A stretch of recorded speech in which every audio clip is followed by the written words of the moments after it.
Like a clown, about to go another round. Hexagons, no one more deserving of a fresh sound. Pressure on, need to write another song, but it's easy when you got a community this strong.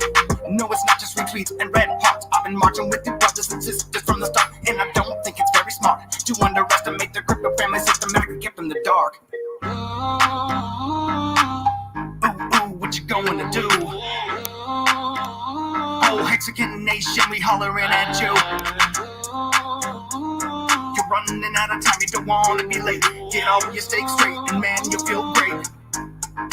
I didn't even see it coming, marching to my own beat drumming, and then I got tripped up in a tail. Heard I could be a full spec, I pull slow. God, please open the door. I promise I'll drag with me some more. Ooh, what do we gotta do? Buy you some hex, eat gas, and stake it too. You think I'm joking, but guess what we got to? Seconds do whatever we gotta do because we love you. 5555, hit the return button and make it go live. Liquidate shit bags, you've been leverage trading, you got a monkey on your back. 5555, hit the return button to make it go live. Though we kill them with kindness, we're not very nice, assimilating every chain at the very same time. We got all the chains aligned, airdropping every ERC20 at the very same time. Got me thinking of the risk level superfly, and the potential reward would absolutely change my life. We heard of epic arbitration opportunity here. You ain't ready, ducking cover, get inside my dick. And when it comes to market composition, you don't gotta worry. Hex is gonna take the number one spot in a hurry. 5555, hit the return button to make it go live. Liquidating shit bags, you've been leverage trading, you got a monkey on your back. 5555, hit the return button to watch it go live. Though we kill them with kindness, we not very nice. We building lots of bridges, but they made out of ice.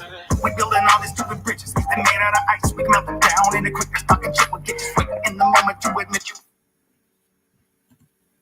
What's up, fam? Jim Rat Crypto, Sam Stolt. What's good, everyone? How's everyone doing? What do we got? That's not really my intro. That's someone else's video, by the way. And I don't think it'll get copyright struck because it's just a bunch of Hexagons. But if it does, then screw whoever did it.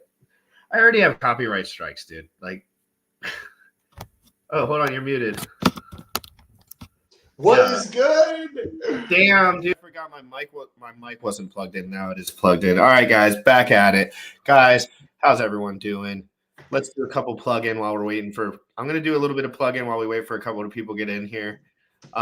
Hexagon Papa, what's good? How you doing? Thanks for coming in. What does LFG mean? I don't know. Let's fucking go. Let's fucking go. Yes. LFG. Hex Champion. Hex Champion 369. Let's go. Let's go. JRUSMC. Hey, if you served in the Marine Corps, thank you for your service. Appreciate you being here. Hexagon Papa, what's good? Likes the intro. I like that intro too. I'm sitting here eating my food and jamming. Yeah. We have some awesome stuff to cover today. Very good stuff. We've got some update in terms of crash, right? What is crashing right now? We're going to talk about that. We're going to let Jim Rat Crypto talk about that in a minute in terms of what right now just crashed, completely got destroyed. You're going to cover that in a couple minutes. Whoa. That was good, right? That was really good. Crypto and Ukraine, interesting developments over there. BTC, the Bitcoin conference, we also have some stuff to cover over there as well. 507 short person beta. Welcome. I don't think I've ever seen you here before. 5'7" short person beta. That's like for guys like me that are short. That's like he has a channel for short guys. Literally, that's what it looks like. 5'7" short person beta. Hell yes, sir. I'm 5'8", but I'm very close to 5'7". So I know the club. Thanks for stopping in, brother. I saw you in the comments. I appreciate you. Yeah, thank JR, as always, my first ever Shield Masters promo code user, and forever a good friend. And if you guys enjoy this, take a second, press the like button, share this on Twitter, tell your friends if you get value out of this. Flat Earth Underground, what's good? Here for a third day. I appreciate you stopping in and saying what's good. I did some thinking this morning about PulseX. Talk to me. I think I read through. They don't have a white paper. I couldn't find a white paper. Let me know in the comments. It doesn't exist. So all I could find was stuff on Twitter. PulseX doesn't exist. PulseX is just what a test net. But no. PulseX, but like other things that don't exist yet come out with white papers. Oh, do they? Well, maybe it's just not out yet. But who knows? But I'm sure there will be every spec and feature So check as this it out. comes. But that's a good question for anyone in the chat. If I have no understanding on that, please correct me. Okay, so I read through some of the stuff that Richard Park put out on to Twitter in terms of PulseX. I don't know what I do with my notes, but every pair you get rewarded in whatever pair you put up into the network, right? Into the liquidity provider. What's up, chill girl? How you doing? Hex and chill, girl. She likes the hex and chill. Steak, hex, and chill instead of Netflix. Steak, hex, and chill. Hell yeah! Yeah. Fork. It's a fork of Uniswap. Okay, so the fee. So there's 0.29 per transaction per swap. So if you're going from say, all right, say that one more time from the bottom. So PulseX, there's a fee of 0.29% of every swap. So and that's the full fee. Correct. And then we'll break it down. Yeah. So now what happens to that fee, right? So now where does that 0.29 fee go, guys? Because that's a big feature in the world of DEXs. So like it's always going to be like, what's the fees, right? Like how much are the fees? That is the question, right? If it's little fees, if it's higher fees, it's going to be sketchy. But that's a lot of the like why people don't use Ethereum. Yes, and what's up, Bully Shock? How you doing? Bull Shock. So you get this fee, right? So if you say you have $1 billion of transactions or volume, that comes out to be I think it's $609,000. Now, I'm sorry, it's $3 million. Of that $3 million, 76% of that $3 million in fees goes to the liquidity providers. 3% goes to like an OA address. There's still 21% left. That 21% of that fees, which on $1 billion of volume comes out to be $609,000. In the code, it says that goes towards purchasing more and burning it. Yeah, so the buy and burn feature, guys, and it's not necessary. Oh, this is why, Sam. Guys, fix me in the nuance in the comments. But the buy and burn feature is a little controversial when it comes to securities laws, because you can't expect profit from the work of others, and somehow that feature, like, it wiggles on the line of that, if you understand what I mean. Therefore, I think they're still working on how to do that the best way, because it has to be automated, right? That's what changes it from a secure, like, because if I'm the dev and I have to go like this to make the function work, it's not automated. Okay, so this makes the securities laws, because if I expect profit from the work of, if you expect profit from the work of me, it's, between the asset and the security, right? And the Howie thing. Yes. So as I was reading through this, you're mentioning this, and this is probably why I didn't understand this portion of it and what you just described, why we don't want to classify it as a security. If it's a security, that means SEC is like, let me get my grimy fucking fingers in here, right? So I might have to fucking invite Jay Future back in here right now. Yes. Okay, so keep talking. When this happens, there's no developer and there's no like Richard Hart, there's no account for that from the sacrifice. Look at that. So it will have to be a manual burn. That's what Ninja says. Ninja says it can't be automatic. Why? So very interesting. I wonder why it couldn't be automatic. Because I'm telling you, he's going to tell us something within that realm of like, there's a sticky little law point in there, because it's just like something manual makes the whole thing not a security. I don't fucking know, Sam, but we're going to invite guys on that new in like 20 minutes. So we'll just keep talking and we'll keep. So I think Uniswap is like 3/4 of the market for volume. Pretty much. Sushi, it's a huge amount. Sushi is like maybe 10, 15, 20%. And then everybody else makes up the tiny little bit that's left. Yeah, Pancake, Swap. Yeah. So remember how Jay Future yesterday was talking, we were talking about the AMM bot. So what if the AMM bot uses the $1 billion of liquidity that was provided in terms of a sacrifice to go purchase all the hundreds of It will thousands. do all of that thing. All those bullish scenarios in your head, they're occurring if they're the best move. Then I could see why PulseX has more traffic. You know how I was looking at the macro data in search volume on YouTube, search volume. I know, but at the end of the day, I want to talk about this, Sam, because you're so analytical. You care too much about that stuff. Stop. When you think about the public sentiment, you have to stop. They don't look past page 1. 90% of them don't look past page 1. So yes, you're talking about the guys that know what they're doing, but you know what I mean? Like the guys that are very diligent and about what they do and every move they make, they're smart about. But the whole thing about cryptocurrency, why can't someone else come out with another Bitcoin and just say it's Bitcoin? Why? Why, Sam? Why? Why can I, a dev, not just recreate Bitcoin and say it's Bitcoin, say it's the same thing? Well, because there's a social consensus that says this is Bitcoin right here. Correct. Social. It's all social. People don't Uniswap. People don't know Uniswap from their fucking hole in their ass. Nobody knows any of this shit, dude. So when we're talking about market and popularity and mass appeal, you want to know where the mass appeal is? Fucking NFTs. Why, Sam? Is it because the buy and burn features are so good? No, because the guys are retarded. Oh, excuse my language. I don't agree with that word. I don't want to say it online. YouTube. Bleep. There you go. It was just, the bleep sound was just post. It just came afterwards. We just forgot the timing on that one. Yeah, so Wales, we're talking about social consensus right now. We're talking about why, because Sam is all about this PulseX. He really likes it. It's great. I love fucking PulseX too. I just sacrificed a hell of a lot of money for it. I really can't wait. But at the same time, when something becomes more popular, it's like, why? You know why? Like the why is really marketing. So I think. And I tried to find a PulseX logo. Oh, let me tell you something just from my searches.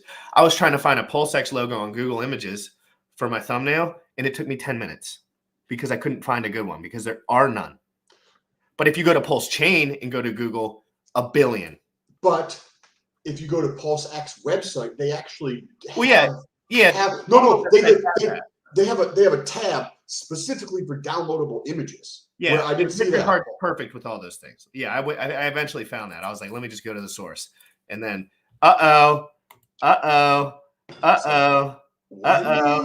Wendy's JPEGs are the future. JPEGs are the future. Yeah. So yes, again, when we're talking about, I'll send any links. I'm sending links around. By the way, I think JPEGs are not necessarily the future, but I do think NFT. When I think of NFT, I don't think of a picture. I think of a smart contract. I think that's, to me, an NFT is just a smart contract. Smart contracts. It's not though, because it's not yours. But the smart contract, that's all that matters. The NFT, who gives a fuck about that? Yeah. Right. But like the underlying Hedron, that's a smart contract on top of that. Yeah. It's the same thing as an NFT. It's just a smart contract. So like that, the piece of it that is valuable is the smart contract. People use technology to apply to dumb shit, right? But you can also use, that's just the first thing it's disrupted, right? Is like garbage art shit, right? Now that is going to be applied to everything else, and it's going to be interesting. There is a house that sold in Tampa, 20 minutes from me or 30 minutes from me, that was sold as an NFT. I know how to look up the property owner. I'm going to see if I can get them on to see if they can talk about it. It's on my list of things to do, to reach out to them to see if I can get them on the show to talk about how they went through and purchased their house as an NFT. I have Maddie all in, the guy who runs the Hex conference. We're going to be streaming together. You know me, always in people's DMs, but can't keep myself out of their DMs. I don't know Maddie that well, and I have nothing good or bad to say about him other than I like his content. But you say that in a way. He was going to Bitcoin 2022 in his video last night, Bitcoin 2022 conference in Miami. And I said, I want to go to Bitcoin conference 2022 in Miami, but I'm broke wreck pleb. So what did I say? How can I help you? I said, how can I help you, Maddie? He said, do you have a truck? I said, of course I do. Do you have a trailer? Of course I do. And it's just, and I'm not saying that we're definitely doing that, but it's just like stuff like that, guys. If you want to get involved, all I want to do is make content down at the Bitcoin conference. I'm probably going to go either way because I want to, something about going to the Bitcoin conference and not everyone knowing each other seems nice to me. I don't want everyone, I just want to enjoy myself, like, and just like experience whatever it is. But I want to make content down there and shill hex. Oh yeah, I have the site up here. That'll be interesting. That's only several hours away from. Yeah. I just got lightheaded. Okay, guys. Woo! I got the tingles. So it looks like there's a bunch of different speakers there. I would like to go down to that. Dude, there's like 75 amazing speakers, and there's a concert on the 4th day, and there's like a bunch of cool shit, dude. Peter Thiel, Jordan Peterson, dude, you Kathy could all Wood. day long. You could go down that list, dude. It's like I was looking at the list yesterday, and I'm not saying that Bitcoin conference is cool, guys. I'm not saying Bitcoin's cool, but I'm saying I want to make content in Miami and do something fun. Really, like there's a concert afterwards too, and it would be nice not to show hex. I mean, it would be nice not to be somewhere where everyone knows hex already. Yes. Okay, so you pay. Yo, okay, Miami inbound, Miami inbound, Miami inbound. GRC. Oh, wait, we're not OPSEC. We're supposed to not say what we're doing and when. But guys, the Bitcoin conference, and there's some cool guys in the Australian community that are flying over to go to that. Maybe we could raise a little bit for an Airbnb and bring everybody to one Airbnb or something. We'll make a Telegram for that. Okay. That might be 6 people and like spend $100 each and just fucking get a nice place and party. Yeah. Or to be able to make all sorts of content. Yeah, I'll be making. I won't. When I say party, I mean. Yeah, correct. Making content all day. I thought they were joking at first. They had a Twitter space yesterday about it at Wales. I don't know what they're talking about. Hey guys, is this token? What is this token that I'm typing in right here? I'm typing in this token. I keep hearing this token's name in the comments. It's a free. And you guys shut me down quick if this is something I need to be shut down on because I don't want to show no bullshit. But is that something that I should be looking into? Just say yes or no, please, guys, in the chat. If you could just tell, I'm going to look into it anyway. But I want you. Okay. So you had texted me last night. It was right before I was about to go to bed, and you had said something very cool. And we didn't give this in the intro, and then we're going to get into some of that other stuff. You had said that there is potentially another project that just came out. That was it. Oh, that is this project. Oh, okay. Can you tell me about what? Even if you know nothing about it, what do you know that is? I know that it's somebody said airdrop for hexagons. That's all I know. That's all I know is that, oh, it's Trayvon. That's right. Now I remember. Wales mentioned something about this. I could be going down the wrong track, guys. I don't want to be shilling anything that's naughty, though. I want to make sure everyone's connecting their computers to safe things, not bad things. But if Trayvon's legit, I mean, I think Trayvon's legit. People seem to like him. I'm not saying he's not. He got a big YouTube channel. This is called More Coin. I don't see. That's the hard part. You start looking up shit, and then you just can't be certain which one it is. Yeah. Because the people start scamming right off the jump. Like, it's crazy. They just start saying more.coin and more.everything. That's why you got to watch your fingers. Watch those. Let me talk about. We also did mention this too, but what Jim was mentioning, I had the experience of two scammers the other day when I was troubleshooting something with claiming Hedron. This guy who claims to be, the account is already deleted, tries to be Alex, right? Alex is the person behind Hedron. He is in the Hedron Telegram group. Be very diligent in anything that they're sending you.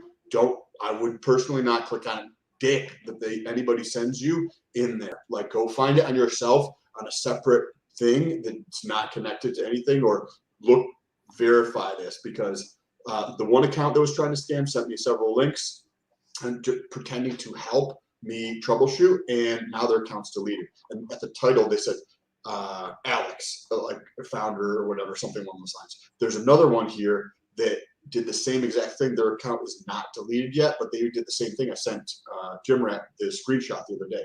Be very, very vigilant about what you're doing and where you're getting information, even in the source, right? This is the Telegram group from the Hedron website, right? Like, you click through to get to this. and there's scammers in so yeah, go ahead. I don't know if this is a good or bad statement, but some of those Hedron guys need to take control of the Telegram and start erasing spammers. You have to start doing that. There's so many Hedron spammers. I've never seen anything like it in my life. If your product is going to be all over line, it's up to you to figure out how to make people at least somewhat aware. And I know it's not possible for everyone. I got this dude's Twitter pulled up that is part of this More token. Now, I'm only going to take a quick look at this. Oh, let me see. I looked on crypto.com for more, like $more kind of thing. What comes up is the More coin, and then it's like, oh, go click to their website, and the website doesn't work, so that's not a good sign, but doesn't necessarily mean it's good or bad, just not a good sign. Pull up the, let's see. All right, More is a token that might exist one day. Visit Telegram for more info. I like that. Oh gosh. So I don't want to pull up my Telegram. That's for no, it's yeah, you don't need it. Oh.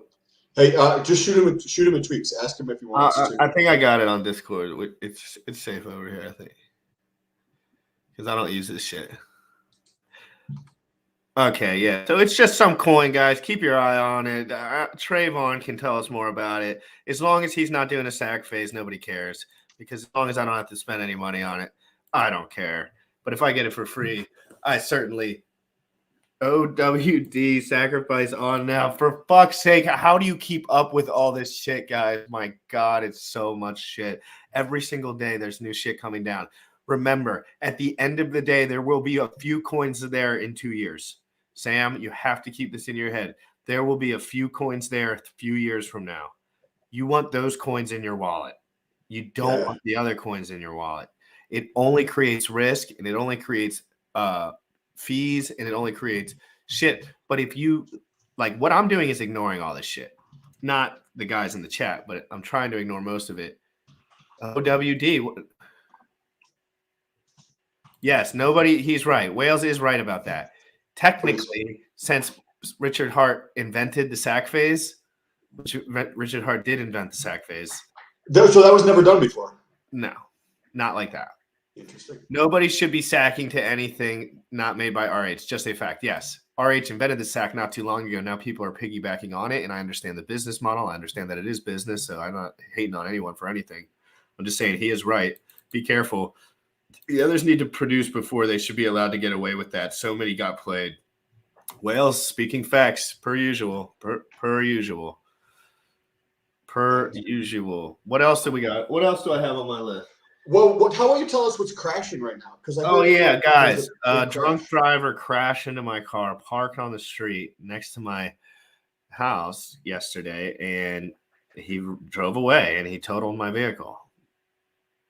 And I didn't think much about it, to be honest. I took care of it this morning, and my car's still sitting out there, and I can't go anywhere. So life is good, and whatever, dude. This stuff like that doesn't really affect me, to be honest. Like, I could say all day long that bothers me. That doesn't. No, it really doesn't. It just doesn't. Like, I don't care. If my car was gone, if I had a car, different car, maybe shittier car, better car, don't care. Yeah, no, I think I grabbed a picture. So this is. Yeah, that's my whip this morning. Some dude was hammered drunk and just absolutely that was his tire that went on top of the car, actually. Oh, shit. He drove onto the tire because he had a big old truck. And then he backed up gracefully and skidded off with his and just skidded off as fast as he could. I was sitting inside looking out the window like about to freaking pop a hole in this dude, scared to death that he was going to come out and be like, because he's probably in jail right now. Because I had his license plate and I gave it to the officer. I said, this motherfucker just ran into my goddamn car and then drove off because his license plate fell off his car. Oh. He's a dumb fuck. I walked out there and started sweeping the street out. And friggin', I was like, what's this? License plate. And I made sure it wasn't mine. And it was like, sit right there. I gave it to him. He's like, that makes my life easier. So what time was this? In the middle of the night? 12:01. damn, and you hear this crash, and then you're just like, well, I woke up startled, and I didn't know if it was like something that was actively occurring or something that I've already heard because I was like startled. But then when he backed it up and floored off the car, I heard it. And yeah, and I was about to go out there and fucking get nasty. I was pissed. Dude, you know how I get. Like, I was ready to just risk it all and just get all pissed off and be douchey. But like, if he drove away, I wasn't going to chase him or nothing. But if he wanted to come out, I'd have been like pissed for a minute. And if he was hammered, but like, yeah, guys, car's wrecked. I'm not driving anywhere. Jim Rack Crypto. Anyone want to buy a shield? $50 promo code. Ethereum address down below. I'm Rack. By the way, also I have insurance and everything's fine, guys. Jim, I have a question for you. So this is actually from the comment. So Hex Squid here says, take the insurance buddy and buy more hacks. Let's talk, Sam. Let's talk. What do you think? So you have comprehensive on there, so they're gonna give you some value for your car, right?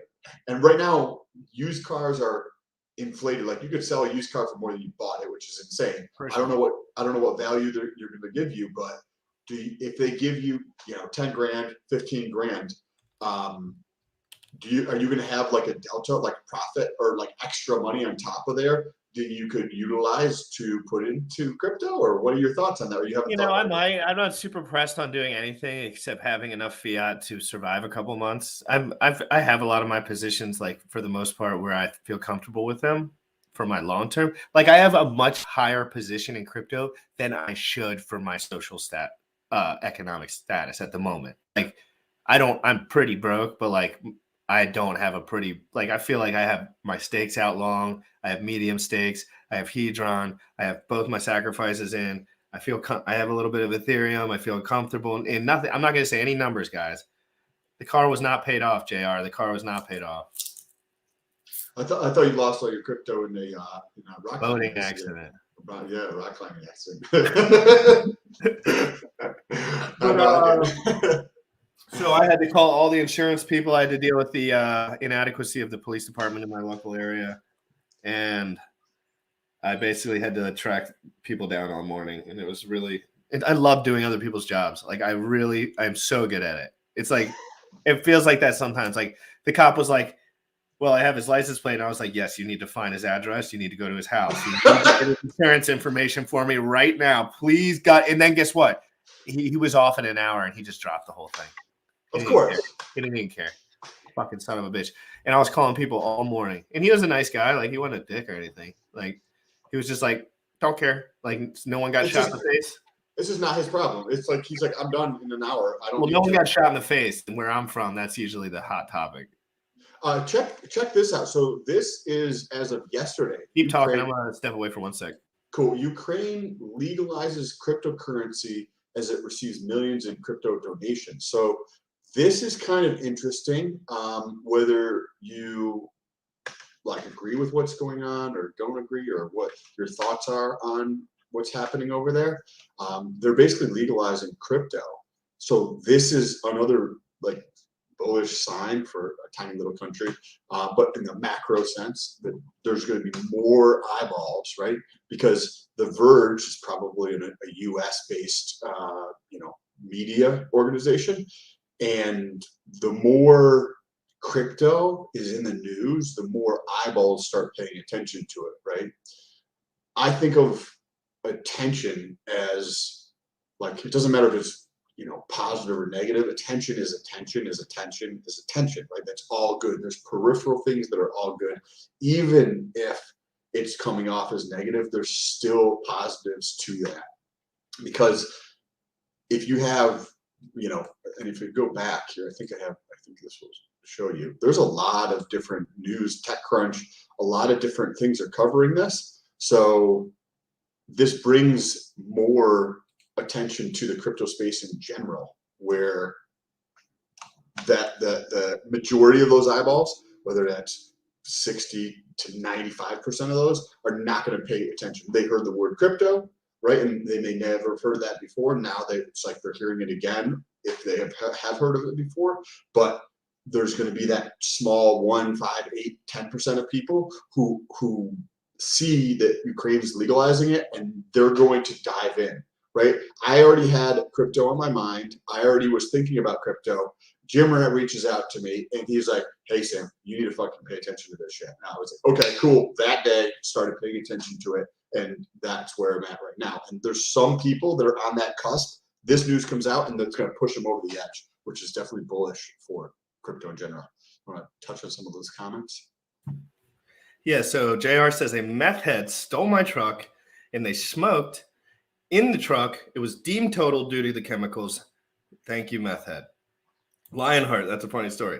Lionheart, what's up? How's everyone doing? Scotch on the Hex channels. Sorry to see the car, mate. You catch him? Yeah, I got his plates. Hit the subscribe button to make me feel better, Scotch. I don't think I've ever seen you back in here. Crypto Gains Club, how are you doing? Car was not paid off. Shields for sale. Always our shields for sale at shieldmasters.com. Hex Siren, how are you doing this morning? Good to see you. How is the fitness stuff coming along? Hex Really Siren? good. Really good. She was experimenting with the trap bar. I kind of recommend the trap bar for people that don't know how to deadlift at all, just because it's easier.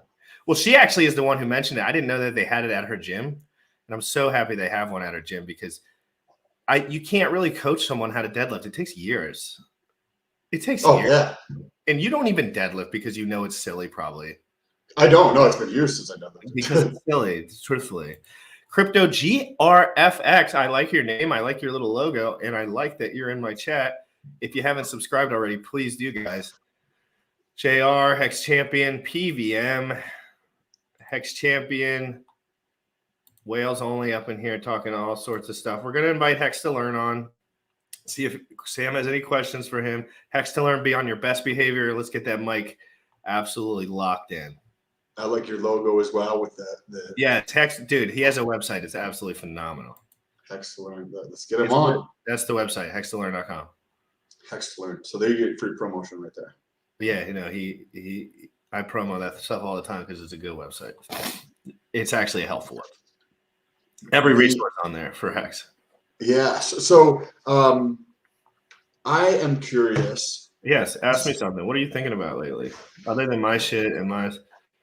We are at like 50% of the viewers. Come on, shake off that hangover. Oh, Hex Orca, I had a rough night, brother, and there was no drinking involved. There was no drinking involved. I had a rough night, and my car got totaled. So I'm doing my best, but I will be inviting some motivated people on, and Sam still has questions, and I'm in a good mood. I always have questions. It's the best way to learn. Just continually asking more and more questions. Yep. Well, a quality of the person you're talking to, you can tell by the quality of the questions they're asking. Guys, that is I forgot who wrote that first, but you can tell how quality someone is by the quality of the questions they ask the people around them. I had a 30-minute conversation with my mom, who is nearly 70 years old, on crypto yesterday. Wow. Yeah. And she was like, oh, this is interesting. It wasn't like, oh, let me write this off. Let me talk about my garden. It was like she was actually interested in it. I don't know if she's going to do anything about it, but maybe in the next, 3 to 6 months, I can get her to start actually partaking in crypto, which will be awesome. The best way to start so they don't miss a pump is just ask her to Venmo you some money and then just send it to her directly. Once you have a little more, and then because then there's no middleman, and then you're just like, as long as they have a little bit, they'll get involved. But yeah, they're all going to get left behind at the end of the day because they're not going to adopt fast enough, right? They might get in, but that's another year until she learns anything about it. Like if she bought, for the average woman, I'm not saying, I mean, your mom could be spectacular, but I'm saying I can't get my mom to pay. My mom has crypto, and I can't get her to even look at it or pay attention to it or even. Really? Does she have, what does she have? Everything that I've given her. And she doesn't pay attention to it even slightly. She just says, I heard it went down. A snarky negative comment. That's it. Like people just suck with that stuff. You try to help, you try to be honest, you try to be open-minded, but at the end of the day, people aren't receptive to that thing. People aren't. People don't want to hear me talk like I know what I'm talking about. It bothers them. Yeah. The only thing it does is bother them. Every time I speak to someone who doesn't have self-confidence, it bothers them. It doesn't. It's an annoying byproduct of being just someone that's social, I guess. Like I'm very social, and people either hate me or they just think I'm an asset. Like, you know, or they either just like me. I'm either on like they like me a lot or they just fucking hate my guts. And it sucks being in that situation sometimes because I put people off when I tell people about things. Everyone's like, I am like the picture of like what the liberal would hate. Like I am the model guy that would tell you to fuck off, be like, I don't care what you're saying. I'm gonna lift. I'm gonna do roids. I'm gonna do whatever I want. And I'm gonna F girls if I want. I'm gonna say I do. I'm gonna tell everyone what I do if they ask. Like I've always been like that, a little bit. Yeah, it's a better way to live, I personally think. Yeah, I'm going through a lot this morning though. But so with the car thing and not sleeping and the freaking, you just know, like this has been the rougher morning for me in the last couple of weeks. But you know, I've been working. It's just a work constant, and it's distracting. We had talked about the analytics on YouTube the other day and about traffic sources. We were going to talk about that a couple of days ago, and we never ended up getting into that. Where you, because you have a very active community around your Twitter, there's a bunch of traffic that comes from Twitter to YouTube. But when you had questions about that. Do you remember any of those questions that you had back then? Yeah, I was kind of mostly wondering about how people in general find your stuff. Like every YouTuber that I follow, maybe there's a one-off where I scroll around and find something, but in general, I find them from a different source of someone who says they like someone else. So if I'm watching Leo, I wait for him to say something about Vigorous Steve. That's how I find YouTubers.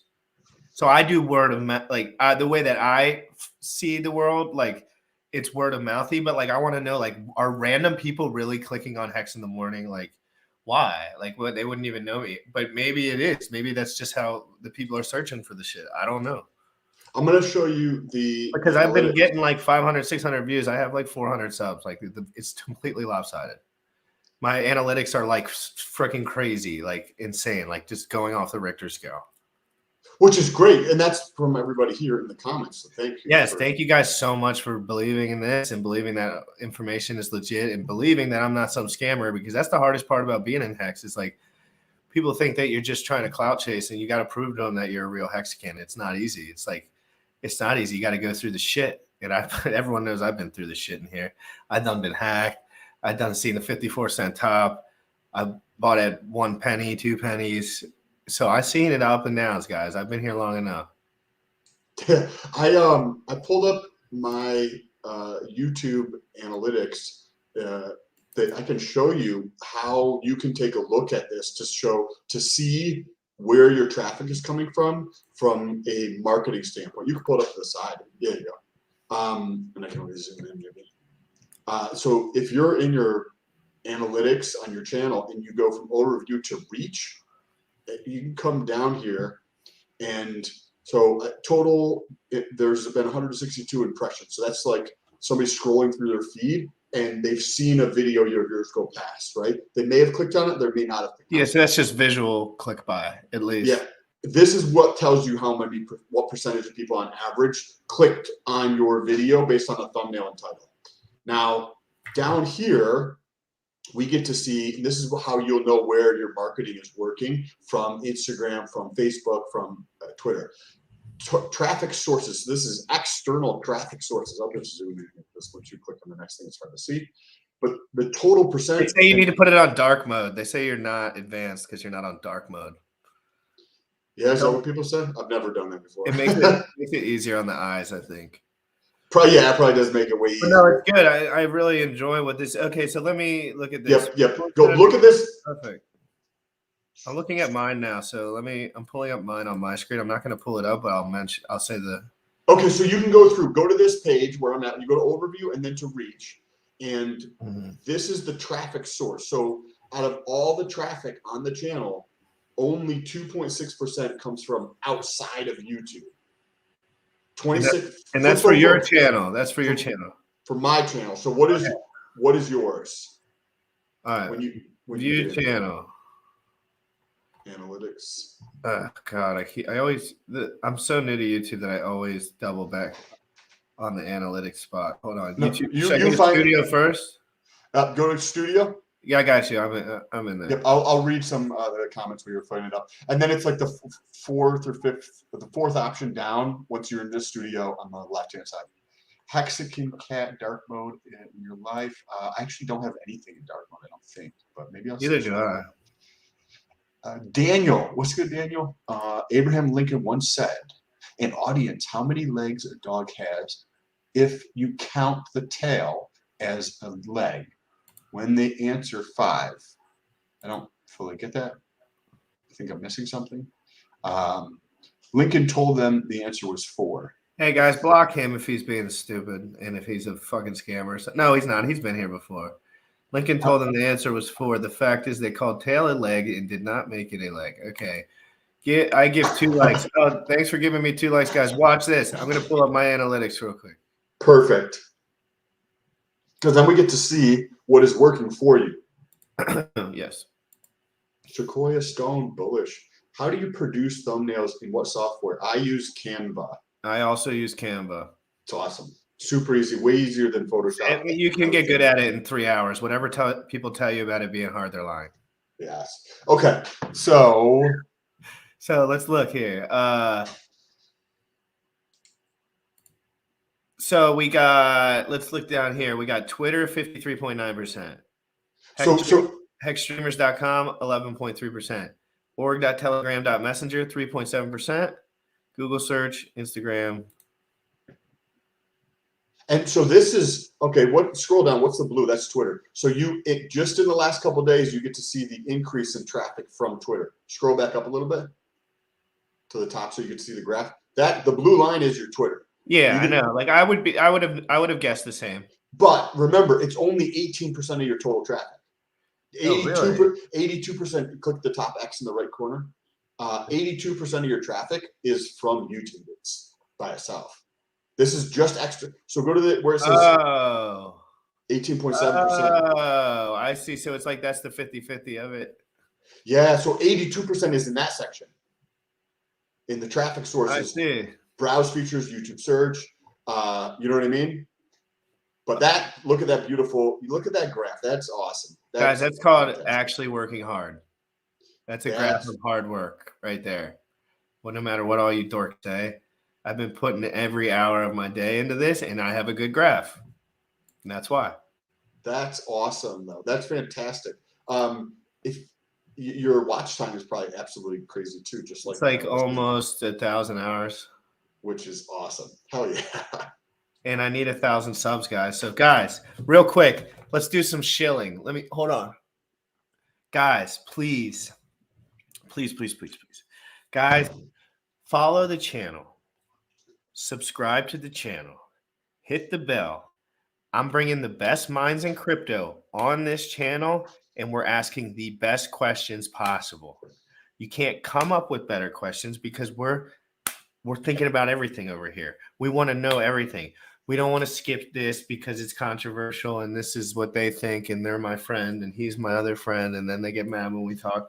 No, none of that shit. I hate all of that shit. I'm going to say exactly what I'd like and I'm going to say that exactly the way I would like to. And that's what Sam's always done. And I appreciate that. I'm going to pull over to my YouTube real quick and I'm going to share this out. I'd like if you guys shared it out too. I'm going to say I'm live and I'll wait to share it out because I want to wait till we jump someone on. All right, let's invite someone on. You keep talking, Sam. Give me another question. Any concerns, anything, read a comment. I am actually looking, I think I mentioned this before, but I had to switch the title of my property to my personal name so that I could refinance. It's just easier to do. But how somebody had mentioned, Squid had mentioned you could take some of the capital from the car and potentially get some more crypto, but it may or may not make sense depending on how the fiat situation is. So I'm in that. Yeah, but you can take it out. Well, once I refinance, I'm going to do a cash out refinance. So basically my loan is here, my equity is here. I'll grab some portion of that. So I will get a check for cash. and I can take some of that and buy more crypto with it. Right. And it should be,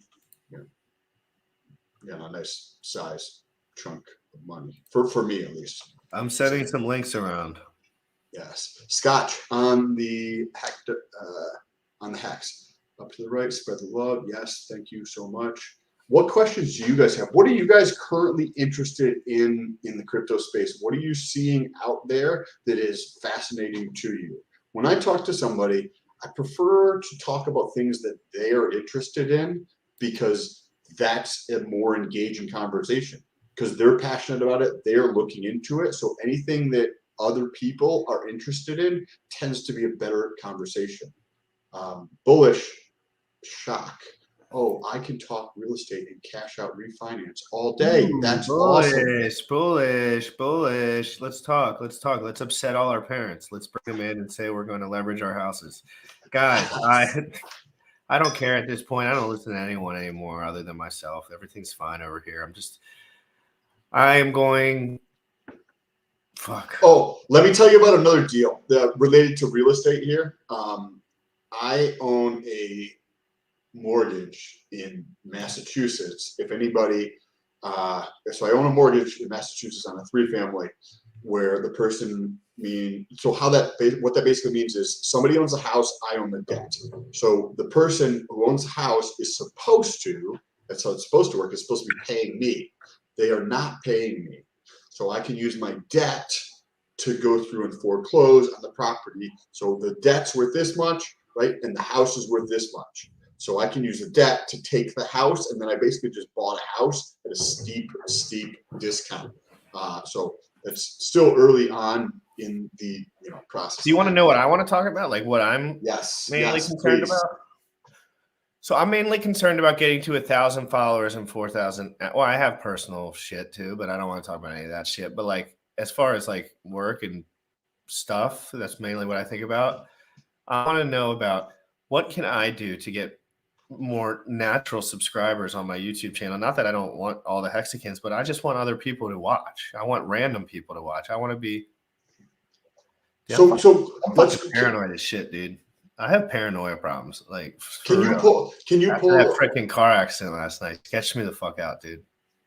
Can you pull up your analytics again and we can look at those and then see what your marketing, let's talk about your marketing, what you're doing, and then let's talk about the results. So pull it back up and then zoom in to the traffic sources externally.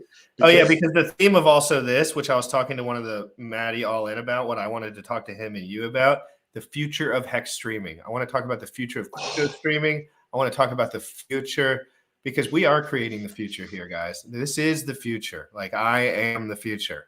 What do you think about it? To you, if you think I'm blowing farts, good for you guys. You're gonna see me for a long time, and we're gonna do this the right way. We're gonna ask the right questions to the right people. You don't have to do it the wrong way. You don't have to clout every freaking thing that comes in. It's bogus. It's silly.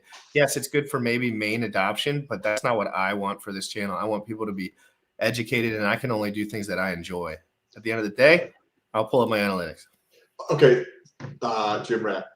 After I got off yesterday, I was preparing my lunch and I had an idea. If we went through and we created the crypto news network, I figured that would be a perfect acronym, Crypto News Network, CNN. They're going to steal this fucking don't say anything in front of these guys. No, okay, so, but there's a bunch of businessmen in the. Yes, but they're just not wouldn't do what I'm about to say because it takes too much of their time. Right? That's true. That's a good point. Yeah. And if anybody wants to steal the idea, come partner. Hit us up. We'll be way more successful if we partner together. If you like the idea, just fucking hit us up. We'll work this and grow even faster. So what if we did something like that where how there's news channels that do 24-hour news? What if we did that and it was a 24-hour live stream and there was hour or 2-hour or half-hour segments with different people and just perpetual 24 hours a day? Those 2-hour, 1-hour, half-hour segments could be clipped, put up elsewhere, but it just runs 24 hours a day. Well, the way that I would do it, if that was what I was doing, is I would just do live streaming all day from different people. So it could Correct. be I do live stream for 2 hours, and someone else does it for 2 hours, and someone else does it for 2. And there's networks that do that stuff already. Oh, there There's a is. few, but they're all rug pulls, NFT shit that you get wrecked on. But there are some in the Hex community too. Discouraged Syndicate is one. It's a network. It's called Discouraged Syndicate, and then there's another one. Guys, the Quant Gang is another one, but these guys are also getting older, and not all of them want to be streaming 24/7. Yes, but that's where we could have.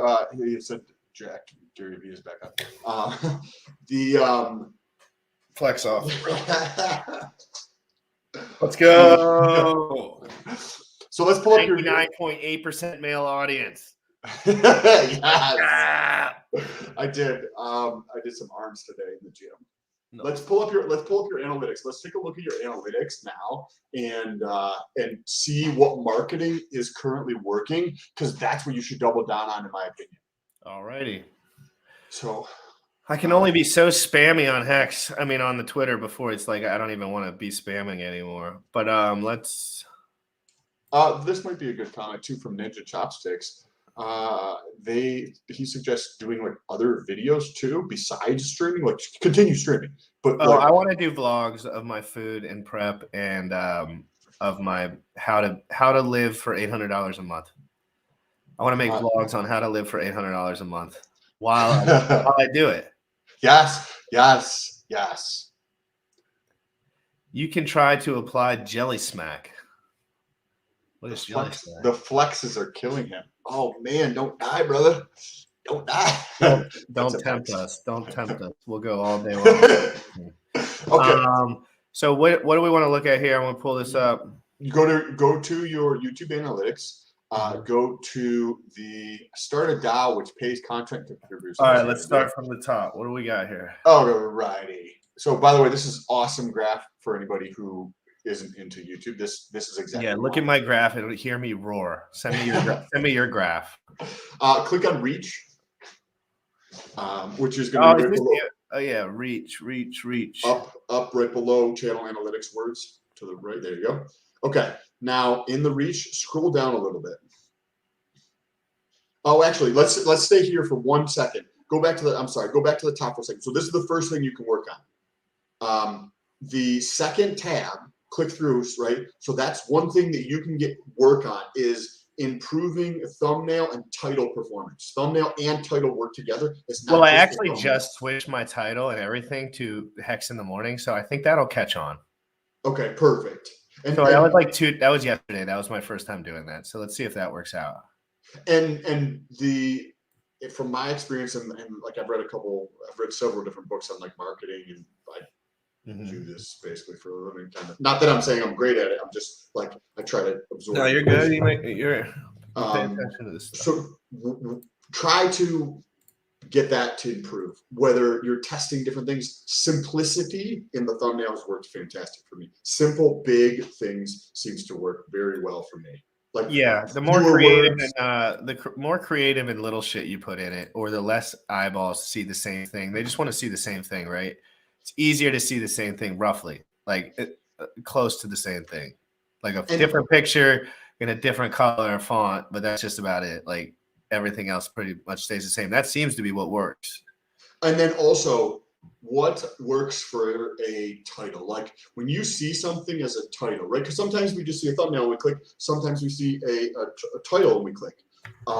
Curiosity. So when I'm doing a title, I will do a title. Then sometimes I reword it 3 or 4 times, like change up the positioning or change up the words to try to what is going to generate curiosity in the type of person that I want to see this. The audience, what is going to work for them. So I try to do that. So that's 2 things you can do here, but scroll down a little bit to the external portion.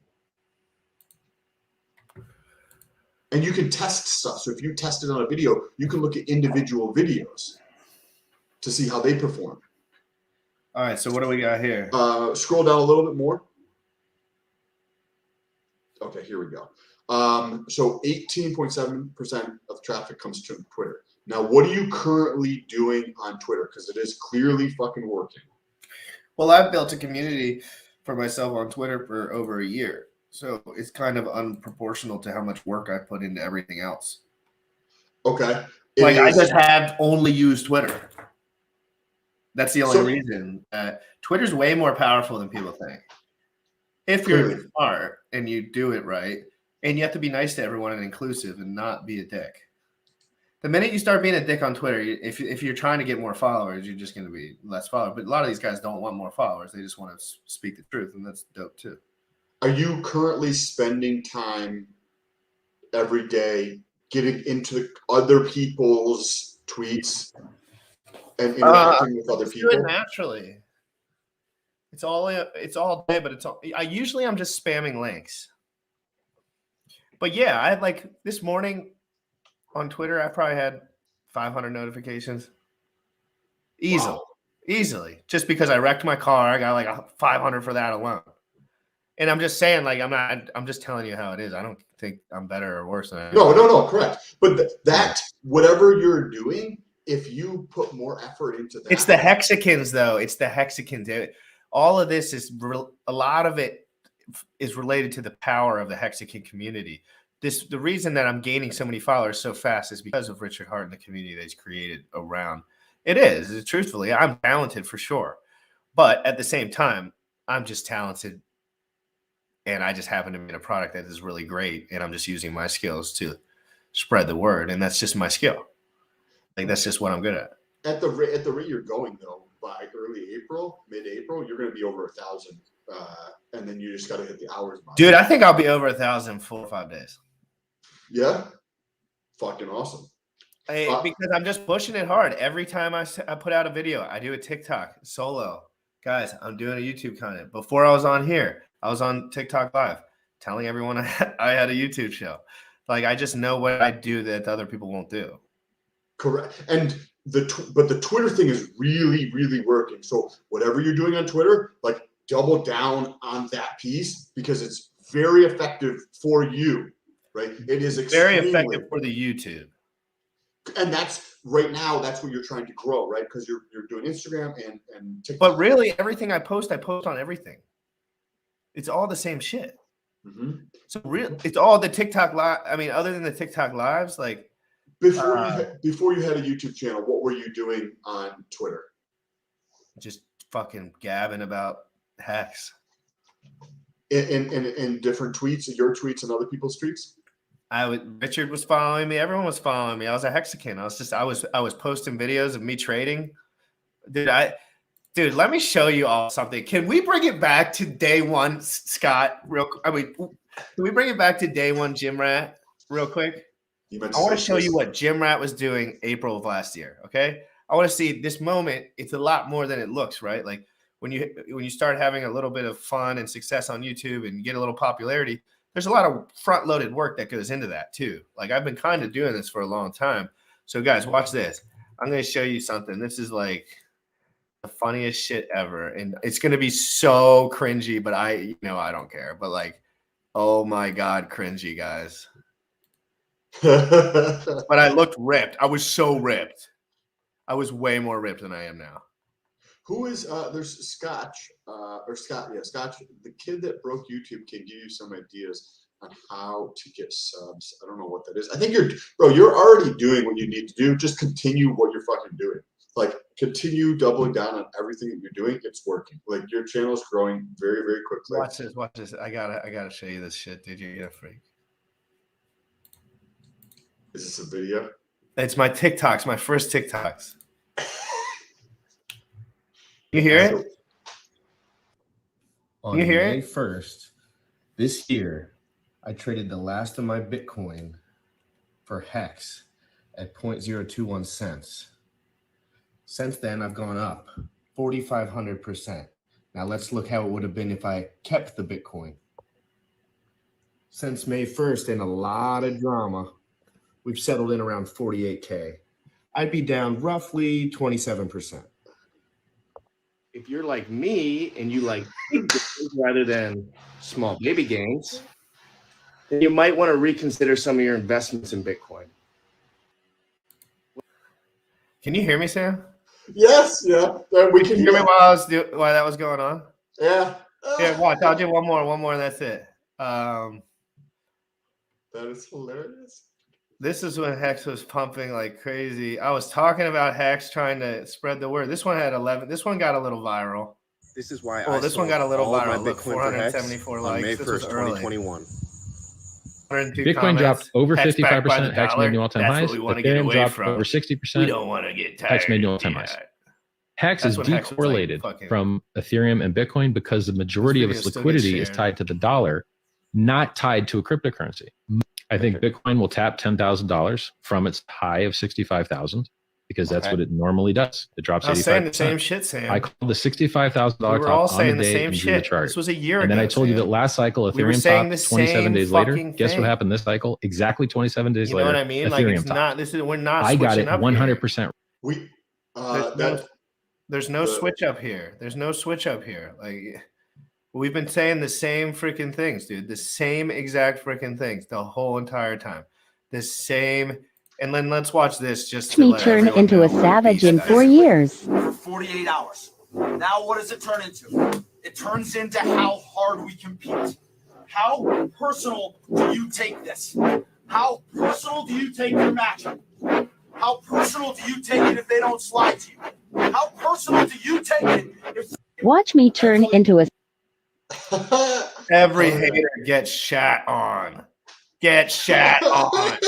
Every single hater. Literally eat it. That was like 3 years ago, and I'm crushing it with that. Have you? What's up, Hex to learn? RH is in the house. What's happening, man? Look, he's got the green screen RH up. That's the same background RH has, so it's funny. Oh, nice. What's up? How's it man? going, How you doing? Sam? I'm Good doing yourself, awesome. man? Awesome, guys. So this is the famous Sam. You've been in. He comes in the stream yesterday after you left, and he is the host of the Twitter Spaces on Twitter, and he also created hextolearn.com. That's hextolearn.com, guys. Great onboarding tool. Very easy to look through. Very easy to find what resources you need. Right there. There's the name. Hextolearn.com, right there, guys. And that's a freebie. That's just money in the bank, right there. How what's the data on your site? Are you noticing a lot of people using that to onboard people? What's the feedback you're getting? I don't even check the analytics, man. I don't really care. It's there. So if people want to use it, they could. There's an app. On the app, we have a glossary. You can watch the stream live. You can watch all the videos of RH. You have the codes. You have, straight links. So if ever you're onboarding someone, you have all the tools to onboard, right? So Hex to Learn is nothing to replace anything that's out there. It's basically a tool to bring everything together. So, if you want Hex to Learn on the front page, you have, right away, choose a crypto. You have Hex, Pulse Chain, Pulse X. You click each one of them. It brings you to a page where it has all the links that has, you just go ahead and check it out, right? And everything that's on the website is literally copy pasted from the websites. So it's not me rewriting it. I'm not trying to reinvent the wheel. If people get mad because I copy pasted, they could literally suck it. I'm all worried. It's just the way it works, right? I'm not making, it's literally there so you can click the link and it brings you to where you have to go. But everything's in one place. So you have that. You even have the RH page where, even the only fucking ticker on the top, I put Hex, just in case some maxis get mad at me, I'm like, hey, well, it's just Hex on the top, and it has everything of RH. So everyone could just go to one place, hextolearn.com. You have all the links for Hex, Pulse Chain, Pulse X, RH himself. You even have all the videos. You have the Spotify of RH. If you go on hextolearn.com/backup, you have all the backup videos. If you go on docs.hextolearn.com, we have a document on Gitbook that helps people understand what a DEX is, SEX is, hardware wallets, hot wallets, tips of MetaMask. It's really cool. It's really, really cool. This is the reason Hexican's content is so explosive. It's because everyone on the ground, everyone does stuff, and community's just on steroids. It literally is. It's just community. I mean, obviously there's some better than others, and some people give legit free information, and then you can get to the other side of things where there's less legit, not free information. We're not going to get into that right now. But in the Hex community, there's a bunch of grinders, and there's a bunch of people that know how to market and put resources out there because we all want the same things. We want Hex to go moon, and we want the world to understand about decentralized currency and what Richard Hart has created for all of us. That's how I feel about it. And these guys have these resources. And if I make a channel like this and just put my all into it, everyone else is cool with it. But if you just come on here and I'm just like, Hex is a scam on the title of everything, so and people just click on it, everyone's going to know this dude's a puss. This dude doesn't care. This dude, you know, it's just whack. Everyone knows it's whack right off the jump. Like, you don't even need to watch the video. Personally, I think it's like, just let them come, build it, and they will come. Right? It's quality over quantity, and that's what we want. Right? I'm not here to onboard the masses. I'm here to onboard quality. So if people want to get onboarded properly, you know, come to the Twitter space. It's not, even if it's not me, we have basically the smart, like, we don't even tell people to go to other chats or go get other information, because what's the point? We're giving them the best alpha they know. We're literally coming up with the alpha that you get in any game theory chat.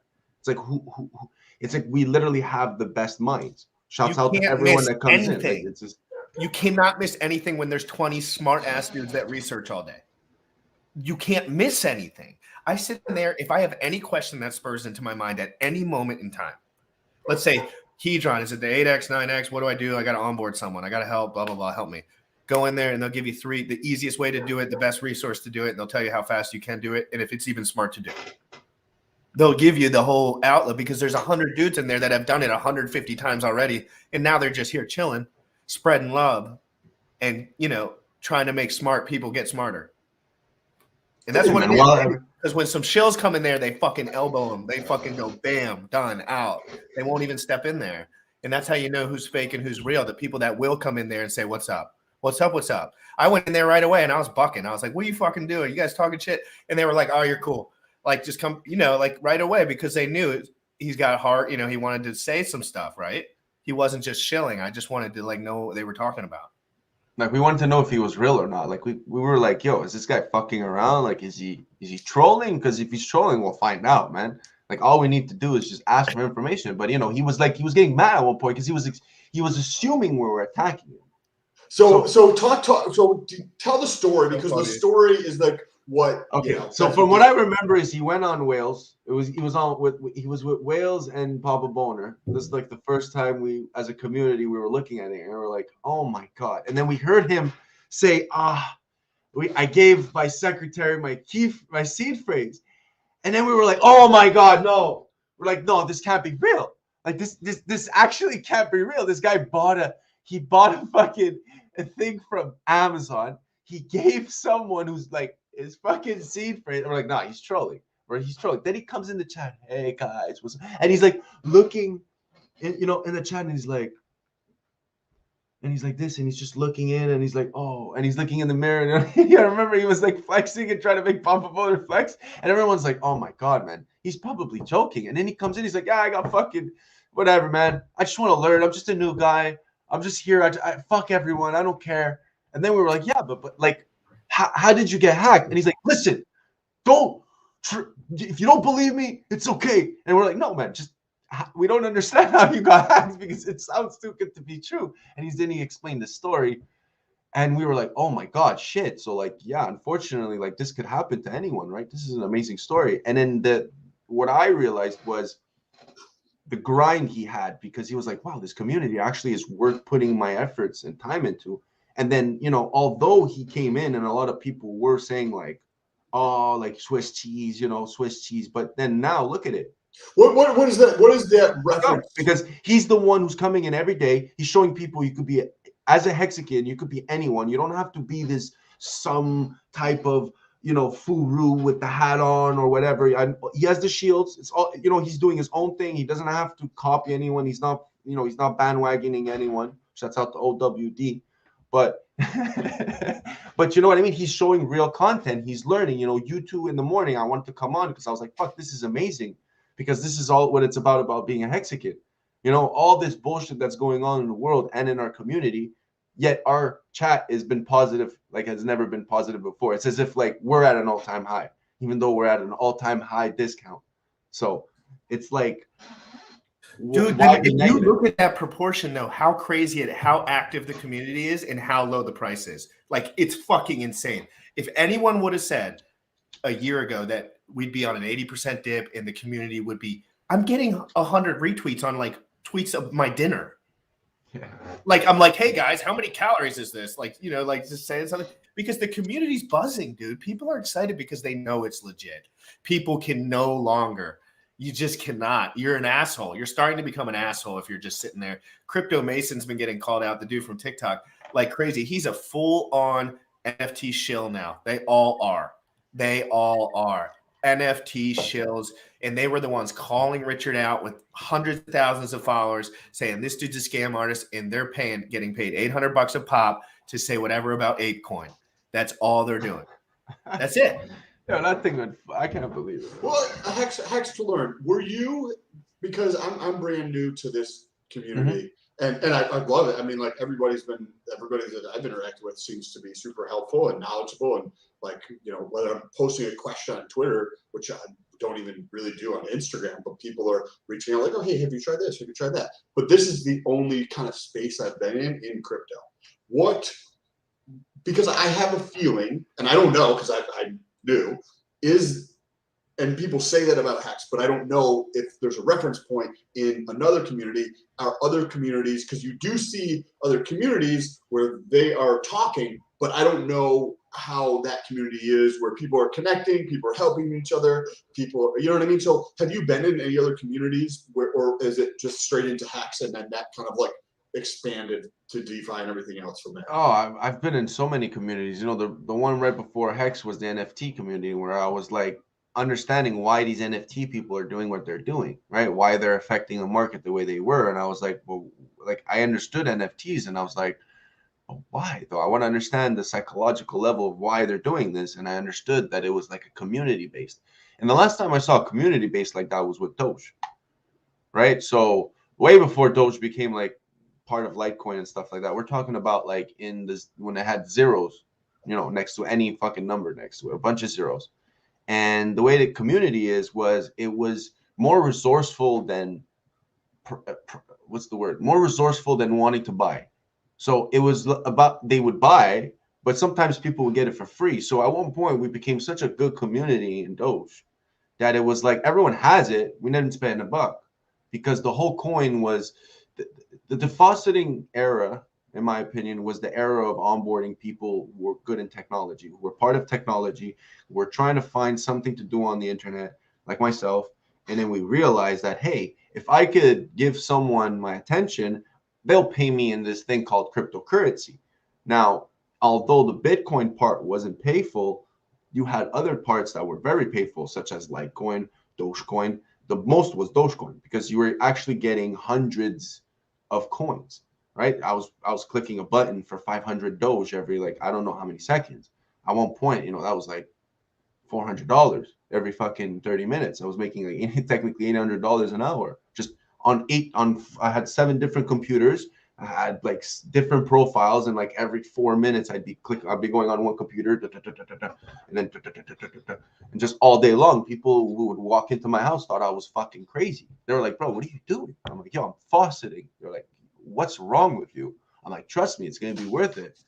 People were laughing. My cousin laughed at me. He was like, bro, you're doing this for 9 hours a day. I'm like, I don't give a shit. It's gonna be worth it. So the one thing that I learned about crypto was that even though someone tells you it's not gonna happen, you don't know if it's gonna happen, right? People saying Dogecoin is shit. Well, joke's on you. Look at that motherfucker, right? If you would have got in at the beginning, you'd be laughing. I still don't know to this day why the fuck someone would have Dogecoin. All I know is that it fucking went up, right? So that part of the community where it was people being more resourceful than actually being like bandwagons, where it's like, we get onboard people, make them put money in. It's like the money will come when people see that it's worth investing.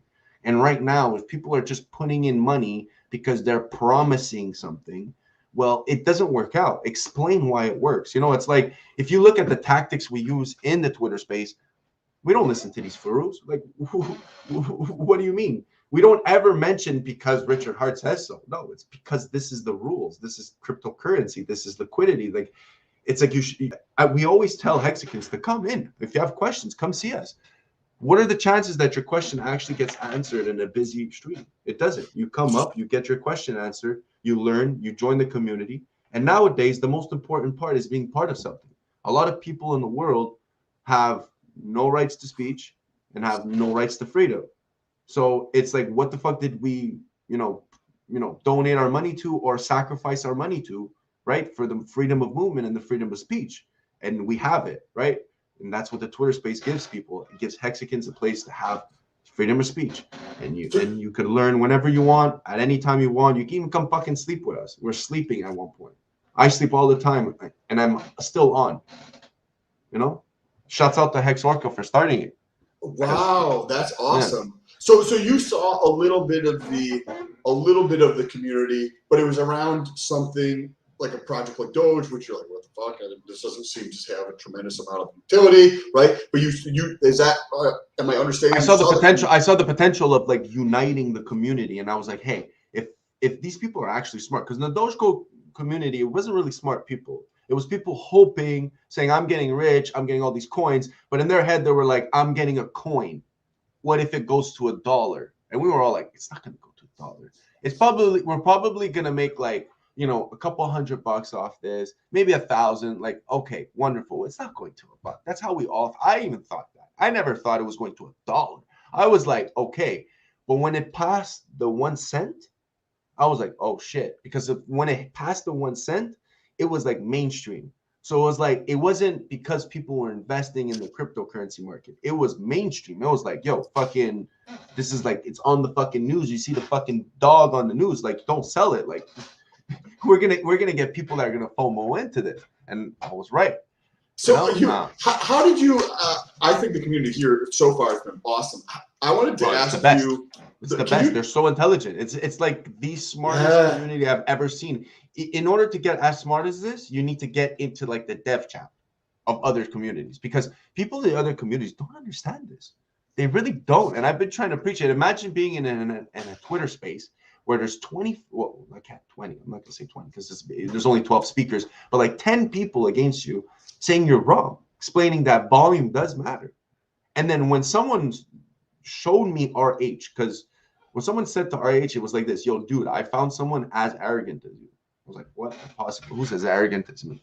And then I look at it and I'm like, whoa, who is this? This guy's awesome. Next to learn, I want to take the position of the morning guy on those groups when y'all are sleeping, because I'm up at that time. Yeah. I want to be the guy who's there just so I'll just set it up so like at this time I'll just turn my phone on. And then that way for that like 4 hours that y'all are doing your thing, sleeping and just like catching up, I'll just be there and like, because I'm legit, like that's when I'm the most up and at 'em anyway. But it's not even like you could do it whenever you want, man. Like I don't even put myself host. I have to be host because I'm hosting it with a phone. But I give the co-host to anyone who wants to co-host. I give it to Hex is the Way, Sequoia. I don't want to be the co-host because it's not about me. It's about us. It's we decide. It's like sometimes I don't want to talk because it's like I love the Twitter space. It's let them go. Like someone comes in, our newest onboard, Tracy. She was part of CITM. Wanted to understand. We took so much time to help her, and now she's like full in, got her stakes, got her hedron, understands how to claim. Like what? And she already understands how to help others. Like she can already start helping like the people around her that need help. If just small questions here, like is Hedron good? Is it bad? Is it you can connect to Hedron.pro. Like people know some stuff. Even the new guys know. I guess we're all under the thing that Hedron.pro is somewhat safe. Right? Listen, we can't at the end of the day, I like to be neutral. Neutral being someone like myself, which is I wouldn't say an influencer, I would say someone who guides people.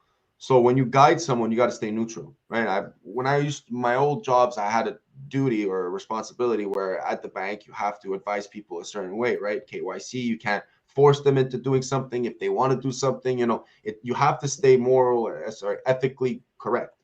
So when I look at people, I stay neutral about things. So, it's really up to you. I get questions all the time on the Twitter space and we do. It's like, how much should I put? I don't know, whatever you want. You know what I mean? You should put $5 million. You have that. No, I don't. Well, shit. Then you should put whatever you're comfortable putting. Because personally, I would put $5 million. I don't even have that, but I would put it. You know what I mean? It's like, what do you want me to answer to that? It's unethical to even I have someone to say, "Yo, you should put all your money, you should put 90% of your bag." Well, how does that even make sense? Do you take care of someone? Do you have bills to pay? Do you have children? Do you have what's your expenses like? You know, like these are the questions you have to ask someone. Not, okay, listen, you're gonna take 30% and keep 60%. No, like no. That's not what I do or what someone does and what someone else does. What's your opportunity cost? When you hear stuff like that, that's when you should listen to these people. Not, okay, yeah, I see here that the chart's making a triangle, and yeah, we're bullish, guys. So Paul, let's go. Let's put all our money in it. No, like, no, dollar cost average. Like, do what you got to do. First, take care of your responsibilities. Remember, investing, you should always lose. You should always have in your head you're losing your money when you're investing. That's the number one rule. Don't think that because you're investing, you're not going to lose your money. Look at inflation with your fucking dollar. Even just holding money is fucking useless. So let's not get into that. Someone who tells you, someone who's telling you that investments is guaranteed. No, no. They don't invest. Yeah, they don't understand what it means to go money and make nothing. You know, that's what this is. A real businessman's life is like this. It's not literally like this. Those people, it's very few. Life is hard. My dad always said to me, life's a bitch. Make sure you fuck her well, right? So it's the way it is. Because at the end of the day, if you don't take charge of your own life, life is going to take you and keep dragging you like gravity into the dirt, because you got to make sure you're the one who does it. And Hex gives you these tools. It, like, the number one thing Richard preaches is not even Hex. It's about living proper. It's about thinking about yourself. Number one rule in lifeguarding is you don't go help and save the person's life if your life's at risk. So why would you invest if that's all your money you have? You know what I mean? It's like, sometimes I hear people, the way they help people, and I'm like, this is awful. Well, some people will help you by saying, if you flip 10 G's onto the metaverse and buy a little pony, then you sense that could go up 10x and your Hex is probably going down for a little. You should do that. And at the end of the day, you should go to hell for giving someone that advice, because one, it incentivizes you to be a moron, and two, all you're doing is giving people paper hands. Just you gotta, what's going to be around in a few years, guys? What's going to be in the bag in a few years? Just think about your bag in a few years. What coins are going to be in there? You already know. You don't have to ask. Just make sure you have good positions in those coins. I'm going to answer these questions, then I'm going to send it to you two. Crypto GRFX, guys, what do you think is the most essential content to create when it comes to this ecosystem for the new channel? You have to do what you're good at, or you're going to suck at it anyway. If you don't do what you're good at, you could say, yes, Crypto Coffee is good at making instructional videos. He's really good at it. I am not. I can promise you that. I can promise you, if I put the next month into making really good, those kind of videos, my value wouldn't get put across the same way that his would. Or let's just say another example, someone who does more analytical videos that are just pre-recorded. That's never going to be my shtick. So I'm going to stick to this because I can be more effective this way. I'm bringing people together doing this. That if you put another guy in the host here, he's not going to do that. He's just going to be like, talk about something else.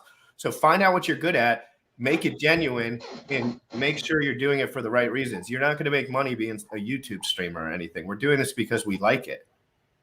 I'm doing it because I like it. Yeah, it's fun. It's awesome to meet new people perpetually and learn new things. With that comment, I completely agree. Value comes first. So you're like, well, how do I provide value? And Jim Rat mentioned it. You need to be yourself. How? Ask yourself, like, how could I be a better version of you? I can't fucking be a better version of you. I can be me. And so many people will try to say, do something that some other people are doing and try to be like that person, which is okay. But you got to do it in your own way. Your own way.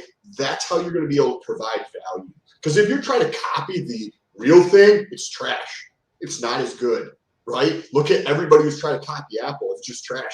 Apple still is number one, right? Look at people who are trying to copy Tesla. It's Tesla, and everybody else is way the fuck down here because it's trash. They're just trying to copy what's the best thing out there. But when they go out and they try to be the most authentic version of themselves, then you can figure out how to provide value. And if that's not you, figure out how to get to that place.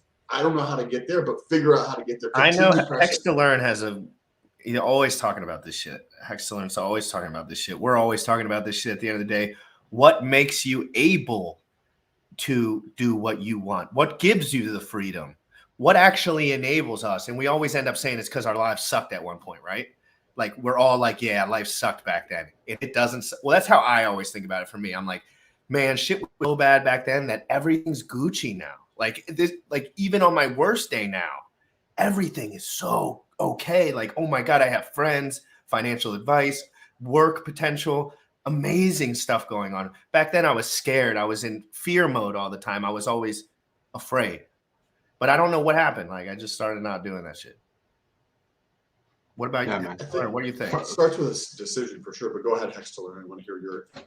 So, the number one thing that I realized is like you could have the will to do something and you could want to do it as hard as possible. But at the end of the day, if you don't realize what the audience or who you're targeting to, right? So like, what do you want? You want quantity or do you want quality? Personally, I want quality. So what do? I make it whatever the people want. So if they don't tell me what they want, then okay, I'm going to give you what I want. And usually what I want is not what they want. So I usually end up getting at the end of the day what they want.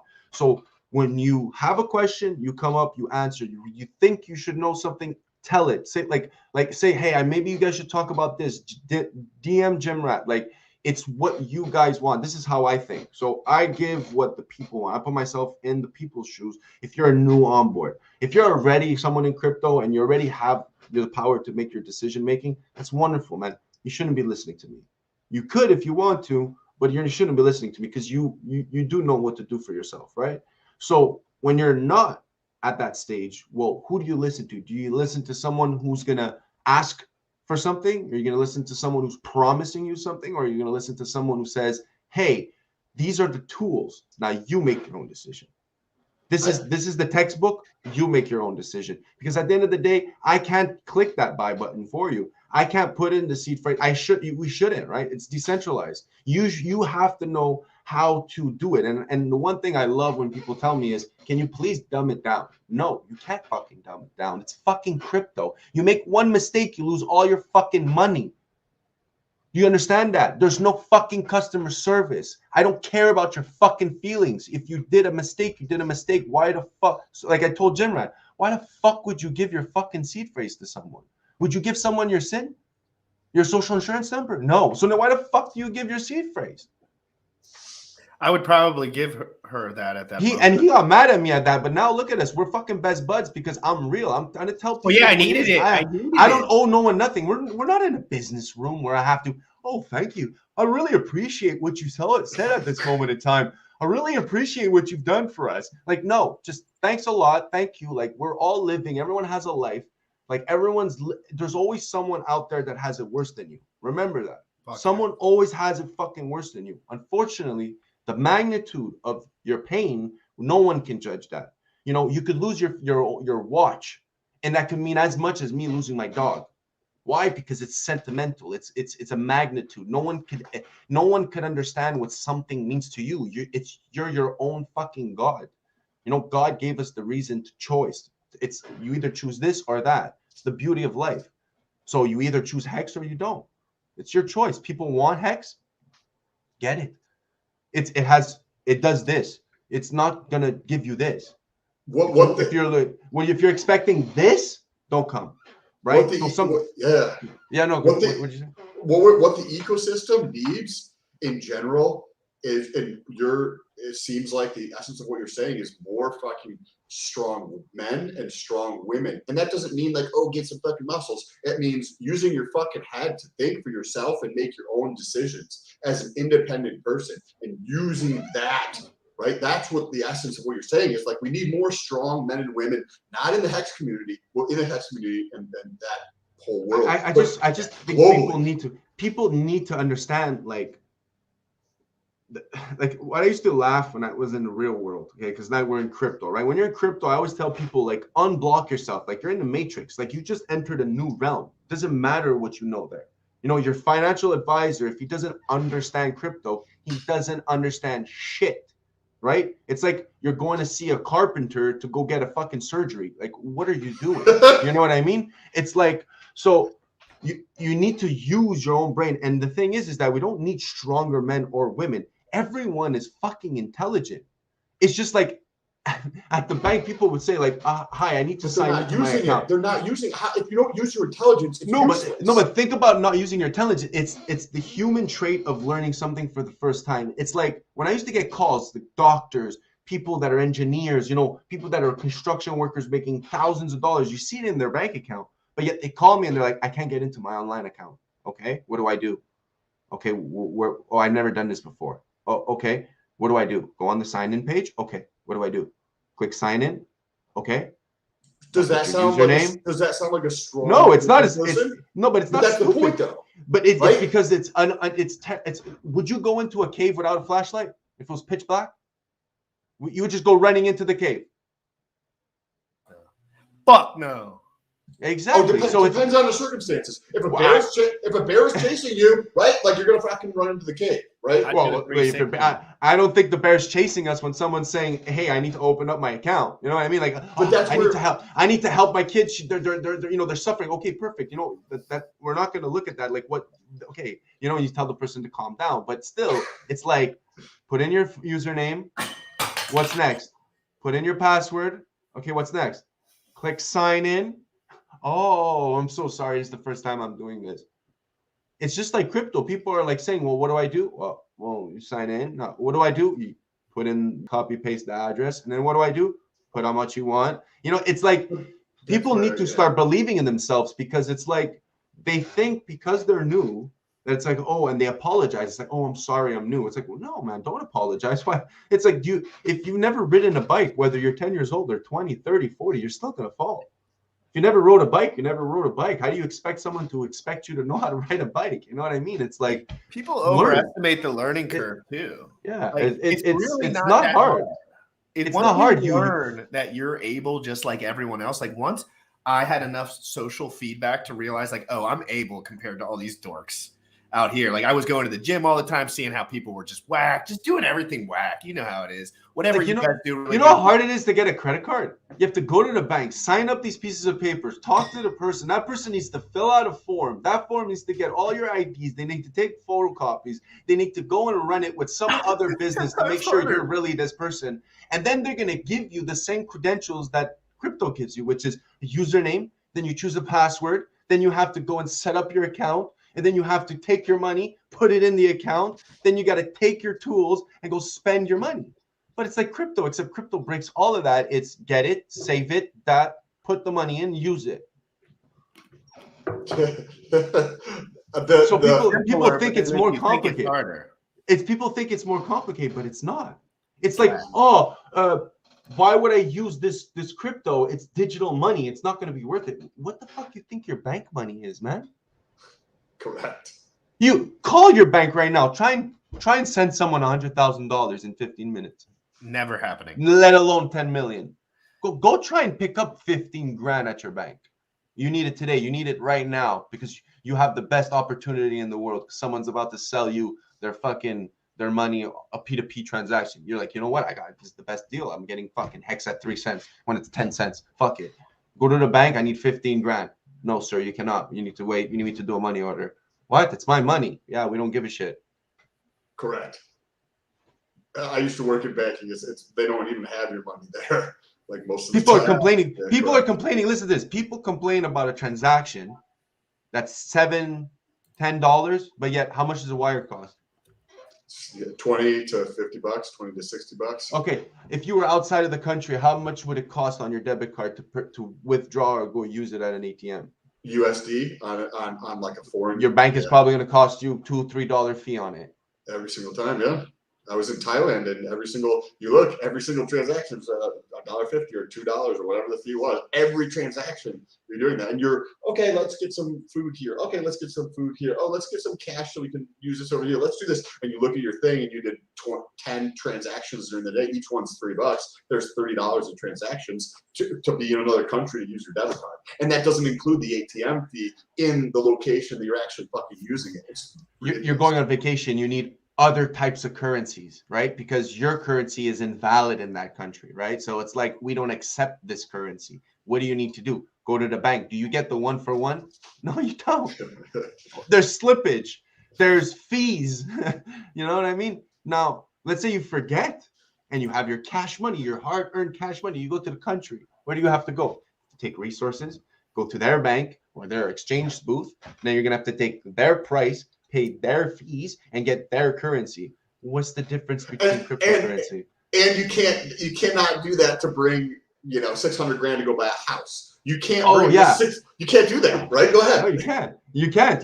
You actually cannot. It's true. You can't bring the cash. You can't bring the gold because your baggage can only be 23 kilos. You can't bring the money because you're only allowed $10,000 cash. You need to claim all of that. And not only that, everyone, go look at your money. Doesn't it say, well, as a Canadian, personally, it says property of the Bank of Canada. So I don't even own the money. Because if I leave the country with it, it's not my property. Because it's not allowed to be out of the country. Because it belongs to the country. So how is that better than owning an actual coin that's valuable? It blows my mind. And that's why I quit the bank. Because I was like, I can't preach this 0.01% AP fucking R. Fucking APY, whatever. I don't even remember what it was, but like it was like savings accounts, like, and there was some saving accounts you had to minimum put $250,000, and you're still earning less than 1%. You're like, okay, you're gonna earn 75 basis points, and you need $250,000 to put in. 75 basis points for that's good for you guys. 0.02%. I would tell people, yeah, you know, every year it might pay. You know, if you put $60,000-$70,000, it'll pay maybe your $3 banking fee for the year. That's wonderful. One guy once told me, "Are you fucking kidding me?" I go, "Sir, I work here." That I used to work as a branch manager for. So you understand exactly my pain. Oh man, 60 days in, literally 60 days in. I started in September of 2018. By October 31st, so I'm going through training and like, you know, shadowing and all this bullshit. By October 31st, I'm sitting in bed smoking. And I don't really smoke anymore, but the next day that night I made the decision. I was like, there's no fucking way I'm going to continue doing this. Because the other thing, which you didn't mention, is when you are in that system, it's the bank incentivizes in the leadership in the bank. I would call them actual leaders. But the pressure on selling and with upscaling. For shit that you don't fucking need. Like, I'm supposed to sell you shit that you don't fucking need. No, I'm not down with that. Yeah. I'm not down. At the branch, it's worse. At the branch, it was worse. I was at least at the center. So at the center, it was like I was able to give clients like $200 each client. So I was like, sometimes just to shut up a client, I'd be like, you want your fees back, sir? Excuse me, sir. I'm sorry to interrupt you, but will it be better if I just give you back your fees and more? At this point, will you be content? Yes. Perfect, sir. Wonderful. Can I put you on hold? I'll be right back. Put him on hold. Jeez. Oh my God, I can't do this anymore. And it's like my boss would be like, "Why did you give him the money?" I just don't want to hear him no more. Okay, valid. I had emotional stress. I didn't know what to explain him. You know, one point at the beginning of my career at the bank, my manager brought me aside and she was like, "Listen, you're gonna have to stop arguing with the clients about the NSF fees because like you're spending so much time trying to make them wrong and they actually are wrong for what they're doing, right? So you're actually like helping us, but you're taking so much time to do it that just give them the money because it's costing us more money. It's going to cost us. So just give them the $45 because that 10 minutes you spend on the phone costs us more than $45. So just give them the $45. So I was like, what? I was like, so any client, you just want to give me the money? Yeah, just give them the money. Okay, shit, fuck, okay. Literally, I made a TikTok about this. Walmart is doing the same thing. You go to Walmart, you go to the so I go to you specifically, the human, to check out instead of going to a self-checkout. And I go in and it's like, I was picking up, I don't know what it was, just $3 and change. It was like $3.07. And I give the girl $4 or I give her $4 and like 10 cents. So I'm basically going to get it back $1 and change. And she gives me back $2. They literally on the receipt, we're supposed to say, hey, this is the change you're going to get. We're rounding this up because it's the people are not thinking about it. They're like, it's faster for you to just give customers extra money on their shit than for you to count it out, take the extra time and give it to the person. I was like, wow, this is, but the same exact thing in the banking community. It's like, hey, you're trying to help the customer become more intelligent about their decisions in the future by showing them they're fucking wrong so that they can make those decisions in the future. Boss is like, no, don't do that. It's costing too much money. Just give them it. They can be stupid and just let them go. And I was 2 months into that job. I was like, there's no way I'm doing that. I saved 75% of what I made from that point for the next 12, 13 months. And then I quit. And I was like, fuck this. I can't do this. I can't sell you something that's not good for you. I'm not willing to do that. I want you to do what's best for you. It doesn't, and I don't have to agree with it. You just have to pick whatever's best for you, and I'll give you all the information that I fucking have. Yeah, I picked up on this at a young age, a very young age. I picked up on this, that you can walk out of Walmart without paying. For some reason, my intuition as a youngster really just made me realize that you could walk out the door without shit. And like now with the masks, you know, it's like, wasn't me. You know, like it wasn't me. How do you prove it was me? You know, half the face doesn't prove that it was actually the person. Is it fair to say that a young man with a hood on at night at a sketchy gas station is something that you would worry about, right? Like, you know, you'd be at least like eyes open, right? Like ready to go, just thinking everyone's out. Around here, now everyone has ski masks on. I'm sketched out 24/7, and I was sketched out 24/7 before that. And now I'm like, I can't even see facial expression to see if the guy looks like a decent dude. Like that, it could be anyone under. Yeah. I literally wear one of those masks. I wear one of baklava, bro. And like people just stare at me. They're like, I walk in like it's like a meme mugging, but you just see my eyes. You know, it's just like in the city, all the kids wear that shit. Every kid now, that's cool in the city down here. Like this full ski mask, full. I actually like it because you could breathe. Yeah, I can actually breathe. Like fuck, I don't even need this stupid mask and breathe in my own CO2, which is so detrimental to your health. Why? Because you fucking. Like you have to exhale it. Why? Because your body needs to fucking get it out. So why are you putting it back in? It's a good point. I didn't even think about it. But you know how bad it is? You take oxygen, okay, guys? I'm going to put everyone to bed. Oxygen is not O, right? It's not one molecule. There's two molecules in air. It's O2. Why? Because one molecule goes into your fucking lungs and it takes the fucking white blood cells and the blood cells, and it needs that to survive. And what happens? It takes the carbon from your fucking blood, and it fucking takes it out because it's bad. It's toxic for you. And then you go and cover your fucking mouth, and you do what people do when they're asthmatic or when they have a panic attack because they need the carbon because they need to put down their pressure. Like, wake up, people. Wake up. Like. And you're listening to some old fucking geezer that can't fucking walk, and he's apparently the minister of health. Wake the fuck up. Literally, like, I know people are like, hear Mr. Wonderful just like, yes, yes, the famous, yes. You know, like, it's just like, wake up, man. It's like, and that's why I don't leave my house. Because I go out, and it's like, I have to hear these people arguing with one person, and if I help that one person, I might go to fucking jail too. I might get arrested for fucking public disruption. You know, but it's like you look at them, you yell at them, and it's like, Jesus, it's like, what do I have to do? Just put the mask and shut up? Like, man, I'm just going to stay home. It's like, it's at this point, it's becoming emotionally too much for me. It's like, I got vaccinated to help you. I didn't get vaccinated for me. I got vaccinated for you. Why? Because of the way it works. Because of the way the flu works. Now I'm starting to realize it was all bullshit. Why? Because they didn't do the science properly. Now, I might suffer because of this. I might fucking, at 70 years old, I might be like, I might literally be like that. And you know what? Fuck it. Because, you know what? It's my mistake. People can't hate me for my mistake, man. I did it for people because I wanted people around me. I had my grandparents, they were still alive. And unfortunately, they passed away because of this bullshit. And now I'm like here like, dumb fuck, like, shit, I shouldn't have done that. You live in the. I'm very thankful, and this is one of the reasons why I moved from South Carolina.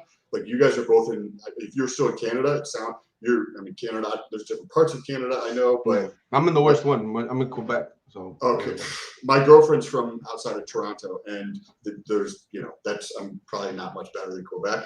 And I moved from South Carolina to Florida. I'm from New York, so definitely never go back there. But Florida, I mean, I don't ever wear something at all. And I'm not trying to be like, oh, I'm cool, like, but I'm not gonna fucking wear that trash over my face. Oh, I try to There's be no like, fucking- oh, I'm cool where I'm from. I'm like, I don't wear it anywhere, and if they kick me out, I just turn around and leave. Yeah, exactly. I'll just go. I just never, ever, ever do business Talk. with this I company. never talk to anyone. I say, if you don't want my business, like, I don't want to leave my house anyway. So just now you're just making it easier on me. You make it easier on me to know who's a fool. Personally, I know this is gonna sound mean, but I'm getting the fuck out of this country, so I couldn't give a shit. Dude, I don't Good. know. I feel I couldn't give a paranoid shit. of my past. Like at this point in my life, I cannot help other people if I can't help myself. So I need to think about myself first, and then I'm going to help people in the world because it clearly no one's thinking about me. And if there are people thinking about me, wonderful. Number one rule of helping people is help yourself first. So I need to make sure I'm mentally correct because this is crazy. I don't even want to get into it. I don't want to get into this. So where are you going to go? There's a guy who does consulting. This is probably who I'm planning on hiring down the road to get multiple different passports that I've been following for a while. I've told Jim Red about him a couple times, but you can have 8 different passports if you want to legally. Yep. And he does consulting on this kind of stuff, but only for 8-figure people. Sometimes he says he does 7-figure people, but primarily 8-figure people. And he helps them get legally their businesses set up in certain jurisdictions that are tax and regulatory favorable. So you don't necessarily have to be where your business is set up. You can be wherever the fuck you want to be. And then so you have that piece of it, your business, and that can set up, you want it to be tax friendly and regulation friendly and easy to do business, right? But then you personally as a physical human could be set up in a different area that has also low regulations, low taxes in the environment you want to be in. And that just sounds like a way more appealing lifestyle to me, but like than giving any government any fucking money for any reason. Like I applaud you for getting out of there. You should highly recommend getting the fuck out of there. Well, I always wanted to get out of there because one of my friends actually settled down 8 years ago, 9 years ago in Europe, in Portugal, and ever since then we've made moves to purchase real estate there. And personally, man, I look out my window right now, I see snow. If I were to look out my window in Portugal, I see the beach. So I think I know what I want to do. Unfortunately, it's as a Canadian, I can't go there now because it's 90 days, then 180 days I have to come back. So that's why I'm back. Well, here's the thing. So what I'm doing is I'm getting because I'm Italian, so I could get my Italian citizenship. But the thing of what he probably does is that, every country, if you have enough money, you could purchase a visa by purchasing property. So if you purchase a property, citizenship by investment. Yeah, but I'm getting it by blood. So I'm lucky that the Europeans have this. Well, certain European countries have this law, which is called linguis sanguis, which is bloodline. So because of my bloodline, I'm able to continue, even though they denounced and renounced, because my father, when he came here as from Italy as a war refugee because of World War II in the 50s and 60s, it was they had to neutralize, and because he neutralized, he has to go and has to get it back. So it's thanks to my mom who never neutralized that I'm still getting it. So they're giving people the chance by blood to get back their citizenship. And personally, I'm going to get it because why not? I get access to so much in Europe. There's also so you're like, okay, I can leave Canada for 90 days, but I can leave Canada for 6 months, but I can only be in Portugal for 3 months or whatever the thing is. You don't necessarily have to go back to Canada either, right? Because you can go to other countries. So that's this guy's shtick.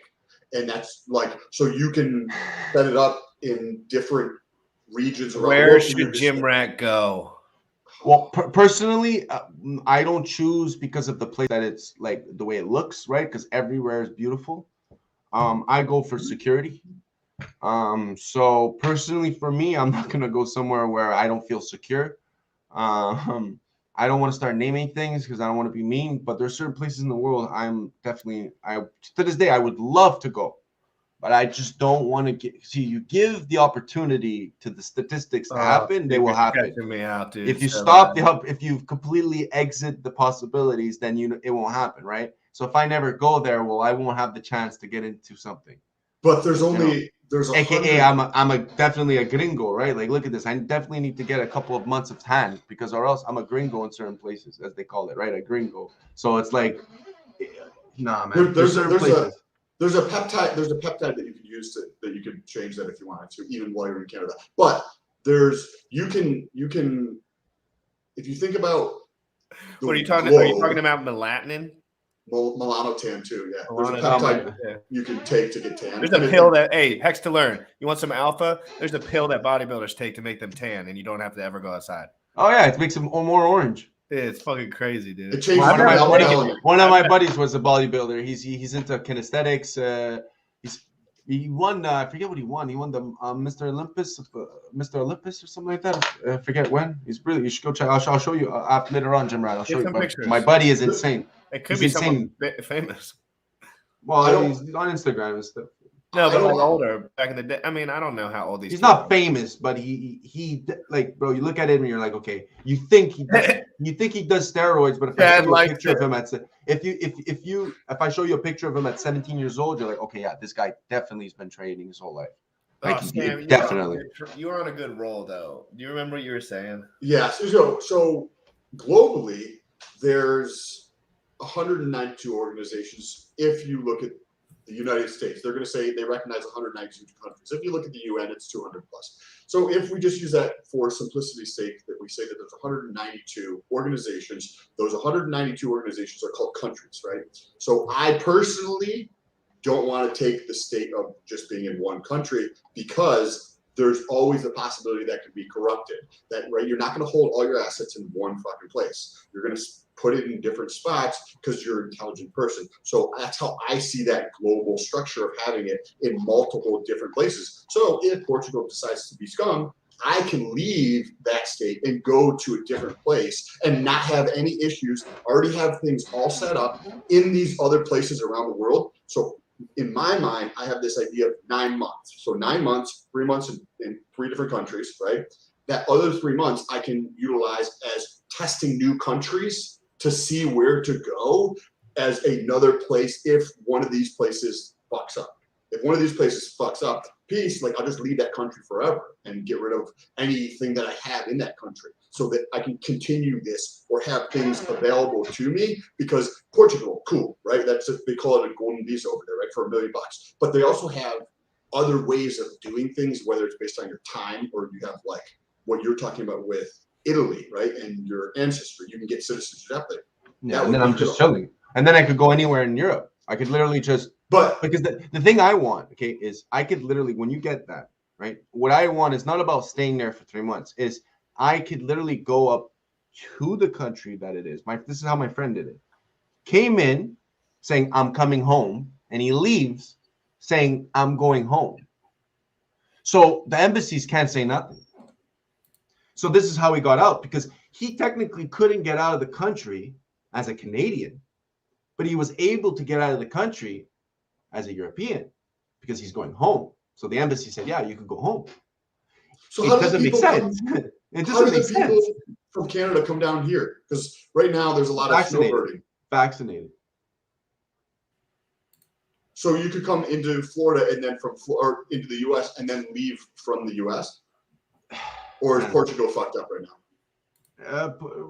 I personally, for Portugal, I know I have no problems, because if they ask me, I have papers, right? I have the vaccination. So my friend wasn't allowed to leave Canada because he's not vaccinated, but he was able to leave because he's technically a Portuguese citizen. Gotcha. Understand? So I can't speak for other people, but from what I've heard, if you're not vaccinated, the train is unavailable. Well, now it changed. It's like you don't know anymore. Yeah. You don't know anymore. Like sometimes I ask cops, they don't even know. They say, I don't know. Ask your call the municipal court and ask them the rules. Like, what do you mean? You're the fucking cop. Like, how am I supposed to know? They're like, go watch TV. I don't have TV. Who the fuck has TV? Who the fuck 30 years old has TV? Like, man, everything's online now. Everything's online nowadays. Everything's on a Fire Stick, Netflix, Amazon TV. Like, I don't watch Channel 4 news. Like, fuck, I'm not my grandmother, man. Like, you know what I mean? I don't even know how to find a news channel. You couldn't find a news channel in this Our house. generation, my generation, no one. If they get a TV, it's for like the extensive sports nets and like all the sports channels or HBO and stuff like that. But they could get that all on. Everyone tells me I'm platforms crazy now. for thinking like this, dude. I'm still Okay. What is normal? What is normal? Whatever your parents tell you, basically, Who when you're the fuck young. ever made it in life being normal? No one. What is normal? Sam, correct. what is normal? Like what is the word normal? Yeah, as long as you're not hurting anyone. Normal. It's like, what is normal? Because like if I lived on the fringe, I've lived in the fringe of like how I live my life for a number of fucking years, I feel like. Yeah. And to me, that is normal. But from somebody else's POV, it's like this dude's fucking weird. Normal is a fucking slave. It's a fucking pawn. It's a number. It's a person that does what they want you to do. It's someone who they expected you to be. That's someone that's normal. You can't. Who the fuck is normal? Like, think about it. Like, you're normal. Oh, really? So you're not cool and you're not cool. You're just normal. You know what normal is to me? Smart, people that are like stupid. You're normal. You know what I mean? It's like normal. My new normal is like guys that are like overly worried about security and are like hyper motivated to like make cool content. Like those are the guys I want to hang out with now. Like that's it. That's your normal. That's my normal. Like that's what I want. I just want the guys that are like OPSEC everything. Like that's the guys I want to hang out with. That's it. Like I know the guys I want to hang out with because I know where I need to be for me to succeed personally. Because that's where I'll slip up. I know that's where I'll lose this battle if I don't double down on that stuff, because I'm flimsy with that kind of stuff. I got ADD real bad. I'm flimsy as fuck. So I know if I double down and just start hanging out with famous and these crazy motherfuckers that are like, yo, security is everything. Period. And then I'm like, okay, security's everything, period. Like I'm in. Like simple as that. Like they weren't saying, give me your money. They were saying security's everything. I was like, that fucking makes sense to me. Like those are the guys you want to hang out with. You want to figure out this stuff, guys. This is a little bit confusing because everyone's telling you that it's not the right thing to do, basically. It's not, because it's actually literally confusing. You just have to click a few buttons, and that's all you do. It's like you're I don't know who taught you how to drive, but like if it's like for me, it's like my dad when I learned how to drive. Press the brakes. No. You can't. Don't press the gas. No. Don't press the gas. Don't press the brake. And you're just like, what do you mean? Don't turn left. What do you mean? Don't turn left. Don't do that. What do you mean? Don't do that. You know, like it's like, whoa, calm the fuck down. Let me learn this. Why are you saying no? Why is this like this? No. It's like, no, it's this or nothing. No, it's not this or nothing, dude. What do you mean? This is like the one thing I hear. Okay. I'm going to get a lot of backlash for this. I know it. It's when people say, I need a hardware wallet. Do you really need a hardware wallet? This is a big one. To never touch your stakes in 15 years. Do you really need it?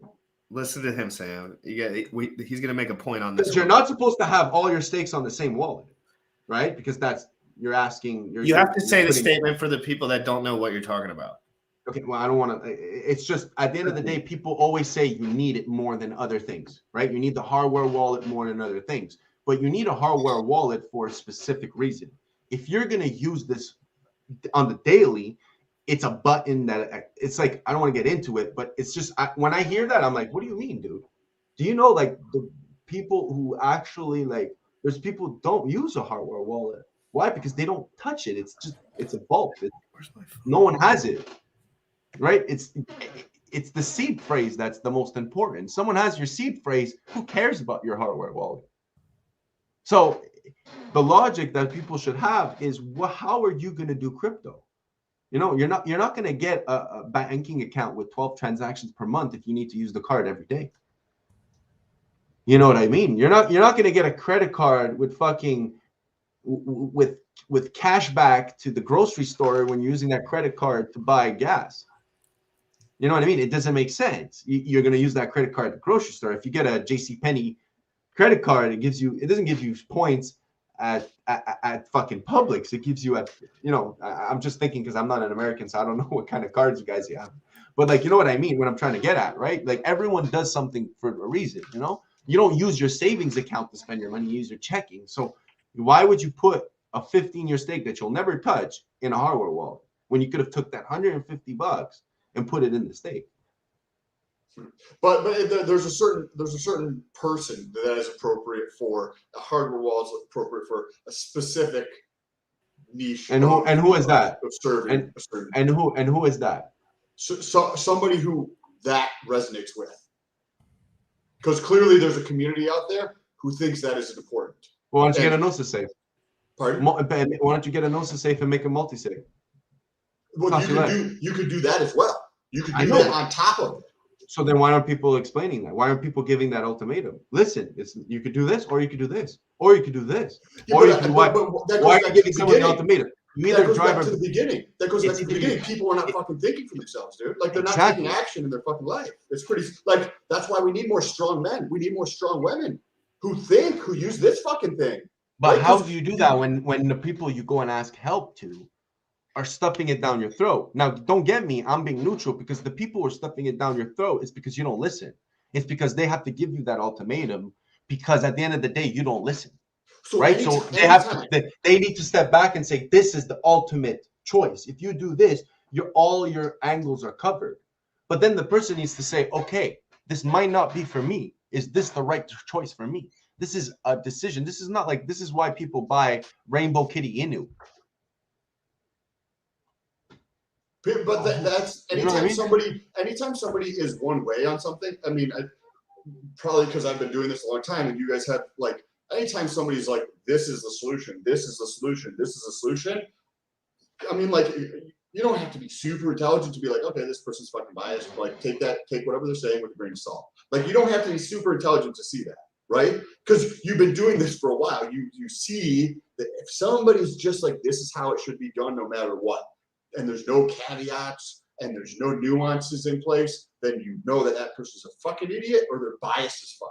One of those two things. They're trying to sell something and benefit from this thing, or they're an idiot and they just don't know at all. Like, that tends to almost always be the case when somebody's like, this is the solution, period. So when people are like, this is the solution, and they're talking about hardware wallet, one, they're either an idiot, right? And they just don't have any idea what they're talking about, or the other side of it, right? And we see that happening all the time. And not only in crypto, but we see it happening in like legacy finance. We see it happening in fitness. We see it happening in every single thing that you get into. You have that dichotomy of those two things going back and forth. But I should have gotten off here a long time ago and got back to fucking doing some work. Hey, brother, it was awesome meeting you. If you're ever down in Florida, let me know, man. Yeah, for sure, man. 100%. 110%. I love Florida, man. Telegrams. My friends are actually down. Yeah, 100%, man. I'm over by Clearwater. You should come on down to the Twitter Spaces whenever you have time, man. Yes. I seen you in there. I seen you in there, but come on up and speak. Sam, when's your downtime? Like when you're just sitting at your computer? When I eat my food is the downtime generally, because I like whenever you want. We're on 24/7 for your other shit while you're doing it. Yeah, 24/7. I went into one Twitter space and at one time, but like I didn't understand how to do anything in it, and I just left. Because I heard somebody say like, "Oh, what's up, Sam is in here" or something. But then I was like, I didn't know what the fuck I was doing in there, and I was in the middle of trying to do something else at the same time. That was me. That was me. Okay. Because I was like, "Hey, come up and speak." You know what I mean? You're on the show every day. Like, might as well. And then I was like, how do I do that? I was like, what do I do in here? And I will get in next time I see that. I'll follow you right now on Twitter. Appreciate you guys. No problem. My pleasure, man. Jim Rat, I appreciate you putting everything together, bringing us all together. Thank you. Peace out, guys. Take care, man. Yo. So I got invites galore. So we can pretty much spin this however we want to at this point because there's invites galore coming in. And I want to think about some of the stuff we've been talking about lately. Oh, yeah, I have a couple questions. Should I be paying attention to what did that guy tweet me? Some dude tweeted me. What? It's some like these max. What is this maximum yield instant liquidity Maximus? Do you have anything? Do you know what that is, or should I pay attention to that right now at all? Is that the Maximus DAO? Is that the Maximus DAO? Yeah. Maximus Dow, they've come in the chat a couple of times. They've explained their project. So basically, it's like, and I don't want to speak for them. So from what I understand, it's basically like a pool of people putting their money in a smart contract that says everyone puts it together, so they get the maximum bonus and they get the longest bonus. So it's going to be a 555, and then at the end you go and you claim it, and you're able to take your proportion out of the smart contract of the 555. And I don't want to speak for them because they could explain it better than I could, because I don't really like shilling other people's projects. But it sounds, listen, at the end of the day, all these projects sound amazing. It's just, are they going to fulfill what they say, right? So I just want to know if I should just. They're really good people. Should I They're really read good people. They come in. They've been helpful. They come be part of the. They don't start FUD or nothing. They're always very. They're always answering questions. I'm very excited to see what they actually have to. When it comes out and when they have actually something prepared. I'm really excited to see what they could do, and it just needs to be well done, because at the end of the day, why can't 10 people come together and say, hey, let's make a 555 stake together, right, and create a smart contract that allows us to be decentralized at some point where we don't have to worry about properly splitting it later. So I think it is possible. Now they just have to do it properly, right? Because if it's not done properly, it could be a big disaster, right? What's up, Wales? How are you, man? What's going on, guys? Just chilling. Just know what will be in your bags in a couple years, guys. Just remember, when you imagine your MetaMask opening in a few years, what coins do you think will be in there? Buy some of those. Don't buy the ones that are just popping up. And I'm not saying you can't learn about them. No one says you can't read about them. But I'm saying, I think you need to refrain what you said, because the shit coins, the dust coins, are still going to be there. It's wallets. So you have to refrain what you said in case someone thinks that is misproportion. Because the shit coins will always be there. You can't remove them. Yeah. So, yeah. But if you're, yeah, you know what I mean. The good shit, though, the good shit with the good price charts that are nice, and Hex. I mean, we're so spoiled in Hex. I mean, we're really so spoiled. Like, imagine all we had to do was learn. Well, after you get through the brainwash, like we were mentioning the first hour, really half of the battle is getting through the brainwash and being able to realize that everyone else is telling you stuff that's just regurgitated. Wrong. Yep. Yeah, wrong and regurgitated. It's just like, what did the first guy say? Well, okay, you hold say on. Here's the thing.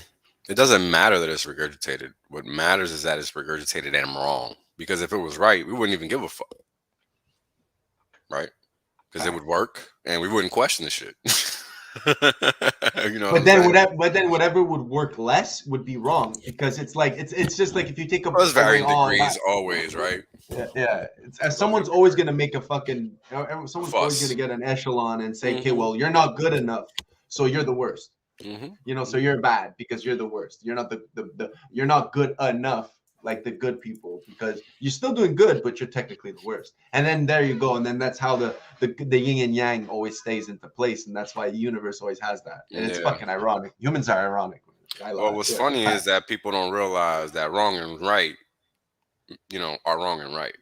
That's why they get carried away with the rest of the shit you was just talking about. That other shit you was just talking about, irrelevant. I never taken any of that shit into consideration. For what? What's the value? What do you mean? For like anything outside of what's right and what's wrong? Well, it depends on how you see what's right and what's wrong, right? Exactly. Well, this is how easy it is. Let's think about it. Because I'm not gonna go all the way down to like natural law, nothing like that, or moral law. But it's this simple. When you take integrity into account, what does that mean? That means you don't have to think about your actions. You just do what you got to do. There's nothing to think about. You don't have to worry about consequences. You don't have to worry about none of that. You're just doing the right thing, and you already know you're doing the right thing. So is there really anything to take into account with respect to karma? 9 out of 10 times, probably not. Because you're just trying to do the right thing. But this is assuming you understand what is right and what is wrong. Because what's right to you and what's right to someone else. How do you get to the right? How do you get to the good shit? I mean, I know we did it, but like, how could you? That's the hard part. Yeah. That's the hard part. Look, when I was in college, I was taking this philosophy class, and there's this. Oh, actually, it was a theology. It wasn't even philosophy. And the topic that came up was this. Natural natural law, like was naturally correct to you, or moral law. Sorry, moral law versus natural law, right? What's correct and what's not correct, right? By human nature, so to speak. So moral law, in essence, is what we know to be right based on our upbringing.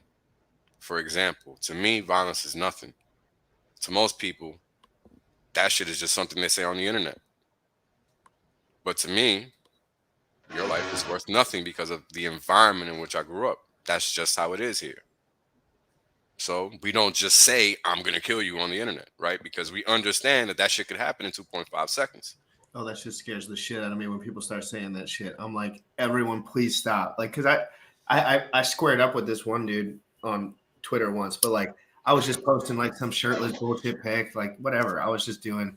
I don't remember what I was doing at the time. Oh, I remember that. I saw But the then the dude reaction. It was started getting nonsense. real, and I was like, bro, please do not say that shit because I will be on guard every single day for the rest of the fucking year. Like, you know what I mean? Like sitting there ready. Like, I don't want to have to be like that. Can we just Right. square up right now? Right, but it's just one of those things, right? What's normal to you is not normal to me. Because for somebody to address me like that online, it doesn't even move me, right? I'm just like, okay, see you when I see you, bitch. Good luck to you. That's it. And something either happens or it doesn't. And if it doesn't, well, the antagonizer is clearly a bitch. Because why are you talking shit in the first place? Nobody even cares but you. Because it's the fucking internet. You know what I'm That's the saying? thing about shit talk. It's like the incentive to shit but talk that's the already point. puts you in the loser position. You're already talking shit. Why are you not just acting? Why aren't you just not talking shit? Because why? Exactly. But that's the thing, bro. Right? So again, this is going back to what's right and what's wrong. Right? When you put yourself in a position where you have to answer for something you just did because somebody's going to question you, well, that probably means you fucked up and you probably shouldn't have did what you did. Now, what I figured out in life is that when you fuck up and other people tell you fucked up, odds are you probably fucked up, especially when you're a kid. So you learn integrity through that. You learn integrity through learning from your mistake, through saying, yeah, I fucked up, and picking yourself up, dusting yourself off, and continuing.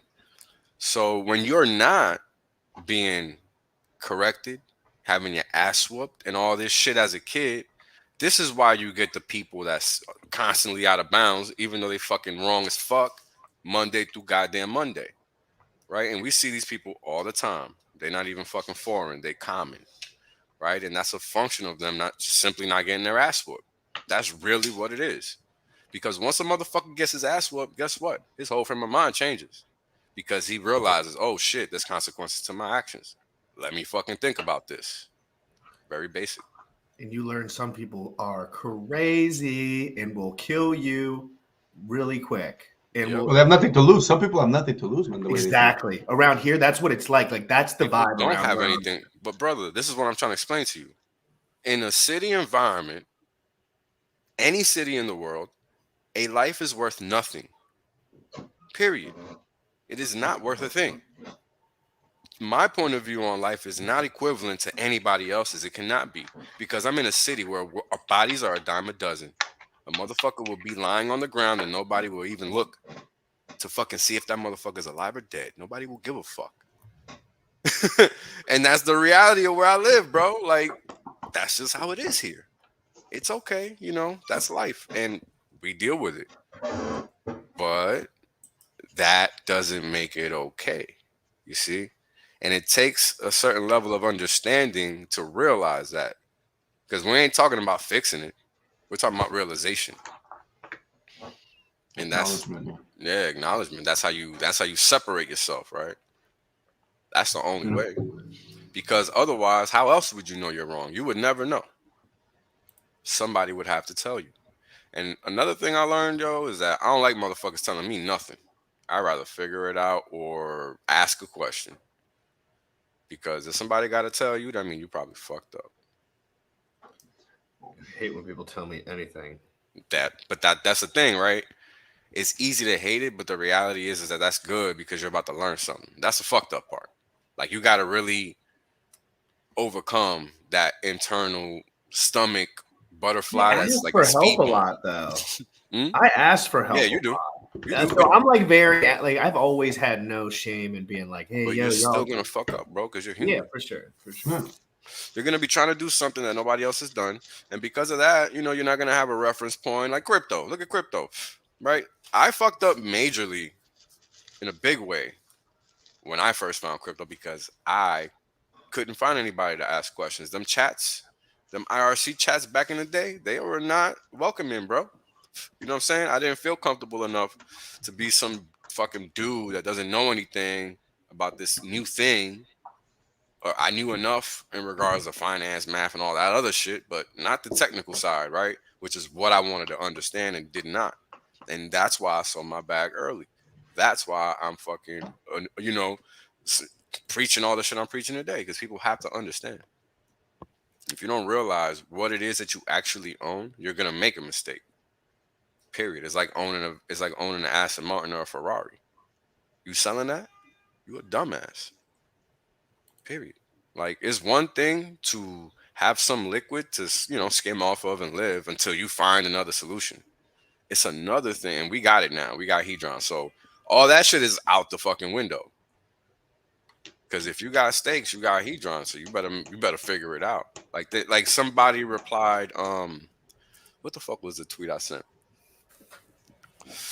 Um, something about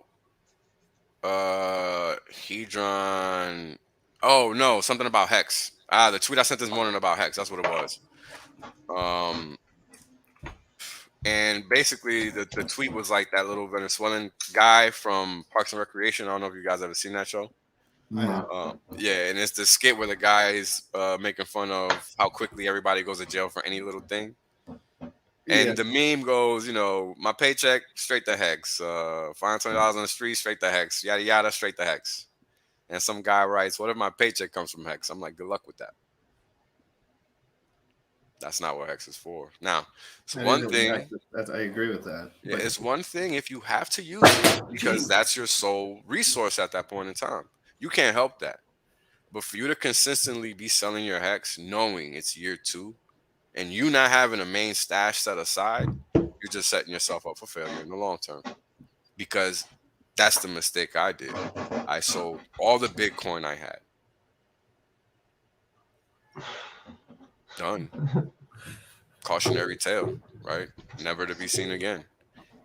And that's how simple it is, and it was, right? So this is why we have these conversations, and we're not pitching for you to go out and speculate. You want to speculate your life away. But this isn't what we're going to talk about. That we're going to talk about building generational wealth here, and you're more than welcome to find other channels that are willing to let you get wrecked. We're not here for that. Like it's one thing to take a loss on an asset. It's another thing to take a loss on a tax coin or take a loss on a rug pull or any of those other things.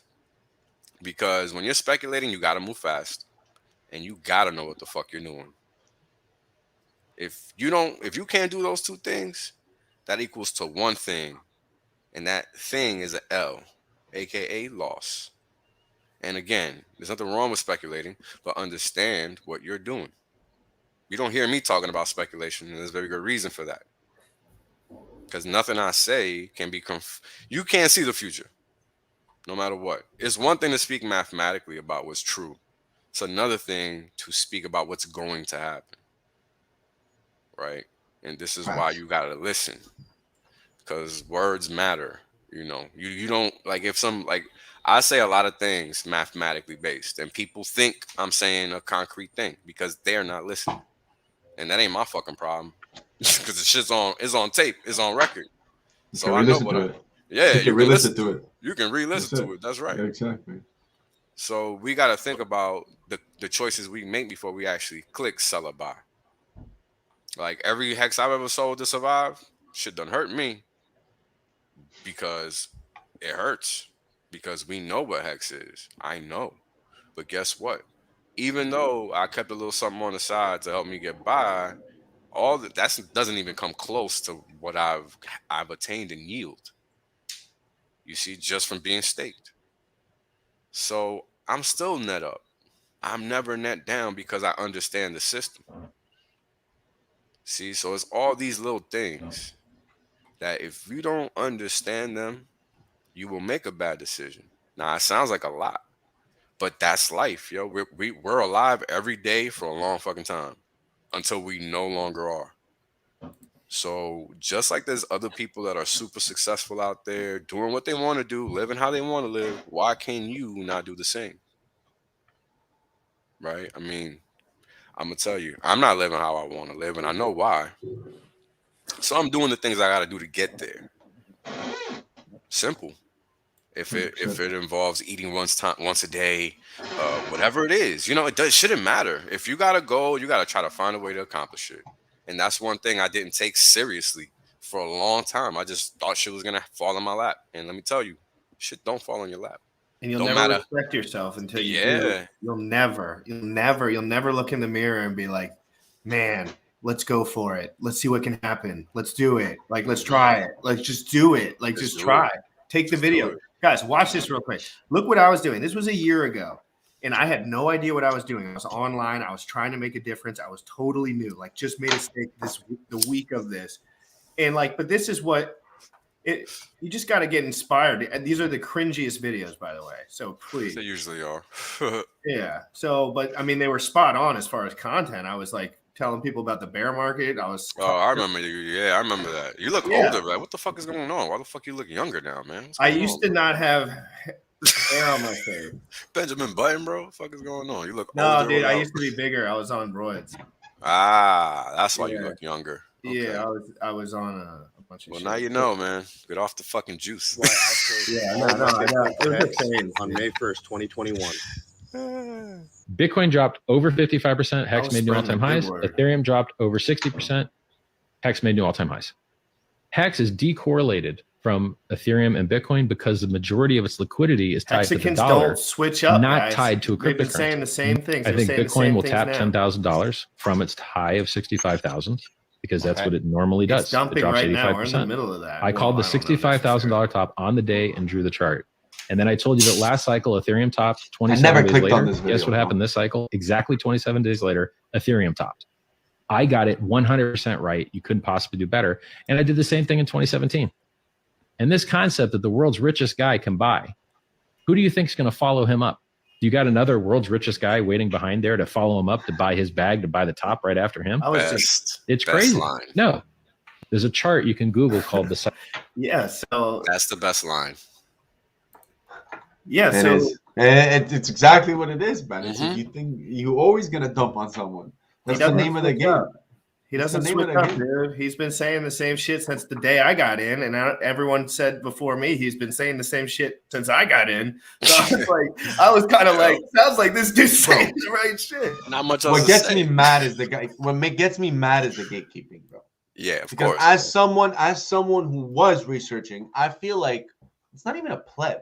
I actually feel like I failed myself by not finding him. Because I'm like, I found everything fucking else known to mankind in crypto except this motherfucker. Bro, And I'm then gonna tell you. it took someone I know to say, hey, this guy's as arrogant as you. And I'm like, what? And it made me want to go check. It wasn't even like, oh, this guy's talking about this. It was, yo, this guy's as arrogant as you. What do you mean? I'm like, what do you mean? I went to check it out. I was like, you gotta oh my put it god, on. this guy's awesome.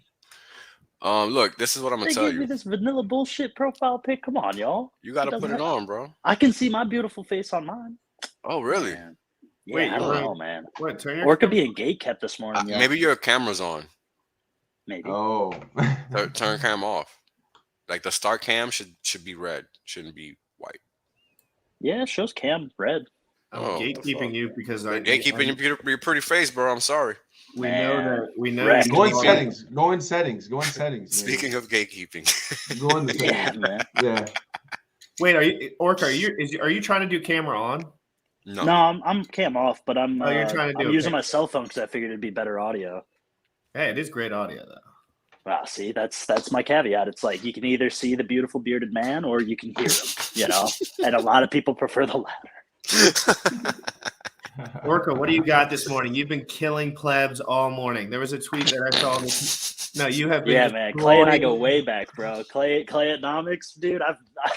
Oh my god, Dude, Oh my he, god, you fire roasted that mother effer this morning. I He slayed was that getting the motherfucker months engagement ago. of a dude with 45 followers. We got to pitch He that has guy. like OWB, man. 150K. It's disgusting. I definitely used to drag his ass a lot, especially after the whole Hex situation with the listing. But he used to shoot out these newsletters in the email for Nomics that would be like how to spot gatekeeping in crypto. I would like screenshot the newsletter and send it to him on Twitter and be like, "Hey man, I was just curious if you consider yourself one of these scumbags that you're writing about in this article." Like, I don't give a shit, man. I'll tag anybody. Oh, that's a good one. I mean, he is now. He was until he decided to change the definition of market cap. How you doing, Right. Mr. Sequoia. Cheers. Most engagement How you Nomics ever doing, got. Sequoia? Wow, good morning, y'all. Nice to meet you. Yeah, I guess so, right? up? How you doing, Wagoneer? Top of the morning. We had our chief already up. That's been good. Okay. All right, what were we getting into? So Orca was destroying. I was basically following your Twitter threads this morning and just liking everything. And but Clay from Nomics, he's a little shit, isn't he? No, I didn't even think he was until now. Everyone's telling me, dude, that dude. I don't know. Like, why would he say? What was his tweet about? What was his tweet about, Orca? It was like Hex is down. Was he the guy that said Hex is down 80% or something like that? No, he's the guy who owns Nomics. He's always just like, yeah, but he said that. That's what the because then Orca wrote, "Hey man, 30K followers, 30 likes, 2 reposts." Like, come on, man. I don't know what he wrote. I mean, the guy's irrelevant, so I don't even understand why. Like, he's fun to talk about because he's, a freaking loser, but that's about where it ends. You know what I'm saying? The guy adds no value to the space. He's just another gatekeeper, so he's irrelevant. And that's pretty much all.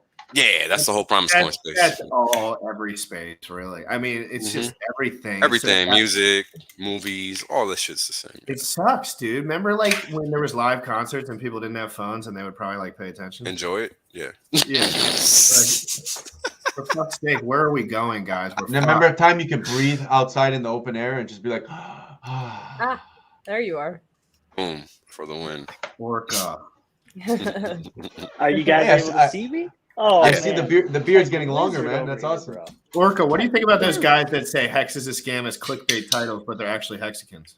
I don't like it, man. I think that's a really stupid marketing effort. I do. Hey, did you guys know that the banking industry doesn't want you to know these 3 hacks? They don't want you to know that you can just go to their competitors and get your fees waived. It's like the dumbest shit in the world, bro. It's like, why are you setting something up to be, you're combating yourself? Like, that was an edgy idea maybe in 2014 or something, but like, use your brain for something beyond being a parasitic piece of shit. Whoops, or something. Try to use your brain in general. In general. Yeah. So Jim Wright was asking earlier, or not Jim Wright, but somebody commented to Jim Wright like, "Hey, thinking about starting a video. What do I do? Like, what kind of content should I cover?" Just educate people. Wales, you're always just providing data, macro analysis, down to earth rhetoric. Like, that's educational. People need to hear those things. Why do you think they keep coming back? They don't come back because they're getting a contact high. Okay. Yeah, I'm definitely not giving anybody anything. That's for sure. Right? Like, they're not hotboxing with Wales. They're just the education. Although we can. A resource. Like, just be a resource at the least, right? Like, if we're on this show, anyone can ask any question at any time. And we will hammer it out. Like, we will. This is what I like to say. I like to tell people, like, look, everybody has their own thing. Your thing is what you can use to market yourself. My thing just happened to be finance and economics because that's literally all I know. I'm sorry. I'm a one-trick pony.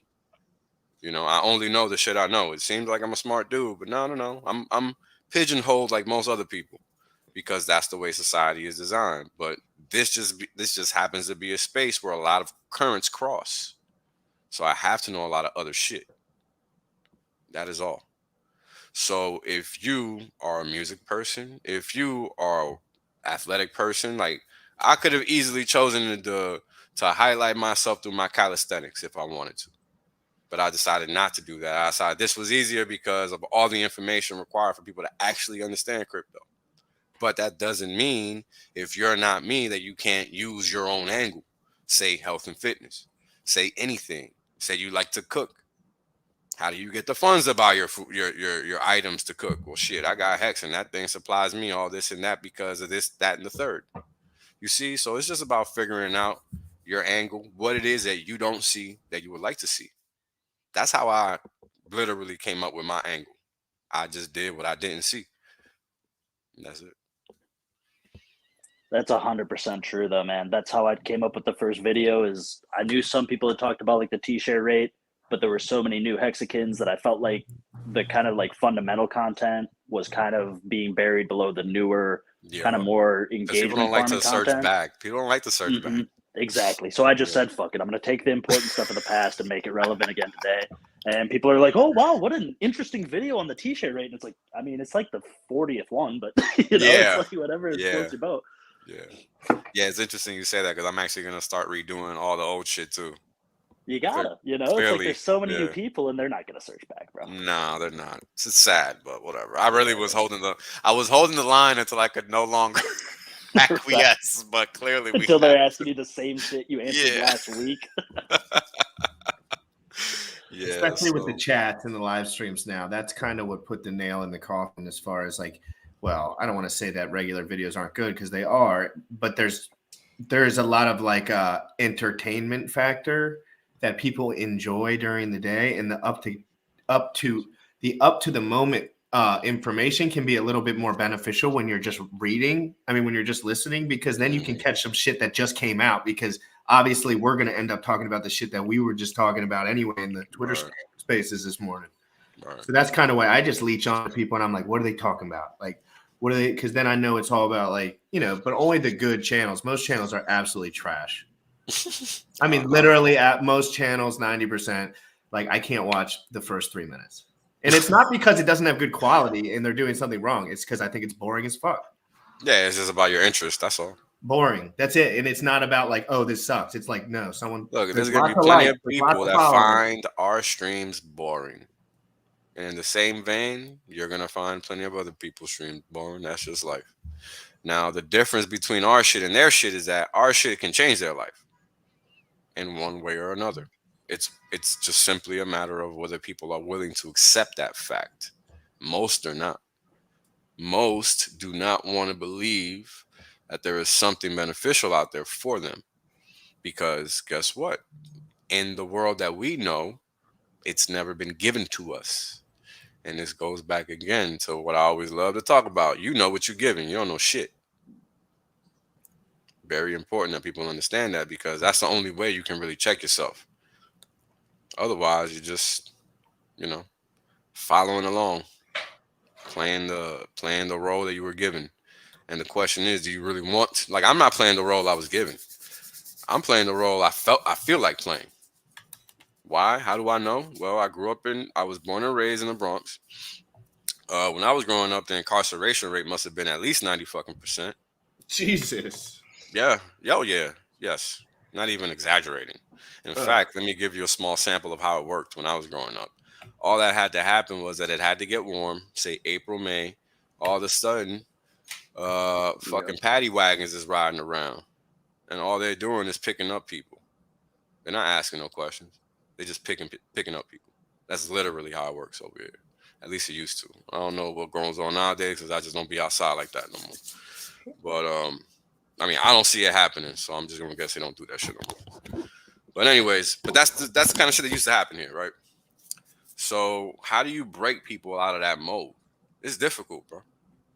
You know, you don't keep somebody in a zoo for fucking 20 years and release them into society and expect them not to be an animal. That's fucking stupid. But yet that's exactly what we see in every way possible. The question is why? And that's a question nobody's interested in finding out the answer to. Very few. But we're not getting anywhere without finding the answer to that one. Is basically the point.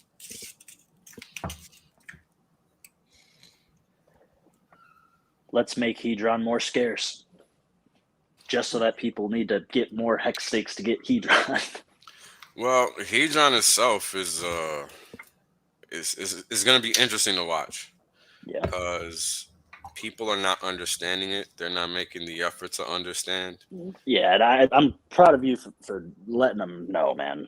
Telling them it's meant to be sold and shit. It's like I'm getting real worried for a lot of people. But we're not gonna save 90. I'm done giving away free alpha, Right. bro. I'm giving away minimal alpha, and I'm the gonna tell you amount of why. people that want the 10,000x on Hedron, it's like, Yeah, I'm gonna tell you selling why. it, bro. Exactly, and I'm gonna tell you why. Because I don't want none of those motherfuckers around for the next 1,000, 10,000x.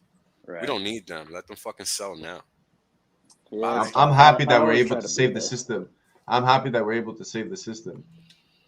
Like that's what I think when you start saving the system with the liquidation, that's where it's really valuable in my opinion, because it's like if people don't want to delay their gratification, how many times did someone, when they nuked their price, you would have been like, shit, if I could have literally contacted them and said, yo man, instead of giving that up, I'll just give you, or I'll pay it for you because I'm bound to do that. I just can't get that price no more. So let's make a deal.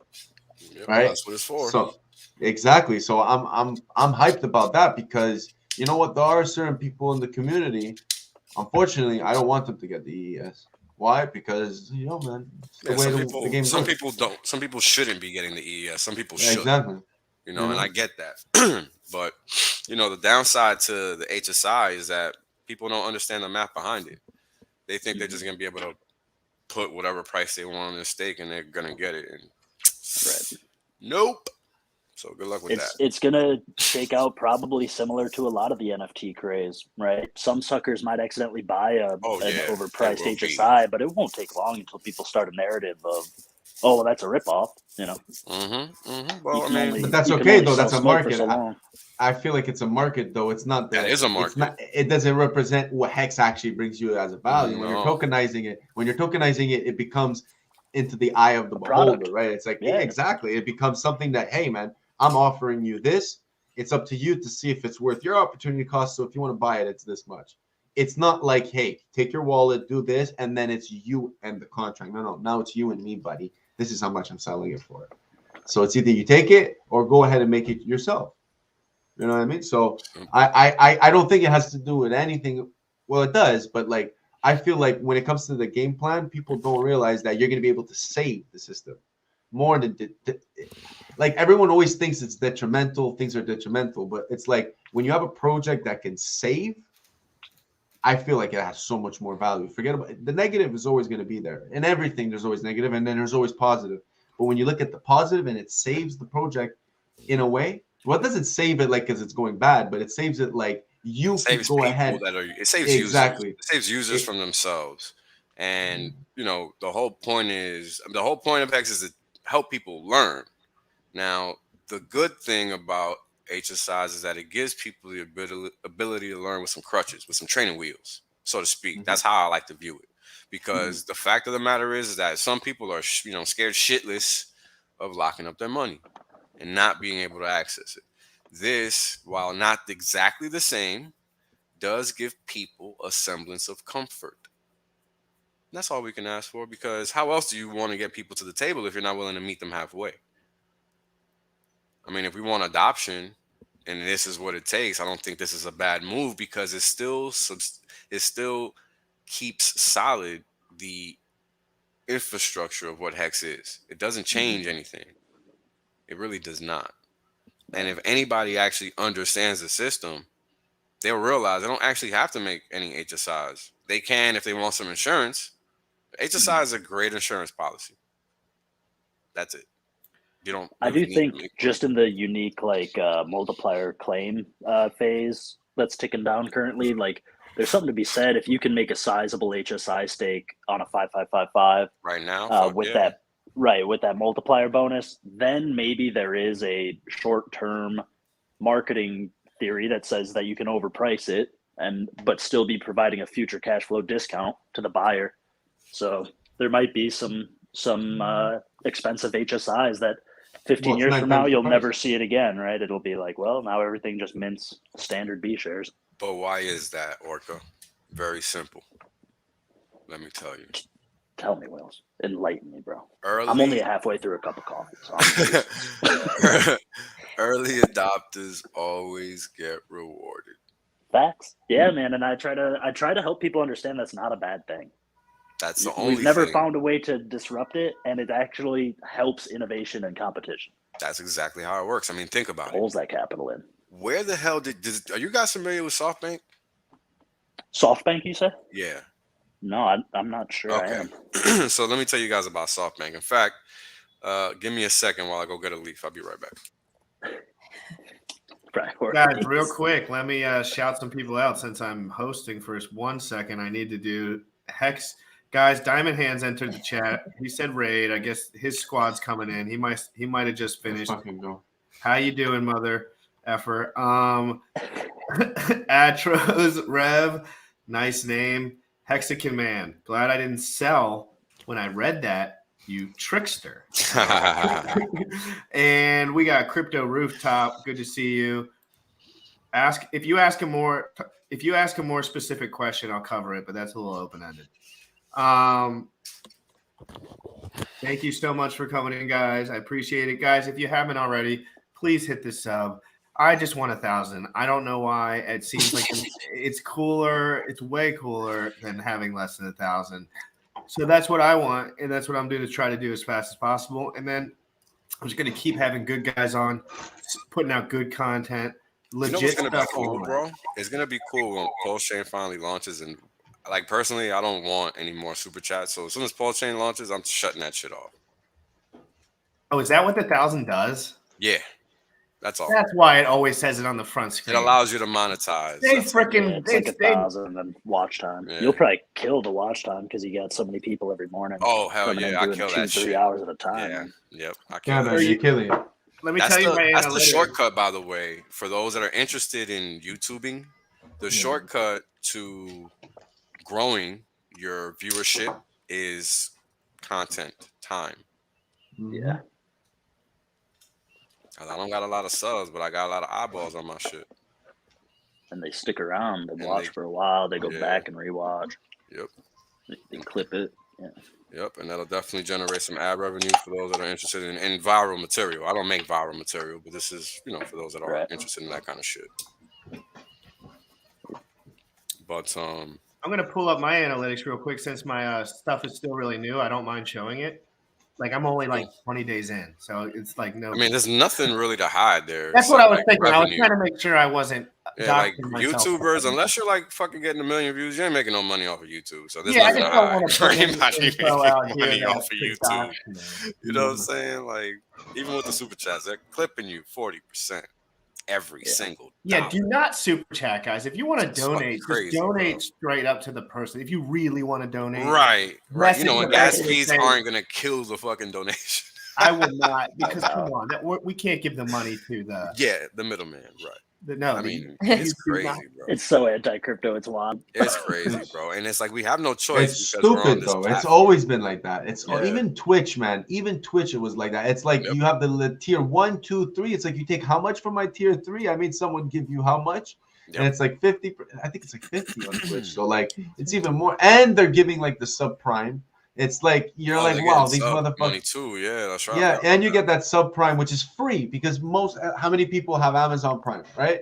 So you're getting it for free, and they take half of it. It's like, yo, fuck you, man. It's fucking free. That's fucking crazy, bro. So here we got. I've done how many videos? Not that many. I've only done this for like 28 days. Or so. I think engagement is. Let me see on the watch time. See, you only got 1,000 watch time hours though, right? You have to do more hours, man. So the question how many is, watch hours do I? Well, I just started a month ago. You know what, Jim Rat, man? In my opinion, man, just don't even look at it, man. Yeah, I mean, it's not really important. That's a beautiful chart. It is. Look at that chart. The more you make the chart go parabolic, the more it's going to be harder to maintain it. You guys so you know need how to long be a constant growth. You need consistent growth, bro. So just maintain that chart. Maintain it at a linear way. Well, I'm live every day, so he can't maintain nothing, bro. It's not on him. It's on the content he puts out and whether people want to keep watching it or not. Let me tell you something. Oh, It took people me will. five Money. months, 6 months just to reach 1,000 subs. You know, nowadays, motherfuckers get 1,000 subs in a day sometimes because the community is so fucking active. So I Exactly. think people just need to be patient, put out content. People like it, they will come and follow. Because, you know, it ain't like it was when I came up. You know, motherfuckers just wasn't subbing. Now people are giving away subs and follows. The community is much bigger. So you just got to put in your time, do the work, and people will come. You know, if you build it, they will come. I never expected to have 100%. any kind of, you know, if you look at my fucking YouTube channel, I got like 100 fucking videos on there. I don't even know how or why. But they're there. You know what I'm saying? Like, I don't even remember doing them, bro, because I'm just talking. Just whatever. You know what I'm saying? Yeah, So man. it's crazy. It's crazy. Especially like with a morning kind of session video like this, man, this kind of channel. I mean, it's Yeah. going to compound over time. Dude, the Twitter spaces began as just complete chaos and no plan, and now it like serves as a quasi Hexagon ASMR sleeping channel. So like, Yo, no really, fun. it does, yo. Dude, It they'll really just does. sit on It's your so channel fucking for weird. no reason. It's like these people fall asleep to the sweet sounds of T-shares printing. It's hilarious. They want to wake up knowing exactly that T-shirt, how that much that Mhm. T-shirt already ratcheted. Stop I playing. was Yeah, watching man, it's Matt like in all day. hypnosis education channel.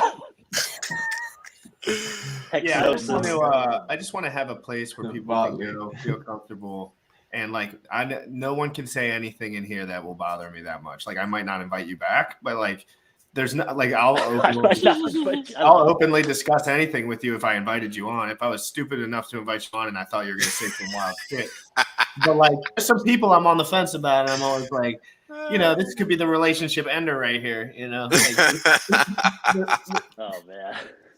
Well, you know, and then everyone, I just want it to be a safe space during the day. I'm a morning person, right? Like this is when I do this kind of thing. I don't do my learning and really understanding things at night. That's just not how I live my life. Yeah, I'm like that too. I'm a morning person. This is my shit. Like right now, I'm locked in. I could work for another 6 hours. Wouldn't bother me at all.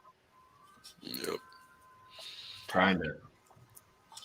Got to get it in. So let's get back to this early adopter business. And who the hell is SoftBank? Yeah.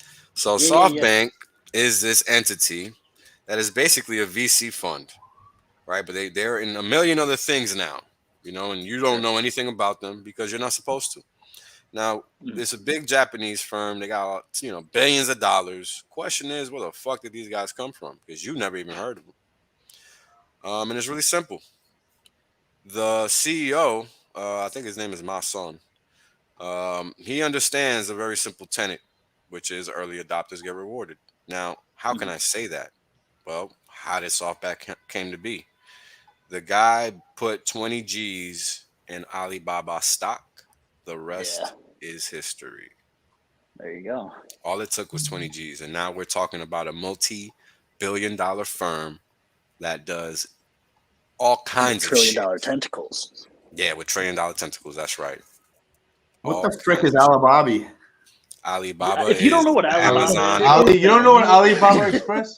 He's an American, man. You are. I'm You're American. about to learn how the world actually works, my friend. All right, well, you guys don't really know America. Alibaba is just the Amazon competitor in China, just the equivalent, the Amazon equivalent in China. That's the largest supply chain network in the world. Exactly. Larger than Amazon. Yep. Damn. Usually people sell on Amazon what they get on Alibaba. What they get off of Alibaba, yeah. But I mean, the reason for that is simple. That's not really a brag. It's because they fucking produce everything over there. So there's really not much of a claim to that. Let's. Oh, but it's an be awesome objective system. It's an awesome system. I love it, man. I'm all for hustling, bro. I love it. Bro, if we had the ability to do the same thing here, we'd be doing it. It's that simple. I used to be a little more involved, but then you got to face yourself in the mirror and what's your morality, because I know how the sausage is made. That's Wait, a little bit more involved how? Oh, man. I mean, I made fuckloads of money, man. When I was in undergrad studies, like trading. No, I would just wholesaling, man. When I was in my undergrad studies, I was probably making $2,000 a week profit. Hex Orca, teach me. Down. I mean, this was 2000 and it was new, right? 13 or something. But yeah, I mean, it was a lot easier back then. But then I saw the writing on the wall, right? I knew that people were going to rent the Lambos and come up with the paid YouTube clicks that say, "Hey, you want to make $500,000 this year selling toilet paper and stupid shit like that." It's like that stuff's not sustainable, man. That's just you have to sustain the clout so that you get enough suckers to keep staying in your funnel. But if they figure out how to source it themselves, why the fuck are they coming to you? Yep. Oh God, life is such a freaking smart contracts made your life easy. Stop fighting it. Yeah, no shit. Stop fighting. You really want to keep up on the latest trends of handbags and shit that you don't even own? Fuck that, like, bro. Nah, Got time for that shit. I don't either. But that's how SoftBank did it. You know, who's the next SoftBank? It could be anybody on this and watching, listening. It could be one of us on screen, and that's the reality. You know, the world is your oyster. What you do with your wealth is literally predicated on whatever is in your mind. So once you understand that, and you understand that you typically operate from a basis of not necessarily knowledge, but information that's given to you, then you can't lose because you understand how you have to move. You understand that you don't have a book to pull information from, but that doesn't mean you can't do something you don't see done. I just literally did it myself, and I'm doing it, and I did it 2 times. We're doing it, and Hexagons are building all kinds of shit that ain't been built before, so it's not even just me. So we got Hex. It's just like that. Hex didn't exist until it existed, right? You only stop yourself. And that's basically the point I'm trying to get at. So early adopters will always get rewarded for that simple fact. Molly's stupid. No shit, dude. Hey, you working, man? Come on, stream with them jokes, bro. He needs to be off camera, so he has time to write them in his journal. Right. Oh man. But right when you, I mean, let's think about this, man. We're sitting here having a conversation about how it is we can achieve our goals just because we feel like it. Who else is having this kind of conversation? Not a lot of it out there, man. Exactly. Not in crypto. Not anywhere. If you have it, you got to keep it to yourself because most Not people anywhere. you can't find people. So like, if you can't, like I know people that are smart, but they have to keep their shit to themselves because they never found an outlet of people that can. That's right. What they're throwing down. That's right. And this is why this community is so important. This is why it's on us to keep it tight, because others don't want anything like this, especially if they can't directly benefit. Right? I mean, let's look at the landscape of what is in existence right now. What is the power structure of the world? What could it look like? Do we really want what we have now? And I mean, I know the answer there is no. So the fucking question is, well, what do we do about it? Well, whatever the fuck we want. That's the answer. Yeah, man. Literally. And it's not going to happen for us, you know. That's why it is whatever we want, because we got to do the damn work. That's right. You better be ready to put in the grind if you want to get the reward. Yeah, but we got to work together because it's so easy. It's so easy to get lost in the sauce and just everyone doing their own thing, and then the core gets kind of fucked up. Because What's that punchline? What's that old school line? Together we stand, divided we fall. Yeah, exactly. Ours back in the 1700s, bro. Ours. Right. Same, Rich kids. Bros with their flutes in 1776, fucking skipping. Yeah, I mean, same here, right? I think all of us to some degree are in that same camp, because how else are we in crypto? I mean, the average person doesn't even know this should exist, and then if they do, they don't think it's real money because they don't do no homework. That's simple for most people, you know. As crazy as that shit might sound, but it's true. Like my sister, for example, she knows she knows I'm a fucking professional fucking finance person. Been trying to get her ass in crypto for dumb long. She's like right at the bridge waiting to cross over for the past 6 months. I'm like, yo, what the fuck are you waiting for? You know what I'm saying? Some people you just can't nudge them over, man. No matter who you are. No matter. Well, at least you picked the bear market to be patient. Well, better than 1 hour. What was funny is she could have been in way before the bear market, but whatever. I bet. You know, whatever, man. Family and yield the whole way. Oh fuck! I can't wait. Yo, I was thinking this morning. Let's get some FOMO pants on, because I was thinking this morning, like, damn. Yeah, I think you got the highest discount in history in Hex right now. No. Almost. The first one was the most biggest. It's 90+%. I think it was 92. The dump off the initial launch was 92%. That's the biggest one so far. the highest business discount. 92% is 8% away from buy one get one free. Actually, it's 8% away from get them all. 200K was $11. But you know what's funny? If you sit here and do the math, you realize it's actually free. If it's 90% off, 80% off. If you're paying 11 cents right now for Hex, you're really paying 6.5, right? You're not really paying, or 5.5. You're not really paying 11 because you're about to get a copy. Yep. Plus, you got your, if they're stakes, you got your Hedron, and that's a copy too. So you're getting the little pennies in there, so you can shave it down a little bit even. It's crazy, man. Yo, it literally, Wales, if you do a 555 stake, the amount of Hedron you get, you can calculate it. It technically amounts to almost 33% of what you initially put for that stake at that moment in time. Think about so that. it just needs a 3x, and you technically got your initial payment back. You got your money back, so everything's profit. Disgusting. Everything after so 3x heaven forbid is you have profit. a 10x multiplier. Well, I got a lot of those. That's all I'm gonna say. And look, I don't talk about Hedron much. I don't talk about Hedron much, and let me tell you guys why. It's because of that multiplier, though. That's why people don't realize it's 10 of those stakes. It's 9 of those stakes. You know what I mean? People don't realize it's not just the bonus. It's like, yo, in 2 years from now, when you need to get that, you're gonna need to need to buy more because the B share is gonna cost more, right? Yep. So you're gonna have to put more because you're only getting it one time. So it's like, take advantage of it now. What did you say, Wales? Early adopters get what? The early bird gets the worm first, I guess. That's right. Early adopters get rewarded, baby. Always and forever. Always and forever. Like I'm gonna be honest. I'm glad I didn't know about Hedron until it was actually out, because I would have been so impatient waiting for that shit. Crazy impatient. I'd had no idea what it was the whole time, and I'm glad. And that's all the alpha you're going to get from me on that one. Yep. So. Great power comes great responsibility, man. That is Spider-Man, correct. shout out. That is correct. Should I put together a video of how people can become Alibaba sellers and victimize average ordinary people so that they can accumulate generational wealth the next? I bet you get tons of views. The king of the castle. Yep. Bet you get tons of views on that shit.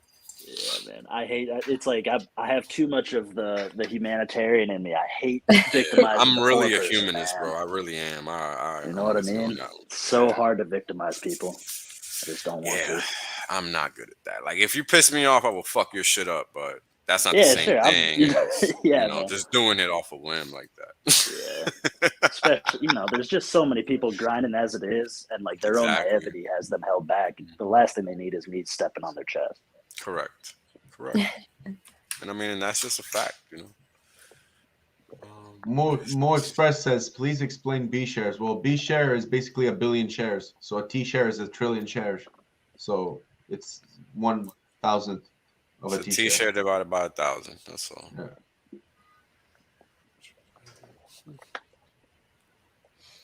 But yeah, man, when you're thinking about what kind of future you want, it's literally on you. That's how we kind of started this conversation.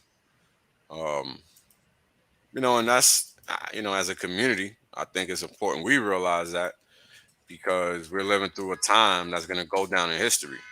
The question is how, and it's on us to determine that. It's not on anybody else, regardless of what you see on TV or hear on the radio. That's a fact. Yeah, right? The revolution will not be televised, but it will be live streamed. That's right.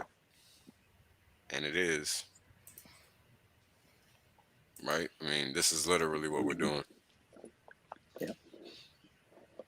I think it's interesting, with Hex and Hedron, we know that the truth engine says the math should work out in such a way that ending a stake and restaking the principal shouldn't be able to afford you more shares.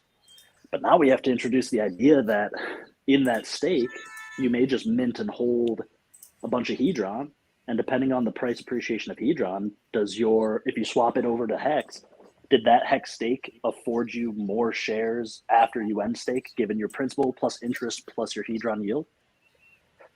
there might be an opportunity to break the truth engine if Hedron appreciates. You buy a particular priced hex and a particular season of Hedron trends, you might accidentally get a 5 or 6x multiplier on the Hedron appreciation in that time frame. Something to think about. Makes the market a little more. You've got to keep the arbitration a little tighter because you'd hate to, as a whale and hex, you're not going to just expose yourself to people gobbling up T-shares. Nope, doesn't even make sense. That's it. You're just laid back. In my opinion. Personally, I've been thinking about it. I'm like, I want to buy Hedron, but why would I? Like, I love it. It's like even they said it. This is the best part. They put out a tweet and said, "Why don't you buy Hex and stake it, and you get it for free?" Hedron said that. Like, they posted a tweet about it. Like, yeah, I mean, it's like I bought some. I mean, I just FOMO'd. It's like you can't even say that I'm being cheap. It's just like what an amazing deal right now. And now it's 8x, unfortunately. That's my one question. Why do people care so much about why do people care so much about all the other features when even if you have a few hex stakes or make another one, you got like Hedron for life. Like, I don't understand why people are thinking like they're missing out on something. All you need to do is get a T-share or two and just claim your shit and just shut the fuck up. Yeah, some people, I think we had just an unfortunate era, a short era there in the Hexagon community where people were they were getting pretty Richard Hart maximalist to the point where it became disparaging to people that were trying to build legitimate layer 2s and optionalities. And there was just a defensive reception. And I think that kind of put some people off. And it might be fair, man. Crypto's full of crazy shit. So it's okay to be slow to the take if you don't want to FOMO into your own oblivion. Like, there's nothing wrong with that. But that's the price you pay and the opportunity cost. And maybe you won't have a 10x Hedron pumping out of your T-shares. Guys, if you're in the chat and you're having a good time, please hit the subscribe button because my car is in my parking spot, absolutely totaled, and I never got in it. I never got in the car. I never drove the car. I went to bed last night. I had a good night's sleep. I had tea. I was watching. Oh my God. It wasn't even me. You shaggy now. Dude with the truck. I was dead asleep, but like I heard the initial hit and it woke me up because my parking spot's kind of close to where my bed is. And it's like, boom. I was like, holy shit. So I think someone's in my house, right? Like immediately. So I'm just like looking out the windows, like checking shit. All my shit was locked up and I was okay. And then this drunk dude's like in the street, like looking at the car, and his car is on top of mine. Oh, like his wheel, like hit a big old lifted truck, and this front wheel just popped up right on my tire. And it was just sitting there. And he just backed up and he just ripped off. And I was sitting there just like, what? That's like, crazy, man. I was and then he stood up the street. He stood up the street for like 20 minutes seeing if I would come out to see, like, because he left his license plate on the ground somewhere. He was looking for it, but I had it. Snuck out there like a spider monkey, and I grabbed it like a little gremlin. I was like, ah. But yeah, that happened to me this morning. So hit the sub, guys. It's the least you could do. Who cares, guys? I have insurance. It's totally cool. I recently have been working. I got insurance. It's totally cool. It's totally cool, guys. Well, guys, I gotta go report to duty over at Discord Syndicate to talk about Hex in Spanish. So I'll catch you guys later.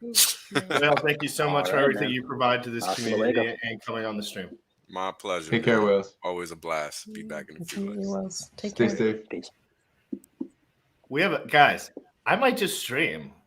Today because I got nothing going on today. My car's wrecked. I mean, I literally could not leave my semester is over. Nothing but. I'm literally Richard locked me in his house, man. So I have nowhere to go, man. Hold on, let me shoot Richard a link. Richard, if you're watching this, I'm going to shoot you a link. I've shot you about 100. Oh, he left. He went with a couple of girls, man. He went. No, he can still. You never know if he's got his setup. No, he went right. What time is it? Famous. It's like he went to dinner. He went to dinner, man. Anyways, I don't want to say where, but like he just locked me in his house. He's like, fuck it. He's like, here's water. Go get there. He's like, I'm not giving you the keys to the fucking backyard. You're going to leave. I'm like, what do you mean I'm going to leave? I'm in a mansion. I'm in the fucking Hex mansion, man. What do you mean? Why would I leave? Famous. It would be so dope if you edited your background into like a .mp4 so that the watches would stand. Oh, yeah. I've been trying to find a video where he leaves for like not even like just Right, enough get the for the background watches with the to, spinning to watches. turn, which is like a minute or two, because this background it was when he had to go get water. So when you have to go get water, Yeah. you look at it and it's like a couple, but nothing's happening to the watches because they're not moving. Right. So I was like, fuck it. I do But know I there want, was a stream a few months ago where somebody had asked, like their parents had asked their child to comment and say, like, can you make the watches spin? And that's when he had to get up and connect the power behind the camera. So there might be like 2 or 3 seconds of spinning watches without Richard and no, I remember that because No? what happens is when you turn it on, he clicks, it starts He with still had to come one. back and like hit the It buttons. starts or with whatever. one, and then it turns, and then the other one, and then it Yeah. turns, and then once it turns, the other one starts turning, and then Oh the yeah, other yeah. one's- He's and already then the back other in the one. chair. Yeah, That's- I've tried. Trust me, I've tried. I guess you just have to buy a shitload of Rolexes. I think there's only in the Do it past. yourself. There's a lot of them, but with the old setup, with like the chandelier Right. and like but this one The is just candles it's and- just like right now. It's like you think about it, it's like, yeah, man, I'm locked at Richard's house. You know, like, fuck, what do I do? Yeah. Man, I'm looking at the markets, and I got to tell you guys, I have no idea. Where's I the have no Supreme idea where gun? we're headed, man. I wish I had the Supreme gun because Orca, then I yes, could you use the do, Supreme though. gun and be Don't like, you look, I'm at know that? Richard's. Are you talking about I'm hex so- in the market? Like, I mean, like I Dude, know. I'm hex talking legacy, crypto. Oh, we're Forex. going down, I'm looking baby. at Where do you everything, think man. we're going, dude? We're going down. I feel It's like. just tough, man, because of how fugazi the fiat system is. There's a way to go down while the chart's going up, That's so because like true. this inflation can outrun the appreciation. That's so you so have true. to be Short term, like even cautious like within the because- year, is what you're Yeah, saying. so you don't want to get too bearish on like a option standpoint, because you expose yourself to just missing the actual physical number behind the dollar sign, even though the value has decreased. The price may increase, but the value, what you get, may decrease. So that's dead cat bounce. I kind of agree. It's just it's too bad that we have this conflict. Shout out to our European brothers, and even our brothers and sisters in Russia. You know, these people don't decide that war is going to happen, and they typically don't have information as freely accessible as we do. So it's a tragedy. And then there's also all of the kind of like psyop, false flag stuff that's involved in that too. So it's just a disgusting situation, and I get a little fearful when I see the charts pumping green in legacy, despite the fact that there are people dying because of conflict. So it's just a volatile Orca, time. you're man. all over the place. You're so good with keeping it all together as like in the one whole thing. Like, you know, you bring it all back to finance and politics, and I just skip all that shit because I don't know any of it. But like, you're so good at like bringing it back to like the core of everything, because that's really I appreciate it, important man. too. One of my degrees is in econ, so I'm, like Wales and I could probably talk for days about the markets, but You're very opinionated on the way people present themselves in the marketing standpoint too, which I like. yeah, just for me, I'm so passionate about giving people things for free and trying to help people just organically. Like I'm a huge grassroots movement guy. I'm super probably from a political standpoint, I'm probably libertarian, fiscally conservative, and socially liberal in some respects. But when it comes to trying to give people information, I get so excited about people learning and becoming more powerful through knowledge that when it comes to marketing, I hate the idea of manipulating. I think that the most effective form of communication is honesty and transparency. So I try to just provide people a genuine experience, and they have the freedom to decide whether or not it's something they want to act on.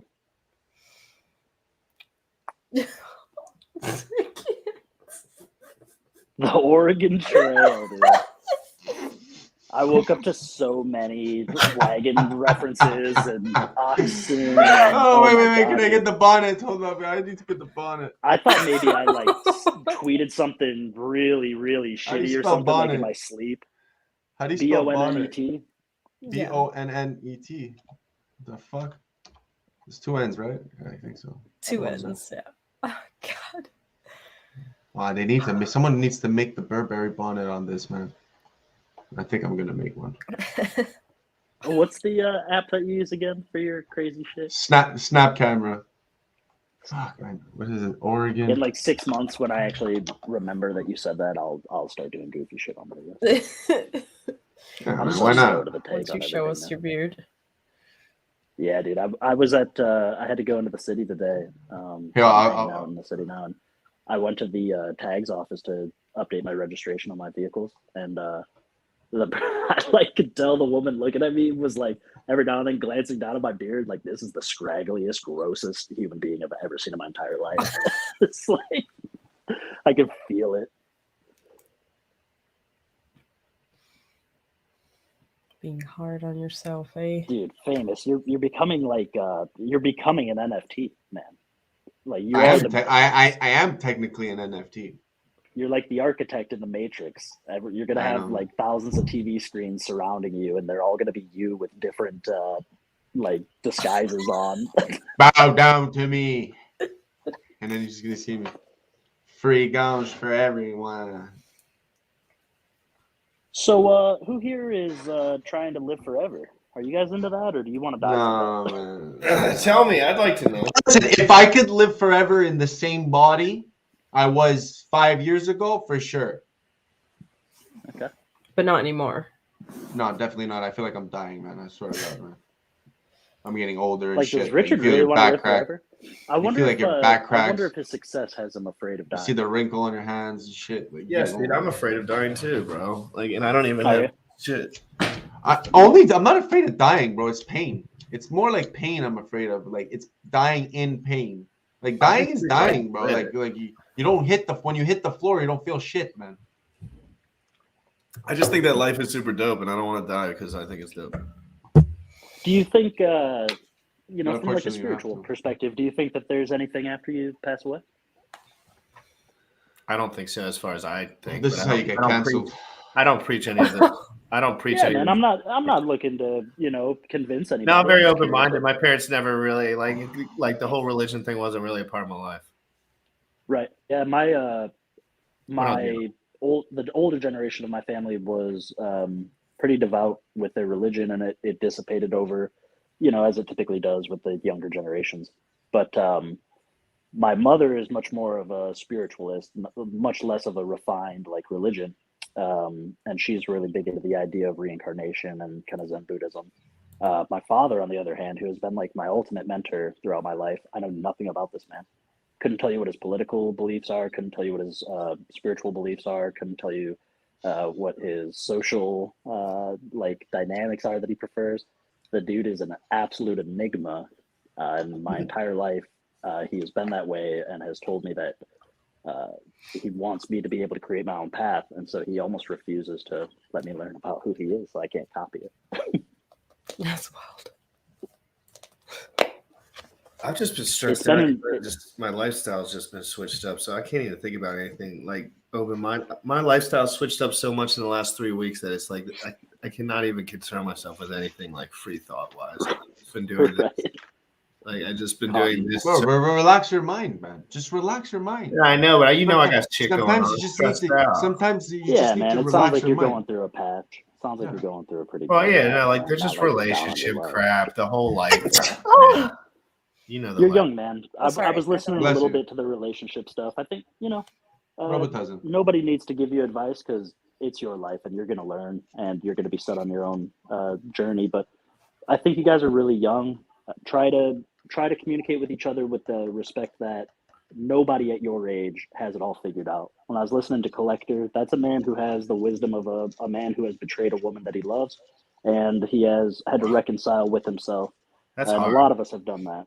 And I think that wisdom from the folks that can respect what they used to prey on and now what they like for Collector literally pray in a spiritual sense.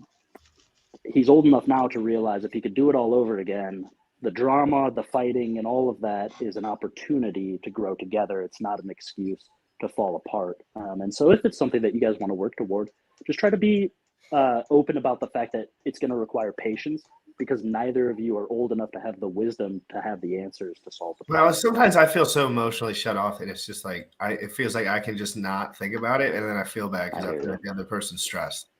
Like that's pretty much the only thing. Like it's usually like I'm worried that the other person's stressed, and like I'm very like I've been through a lot of relationships. Like to me, I don't know. I'm just not that emotional. like about that in particular at this moment in my life. Maybe I was at a different point, Yeah.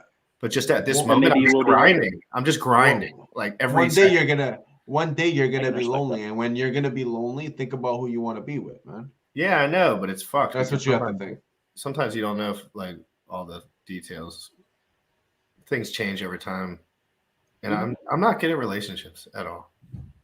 Do you really change over time, or does the way you think about things change over time? You I really don't. I'm change. pretty steady. I'm Eddie, still to the be same. honest. I'm still the same kid, bro. I'm still Yeah, the same. What growing up, man? I'm Peter Pan, bro. I don't never grow up, man. Fuck that shit. I'm in Wonderland, bro. What do you mean? I'm still the same. The only thing that changes is how I can fucking jump and my It's legs just hurt. what you My interpret. body, like, my you mind. Your do mind it. is you're ageless, man.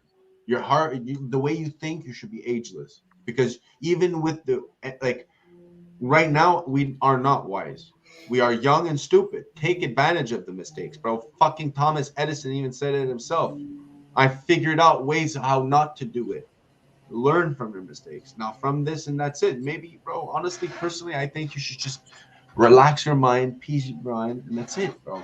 You're right. You focus on certain things, focus on what's important, and that's it. There's definitely more things important, like your health, the way you think, Yeah, dude. Like I haven't been eating like I used to either. Like I haven't been because I've been just like, it takes every minute of every day of mine to do everything the way that my stupid brain wants it to be done. So it's like I have to when I'm either doing everything right or like kind of slacking off in one compromise, bro. Compromise, because like I told you, compromise. You can't do too much of something because too much of something is bad, whether it's good or bad, right? You could die of constipation if you eat too many bananas. It doesn't mean bananas to buy it. That's why I say I'm streaming every day until I don't like it as much anymore. But like, until I really like it, like I'm just. You should stream every day until you are organized enough to have content come out consistently. Yeah, that's what you should do. Yeah, right now you do just learn on like test it out, man. Fuck it, test it out, man. Like what? Try this, try that, try different times. Now today you're doing a whole fucking video. You're gonna get analytics for the whole fucking day. You know what? There's like, dude. That's what it is fun to learn about. Social media is really fun to learn about. Yeah, man. It's a new upcoming business. If it so hasn't now already. that Wales is out of the house, do you guys want to learn how to become multimillionaires off of Alibaba? Oh God. Yeah, how do I do this, Alibaba? Here's the secret to getting rich on online retail without holding inventory. You go to Amazon.com. You go to a couple of different categories: the best sellers, the trending, and then you always go to small electronics, small consumer electronics. You order the page by the highest reviews, so the most 5-star content on top. Then you go and you look at the results of those products, and you hunt for products that have a large number of reviews. You click on the product, and then you look at the actual reviews, and you see how many days are there between each review. And the products that are actually going to sell the hottest are going to have substantial reviews packed into the most recent time. So you'll have 8 or 9 or 10 5-star reviews on the same day, published that day that you're actually looking at it. So that's obviously because if you think about it, for every one product that's sold, or I should say it this way, it probably takes 20 products sold to get one review in most cases. Some products are more prone to be reviewed than others. But once you identify this, then you go to Alibaba and you search for that exact same product. If it's a branded thing, like a Nike thing, a Gucci thing, a Apple thing, you're not going to be able to get your hands on those retail products. But what you can do is source the alternatives, and it's very easy to get fucked by these companies. So what you got to do, this is the secret. This is what makes people successful, and this is why everyone else fails. If you simply go and find the product and buy it for what you see on the screen, you will lose money. However, there's a button that allows you to speak to the owners of the stores that post on Alibaba, and you build actual conversations with these people, and you explain to them your intentions, and then you negotiate, and the price that you see on Alibaba is 100% negotiable. You can get quantity discounts, you can get shipping expedition discounts, you can do a lot of things. You can open lines of credit directly with these factories to get the most competitive pricing in the world. And then you source it and you bring it to the United States. Now, if it's something that you can get the actual legitimate product, you just send it to the Amazon warehouses and you have the fulfillment by Amazon, so you don't deal with any inventory. You don't have to deal with any of the shipping. You can have it go directly from China straight into the Amazon warehouse. Then, if it's something that you can't get the actual product, but you can get something that's a very high quality knockoff. You just source that and you go onto your own local Facebook marketplace and you sell that at a discount. Now, if you want to be a piece of shit and make a ton of money, you can buy counterfeits through the factories that make the legitimate products. And then you can sell the counterfeits in your town, and only the very intelligent people will be able to figure out that the UPC doesn't track back to the actual factory of the brand like Apple. But many people want 80% of the quality for 20% of the price. So people will buy knockoff AirPods that come in a counterfeit Apple AirPod box, as long as it has decent quality, decent battery length, and things like that. And that exchange is good for some people. They want to feel as though they have the premium product, but they just simply can't afford it most times. And so there's a ton of money to be made doing that, but you have to source your own ethicals and morals there, but ethics and morals. But that's the skinny on it. And I did that when I was an undergrad, and I made a disgusting amount of money to the point where I would be sitting in class and all I was doing was sourcing products. If you were starting from scratch, Orca, if your whole shit was wiped out and you had a computer and you were at your crib with the same mind you have today, what would you do to earn revenue? Like, not necessarily as far as like hex staking, because that's like obviously down the line a bit, but like what would you do in the moment and start working towards as far as gaining revenue? Great question. Okay. Do you want it to be just a catch-all, or like should I focus it into like an investment? Just like, or what do you think your game plan would be? Like, if you just theoretically. Okay. I think, man, this is tough because I'm a much more empathetic person than I used to be. You need money though, and if you got to pay the bills, right? And that's the thing. So making money at the expense of who I am as a person, I can do it real quick if I wanted. Hypothetical. Luckily, I'm not in this position. I would, like I said, with the Amazon wholesaling thing. Then what I would do is I would create a Facebook page. I would call it One in Stock, and I would create the ethos of the Facebook page to be that I sell a bunch of these wholesale products that you can get for cheap. But every week we do one product that has the super discount, and there's only quote unquote one in stock, but people don't know that. So they can all buy the only one that's in stock. But you create that artificial scarcity. It drives up the frequency with which people FOMO into purchasing the product.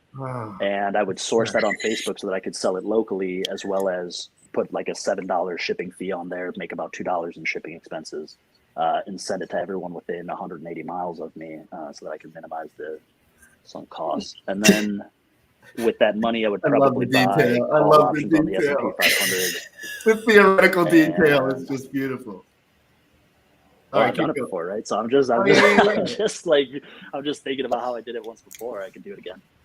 So that okay. Let me stop you right there and ask you about that artificial scarcity, because that's because I know what you're saying, but I think I can dig a little further into it if I ask you a couple questions. Like, basically, between all these sites and Amazon, let's say we're doing it on Amazon. If you know traffic is flowing into that one area, you can almost front run. It doesn't matter what the price is, and you can change the price a little bit. Yeah. So here's the other thing about Amazon. If you do get a product from Alibaba that's the same product that's on Amazon, the key is to win on price, right? I don't give a shit about having a cool logo on my Amazon store. I don't need to have any like third-party website hosting to look legitimate. 99% of people who are not going to buy direct from manufacturer are buying least cost product. So that's what you look for, is the margins on that. You create the artificial scarcity on things like Facebook because that's a social network, but Amazon is a market. Amazon is a marketplace, and people are going to compete on price and on quality. You're never going to beat manufacturers on quality, so you got to beat them on price. The only way you can do that is typically through wholesale or through counterfeits, and that's where the ethics come in. As for being able to create scarcity, I loved putting out things on Facebook because 99% of people that live in the same location as you, the same like region as you, they have no idea that Alibaba exists. We didn't have any, like even 30% of the people in the group earlier didn't know what Alibaba was. And it's $1 trillion tentacle that has its hands on every single continent on Earth, the largest supply chain on Earth. They do more business on November 11th each year than we do on Black Friday combined in the United States. So if you if you're not willing to look at why they're making so much money, then you're going to miss these kind of low-hanging fruit opportunities. I don't think they're sustainable. I don't think that you should invest in buying e-commerce websites. A lot of people are doing this new take on the wholesale thing. They'll create an e-commerce website, they'll do the same sourcing and stuff, and they'll sell it to you as this passive income vehicle. So you pay about $20,000 to get the store, and then you get the passive income. Horrible deal. Just do it yourself. It's a different breed. Yes. What were you like when you were young? Were you like into shit like this, or were you kind of just totally on a different track? I've always been, I try to stay positive. So I had some really damaging emotional experiences when I was young. Some very unusual tragedy when I was very young. So I've always, I kind of faced myself one day and had to decide if I was going to become jaded and negative and victimized by the conditions of the universe around me. And I decided that it hadn't killed me and I didn't feel like giving up. So I would rather err on the side of being a positive force for others, even when I maybe didn't feel like being a positive force for myself. And that was enough to motivate me to eventually care about myself enough to overcome those emotional damages. But I was always creative. I was always curious. I shouldn't even say creative. I was just curious. And if you're curious enough and you stick with the curiosity, the creativity naturally flows and it solves the problems. Okay, so just real quick, because I saw Hex Minotti. Problem with Alibaba is that there are a lot of Cash App email scammers. It can work out, but it depends what you are in the market for. That's why you got to be able to look at the reviews. I go on Alibaba, I look at the reviews for the product. I look at the frequency of the reviews. I try to see if there's any like scammy comments, and then I speak directly with the stores. So if you do that, you'll avoid the scams. But that's how 90% of people lose, is they don't want to take the extra step to actually form a relationship with somebody that wakes up on the dead opposite end of the world as you. And so they get lower quality, higher prices, inconsistent shipping services, and inevitably no recourse if they have issues with their products, and they fall out of the market because they're just burning money.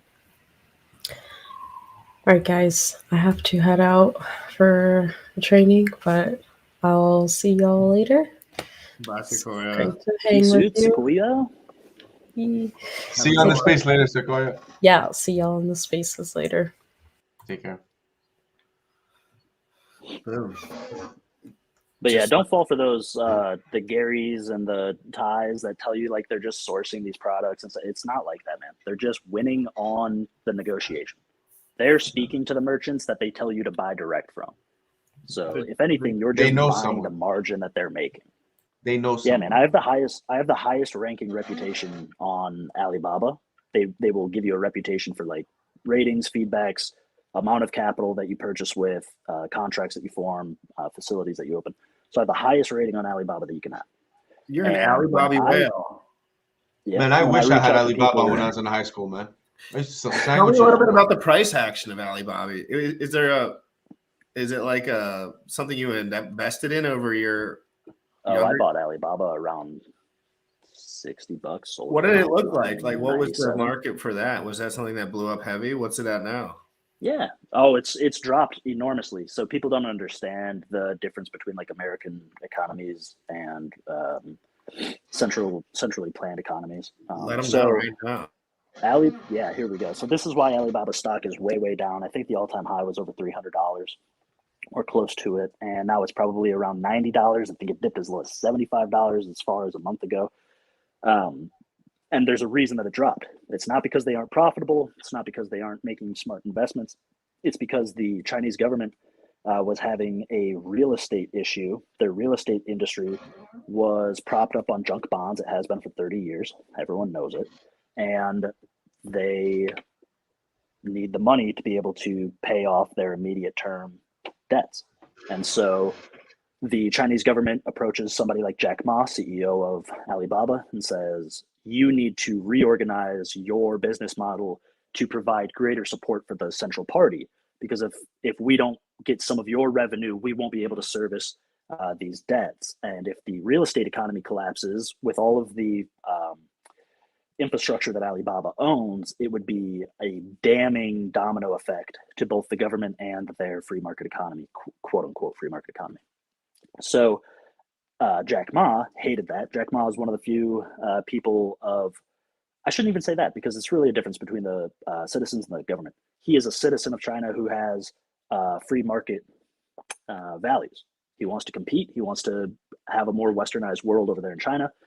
But unfortunately, the party has the power. So they approach Jack Ma and essentially strong arm him and say that you either have to give us the funds that we need to service our real estate debts, or we will increase sanctions against you, you know, the same way that we're doing to like Russia. That's how you fight people, is you just threaten to take away the thing that makes them money. And so Jack Ma didn't really have much of a choice, and he sort of went into a disappearance mode. We call it going dark. Typically in investing, like if a VC goes dark, it's because of a massive move coming up, but they typically won't share that information with you. When Jack Ma went dark, it led to a massive sell-off in Alibaba stock. He's back a little bit, but the reality is right now the stock is sort of recovering, but you're recovering in a bear market, so it's very difficult to have the stones to say I'm going to go in when the price is only about 15% higher than it was maybe 6 years ago. So if you would have sold the top, you'd look like a genius, but a lot of people didn't. I have a friend, I call him Old Man Steve. He's 74 years old, retired from YRC back in 1988, has a pension that has so many commas in it, it would make you throw up. And I want to say at least 17% of his wealth was in Alibaba. And I told him to get out at about $272 a share, and he's still holding it now. And it's down to 90. So, he's old. His life's not going to last forever. And it kind of gets to the point of like, when do you take profits? You know, like how old you gonna, luckily he has enough money that it's not going to end him. And he's really big into Tesla as well. But it's something to consider where, as a stock investor, it's totally different than like being a customer. So you can make a ton of money off of Alibaba's products and services, but you might not make money off of their stock. So you got to see them as two different value propositions, I think. I've never purchased the stock before. No? You want three really good ones? No, not really, because I don't. That's fine. Not really, because I don't have enough mental energy really at this point, because I'm learning so much. Like you've learned all that stuff over time, right? Yeah. So the mental energy for me to dive into like that when there's so much to cover here for me that I can't slip up. Like I'm literally half doing these streams and like being so active because I'm afraid to slip up. Like I'm afraid, like if I'm not talking to Famous and I mean Hex to Learn and you guys like once a day, like I'm liable for a slip up too. Mm-hmm. You know what I mean? It's hard. It's hard when you're learning. And what do they say? A busy mind is a healthy mind. I can't remember the other side of that coin, but yeah, it's good. It's good to stay busy. Otherwise, you can kind of go and hunt your own demise. It's just human nature to keep searching for opportunities, and sometimes the greed clouds our judgment on the real value of that opportunity. So what does your lifestyle look like now as far as like all these practices that you've learned over this time? Like where does that put you now? Like what do you do on a daily basis that like you think has been beneficial to you over the last whatever many years where you've been, it seems like thinking more, trying to be healthy and positive? I read a lot. Books. I don't read blogs. And blogs are very valuable, but books, particular books, carry knowledge through generations in ways that some of these blogs have yet to be able to capture. So I probably read about a book a week, maybe 2 books a week. Sometimes fiction, if I'm getting like really bogged down, you know, if I'm reading a bunch of Benjamin Graham and it's really high frequency nails on chalkboard kind of learning, then sometimes I take a break and I'll read like a Edgar Allan Poe story or something like that, just to try and refresh my brain. Otherwise, I go out and I feed my duck, feed the dogs, I feed the horses. I stand outside in the sun for a little while and then do whatever I'd like after that. But I take care of a couple of other living beings before I take care of myself, and that gives me sort of the mental clarity to feel good about the rest of my day. Are you talking about Ninos? I guess we don't talk about that shit. No, I don't have any kids. Oh, cool. And I don't have a wife. Oh, cool. You know, I socialize. I'm young enough. I still socialize. But so what's your take on like socializing and keeping that as a part of your life? Like, what do you think the best ways to socialize in a like net positive way for your life are? Because I'm just under the impression that going out and drinking is absolutely stupid. It is. Unless you're having fun, you know. See, I just don't have fun doing that, so that could just be me. I don't either, man. I haven't had anything to drink in I don't know how long. It's been a long time. I just don't care to.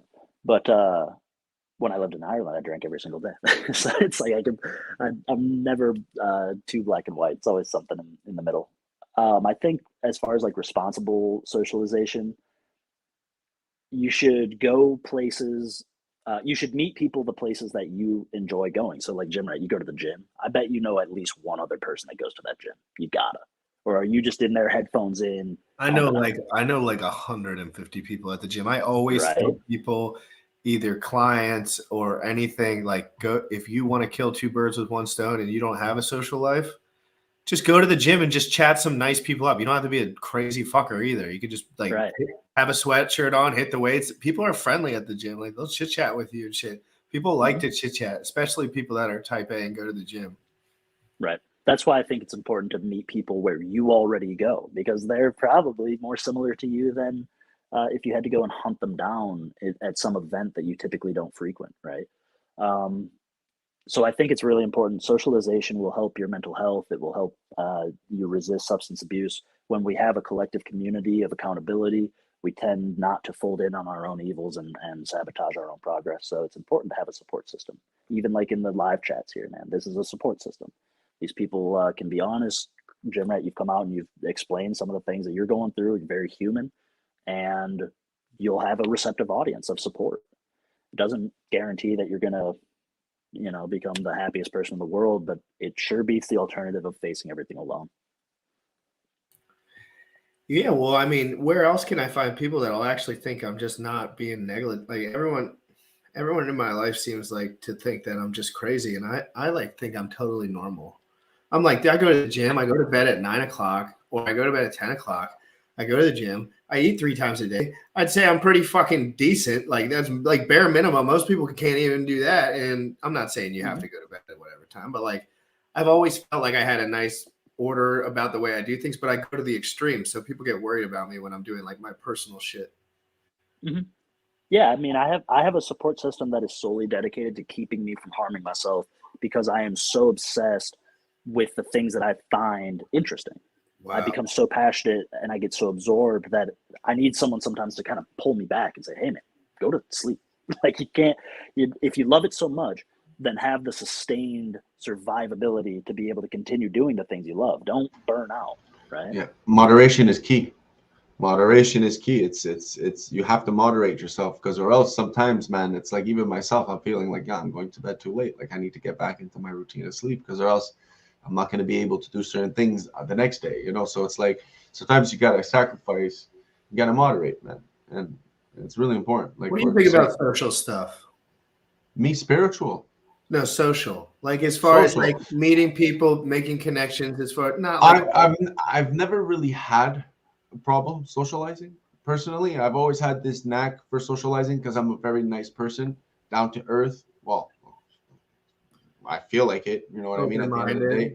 Yeah, once upon a time it was, you know, as you're young, you know, you go through these like certain things and stuff like that, but you know, as you grow up, you know, you learn from your mistakes, and that's for me what builds character in a person, whether they're a man or a woman. Is like, what mistakes did you go through and how did you overcome it, and what did you learn from it, and how do you apply your knowledge now in your life, you know? So it's like, you know, what's that saying? Fool me once, shame on you. Shame on you. Fool me twice, shame on me. 3 times, well, shit. You know, it was meant to be. So,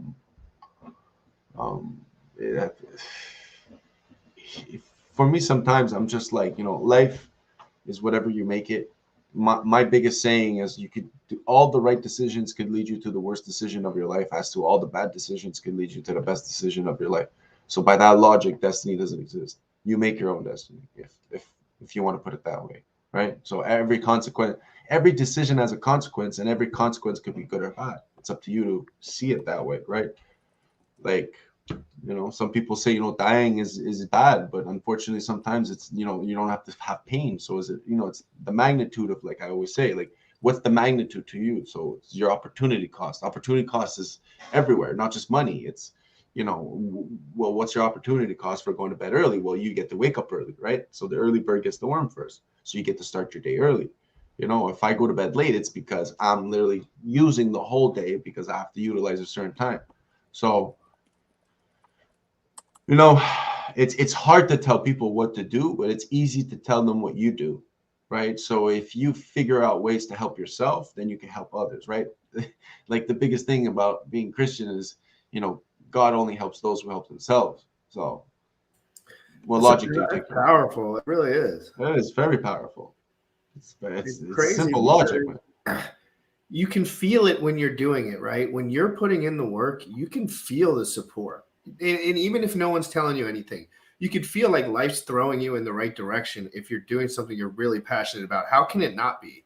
Like, if you're actually passionate about something, how are you not doing something right to put yourself in the position with all this craziness in this world to just be going all in on whatever that is, or like half all in or whatever, like making it a hobby or whatever it is to you. But like, it takes a long time to even develop those skills to even get to the point where you can accept anything like that. So that's the whole battle, right? The whole battle is like, how can we be happy doing what we want to do with no one telling us what to do? And how do you get to that point? Because people tell you what to do your whole lives. It's kind of crazy. I wanted to clarify real quick when we were talking about Alibaba. When you go to a website, go to AliExpress.com. Yeah. Alibaba's a little bit more for like mercantile work, but they're the same company. AliExpress, and you need to get like a business account. Figure out the way to get a business account so you could have like more power, in my opinion. Because when you're just a normal, I was too early of an adopter, so I wouldn't really even know the most competitive way to rank up other than to just buy and keep buying. Yeah. Welcome to the show, guys. I don't think I've ever seen you in here, Rich Kiss, and I don't think I've ever seen you in here, Kyler Kaufman. Nice to see you guys. We do live every single day. Rich Kiss is from the Twitter space. I recognize the name. What's up, Rich?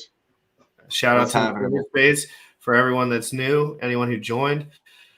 We're just chit-chatting right now. Anyone can leave at any time. I'm just going with the flow right now. I can't leave my house, and this has been my biggest goal lately. So I'm just gonna take some time and live stream and just keep seeing what kind of connections I can make if anyone wants to jump on. But I might jump off. I'm looking for other places to socialize. Bar folks are dumb. Yeah, see, that's my problem. When I go out to the bar, I overanalyze everyone, and I think people are so stupid. I'm just like, oh God, I hate everyone. They're just doing this stuff. It's so wasteful. It's so silly. It's literally the whole time. I'm like, I'll be sitting there with a girl and I'm just like, the plebs. Like, why? I just can't hear anything. I'm in the club. I'm always like, what? Like, I can't hear nothing. The music, and just like, you have to go to a restaurant. I feel like now the new wave is like restaurant. Shout out to Bradley Lincoln, by the way. He said he bought Hex for the first time at 10 cents. Sounds like he just recently bought a new Hexakin. In this day and age, I'm glad I'm married. That's a side note for Bradley, but like, if you have any questions, dude, if you're having struggling with anything, just pop a question in there. We can probably take care of it. And if anyone's new here, hit the subscribe. And if either of you guys get tired or want to bounce, just go ahead and do your thing. Bro, man, I'm tired because I slept like 4 hours.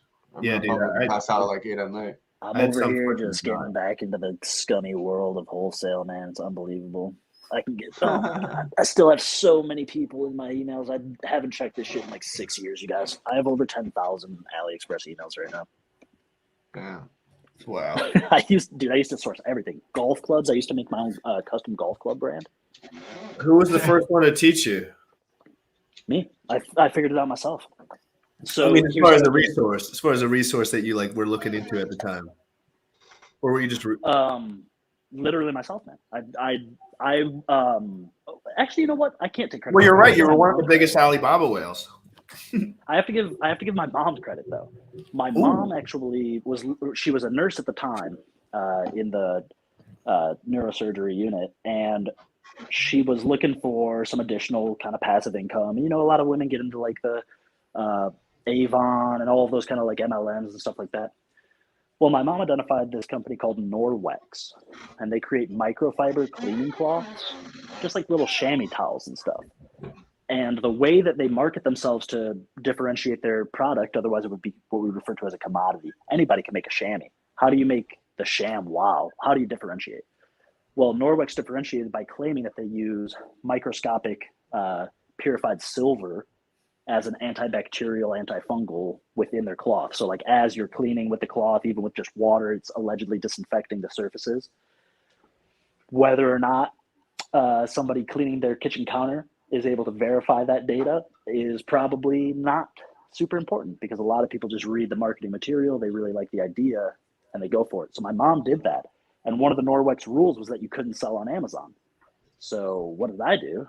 I went on Amazon and I tried to sell it to see if anyone could stop me, and they couldn't. And they didn't have any way to figure out that the orders my mom was getting were the orders that are being put online. And we undercut the price of Norwex on Amazon by 20%. And we just made a killing on that. And then I went, well, holy shit, bro. Anyone can make a microfiber cloth. And I went and I started talking to the factories in China that are making their own version of things. And I gave them samples of the things that Norwex was giving us. And we just cloned the product and sold it for about 60% discount.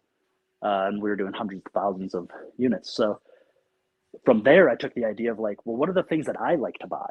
And at the time, I really wanted to have a like an athletic smartwatch. And the Nike Fuel Band was kind of like a new idea at the time. It was kind of hot.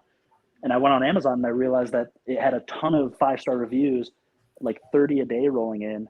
And the cheapest price that you could get it for was the in-store retail price. There was no discount through Amazon.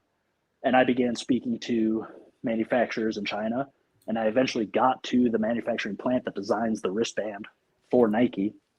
And we worked out a deal to the point where I was able to get branded Nike Fuel Bands sent to me for about 20% of the cost of retail. And we sold maybe 100 of those a day, every day.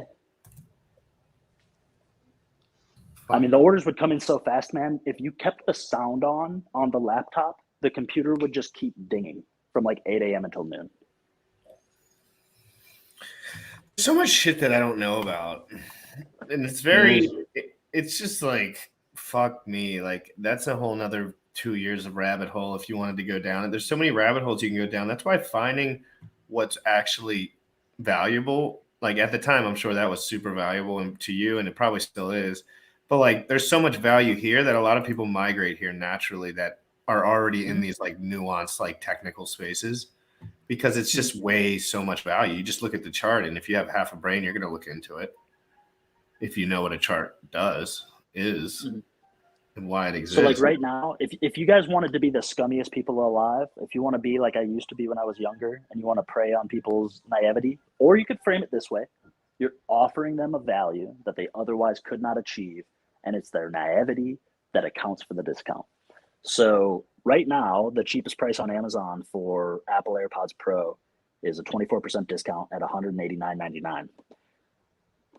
You can get knockoff AirPod Pros that come in Apple packaging. It looks like Apple. It has UPC codes that you can scan, and it'll send you to a website that almost looks like Apple. You can get that for closer to about $40 a unit. And if you buy it wholesale, you could probably get it $28 a unit and free shipping and expedited 11-day DHL through Ohio out of the Shenzhen port, although Shenzhen is closed right now. And you could just go on Facebook Marketplace and use a fake profile, just a burner account, and put Apple AirPod Pro new in the description. You could put something like, my girlfriend bought me these, but I had already bought myself a pair. We have an extra pair. You know, we broke up and I'm selling this one pair. You know, whatever crazy, shitty story you need to lie to people with. But a lot of people want the look, the feel, and at least 80% of the quality of AirPod Pros. And a lot of those people can't afford them. Well, if they feel like they're AirPod Pros and they look like AirPod Pros and the marketing material is AirPod Pros and it costs them 70% of the retail value, then are they really a victim? I don't know. There's a gray area there. I've stopped doing it, but you could absolutely just dominate your local market. And if anybody goes, hey, I took these to Apple and they said that these are a knockoff, it sucks, man. Welcome to making deals on the internet with strangers. So, but I don't think it's ethical. I don't do it anymore. But if I was in a pinch, man, my back against the wall for survival, I know how to make money. I would just be going in the back door of Walmart. Just walking out with shit. That's another place that you can put the products, because a lot of Walmart's online marketplace is getting a lot more popular. So you can actually put products on there as well. And they are not super concerned about legitimacy. It's the best rabbit hole I ever fell down, I'll tell you that much. Yeah. This is the best rabbit hole I have ever laid eyes on. If you're a woman, so gym rat, assuming you haven't, I'm not going to even say that. Your girlfriend, if she wanted to make money, women have a way easier time. Here's what you do. You buy winter hats and gloves, and you just sell winter hats and gloves and scarves. Because those are like one size fits all. You can even buy makeup packs. I know a girl buys makeup packs that come in bundles and just sells them in the units. Yeah. You gotta be careful though, because the tastes and preferences with makeup are much wider ranging. Different. Oh yeah, but you have to be a girl. But that's for girls to understand. Some people are like doing extra income. It's like as a girl, like it's.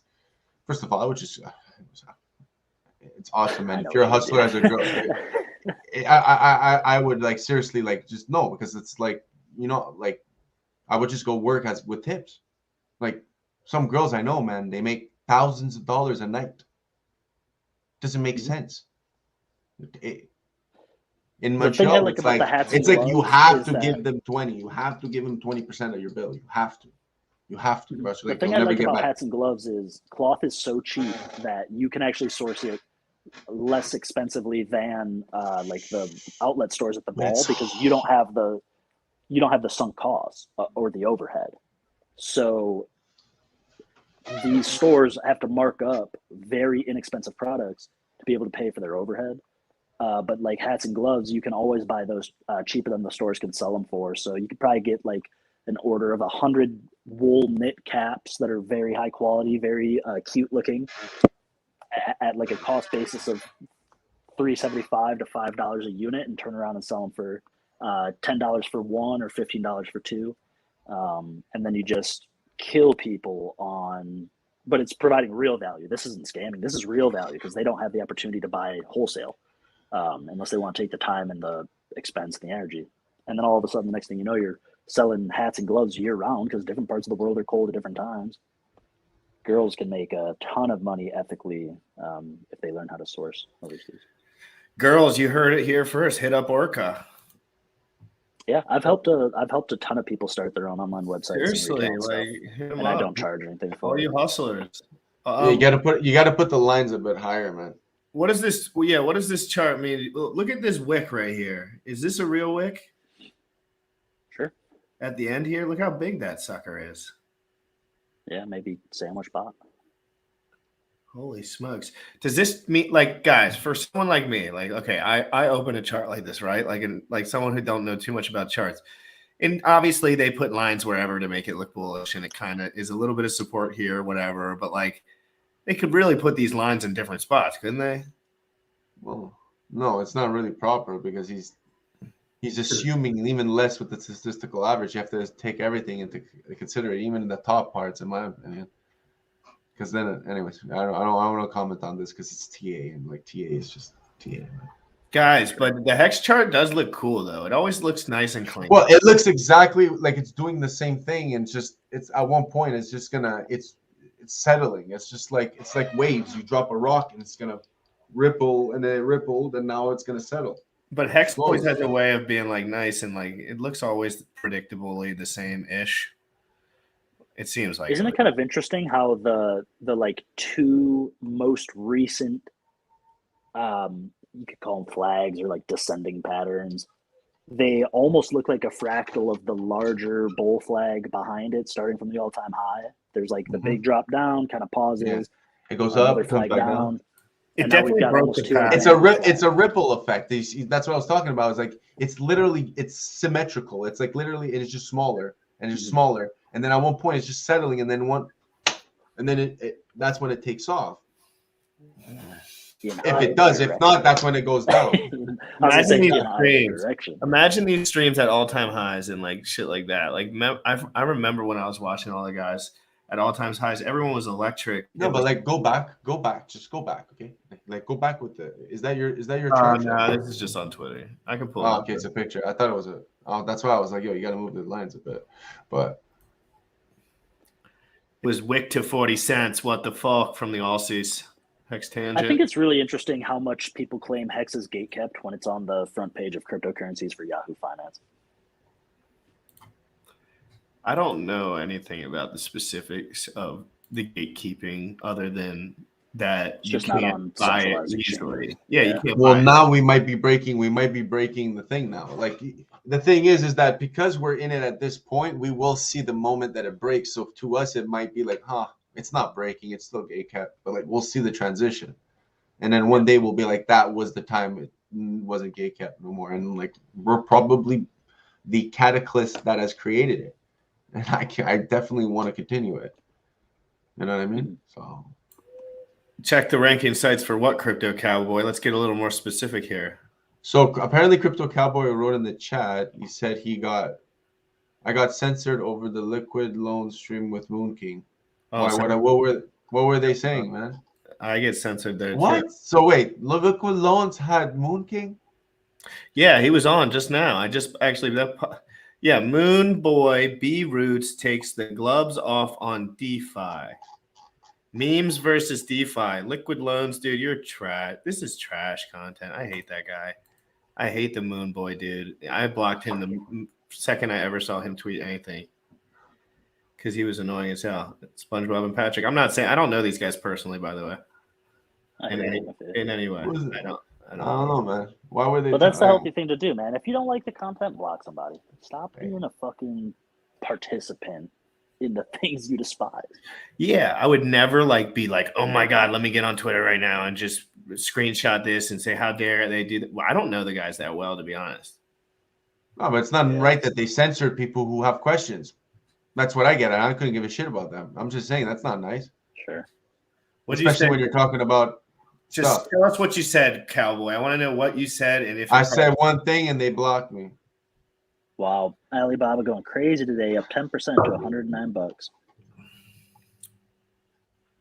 Alibaba. The only time I ever heard about Alibaba now in hindsight was Dave Portnoy.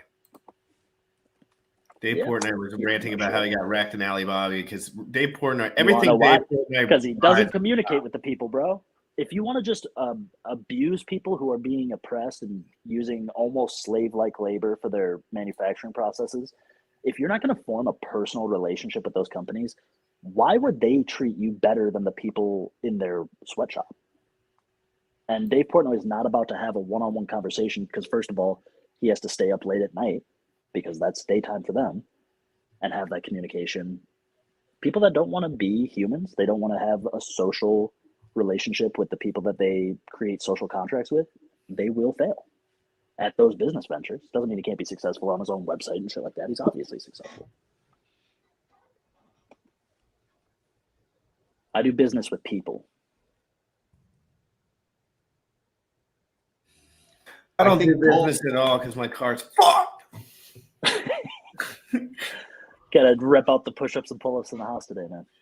No, I'm just gonna I'm gonna go to sleep, dude. I'm not right now, but I don't want to talk. I don't want to good, man. Go to bed. It's good to get some sleep. Man. Fuck everyone. Sometimes you just gotta. Sometimes just be like, I'm gonna just fucking sleep it off. Fuck everyone. Fuck everyone. Oh man, I'm so glad. So glad the stock plays I gave out yesterday are up today. It's always the shittiest when you give someone a play and then it's down the very next day. You look like a piece of shit. Orca, what do you think the future of streaming looks like? Let's put a year on. Put a year on today. 2 years on today, like maybe 700 days or so. Let's say Hex does what we all think it'll do after any bear cycle. I think it'll go up more than the all-time high eventually. What do you think it will look like when it's popular. As far as the streaming, like obviously it'll get diluted with dorks, but like, do you think there is any like room to have authentic content when people are just spamming all over the internet? I think so. I think that the real content winners of tomorrow will identify the value of education, and they will create educational content, and they'll deliver it in a way that feels more formalized than currently. Imagine giving talks. So I give econ talks every now and then at the university, and you can record them. You have to get certain permissions depending on who's in the audience if it's a state university. But imagine a YouTube video where it's actually a live stream of an entire lecture hall full of people that are interested in learning this stuff, because now they've had presumably 4 years of hex data ripping faces. So they're like, hey man, this guy knows hex. I'm signing up for the class, right? Tell me everything. And then that way you get the feeling of like attending online classes. And I think that would create its own social network of like the Hexagon students of tomorrow who are all able to then lean on each other to form better, more valuable questions for the content producers to answer. So I think you'll see the people that'll be idolized, if that's the right word, or like propped up on a podium will be the ones who create a more formal, traditional educational stream, in my opinion. Yeah, I think when you're authentic, that's kind of ends up where it goes, right? Like that you're gonna get authentic and real information. Like what else is there at the end of the day? It's all fluff otherwise, right? Like it's all fluff. It's either not fluff or it's fluff. Like it's just that simple. Like you can't half fluff something up. Once you half fluff something up, it's fluff. The whole thing's fluff. So it's just, and I'm not coming at anyone's channels in particular, but like the way that I want to do it, it's like I want no one to be able to come at me and be like, oh, he's just like took this angle, and like, you know, I just want to be open-minded as long as possible, as long as I possibly can. You know, like because that's all you can really do. It's like this life is freaking weird now that we're all on the computers all the time. Who would have thought it was going to be like this? I didn't have what? Like I kind of felt like tangents coming on. I felt like life was just too quiet, man. It was like something in me, like this like instinct in me was telling me like something's gonna happen, and it just boom, all this shit happened. Like what? Well, this whole I feel like the last 4 years has been very weird, man. It went from it was like from 2 years to 2 years. It's like one thing was like this, and then it just completely like everything switched. I don't know how to explain it. I've never met Hex Tangent, and I'm always in his stream. I like his streams just because he's just chill. He doesn't, you know. I always like his just like little price action. He's gonna come in here, and I'm gonna meet him for the first time. Who's coming in? Hex Tangent. That's awesome. Yeah, that was his chart. I think that was his chart. That was his chart, man. I'm always up in Hex Tangent stuff. He's very open minded. And I like that about him. I like that he's just fun, and he's like, let's party a little bit. Like I don't have a lot of that in my personality, so it's nice to have a dude who's a little bit like, let's party a little bit. Like girls are coming over, and I'm like, okay, let's get loose. Like when I'm watching a little bit, I'm like it's a little more chill rather than like, you know, guys like that. I like it's like a nice yin and yang when I'm around guys that are like, dude, let's go on a road trip or something. I'm like, God damn, that's like, fuck. Like for me, a road trip, for fuck's sake, I'd be like all day stressed out trying to make sure I had everything right. You know what I mean? Like, I'd be like, I got to make sure I got everything right. I got to make sure I got extra. Like, I'll be stressed out. And everyone else would be like, dude, just like put your flip-flops on and fucking let's roll. Like my best friend in the world, he's always like that. He's like, dude, let's go surf. Fuck it. And I'm like, fuck it. One time I drove from Bali. No, I drove from Baja, California, like almost down to Cabo to Seattle and surfed the whole way up and down and just was in the car the whole time, just like slept in the car or the grungiest hotels in history. Like, and it was so fun like back then. And I just remember being like, that's when my life was really like, I was at a low then, and I was just like, I'll do whatever, dude. Like, let me get in the car. Like, fuck it.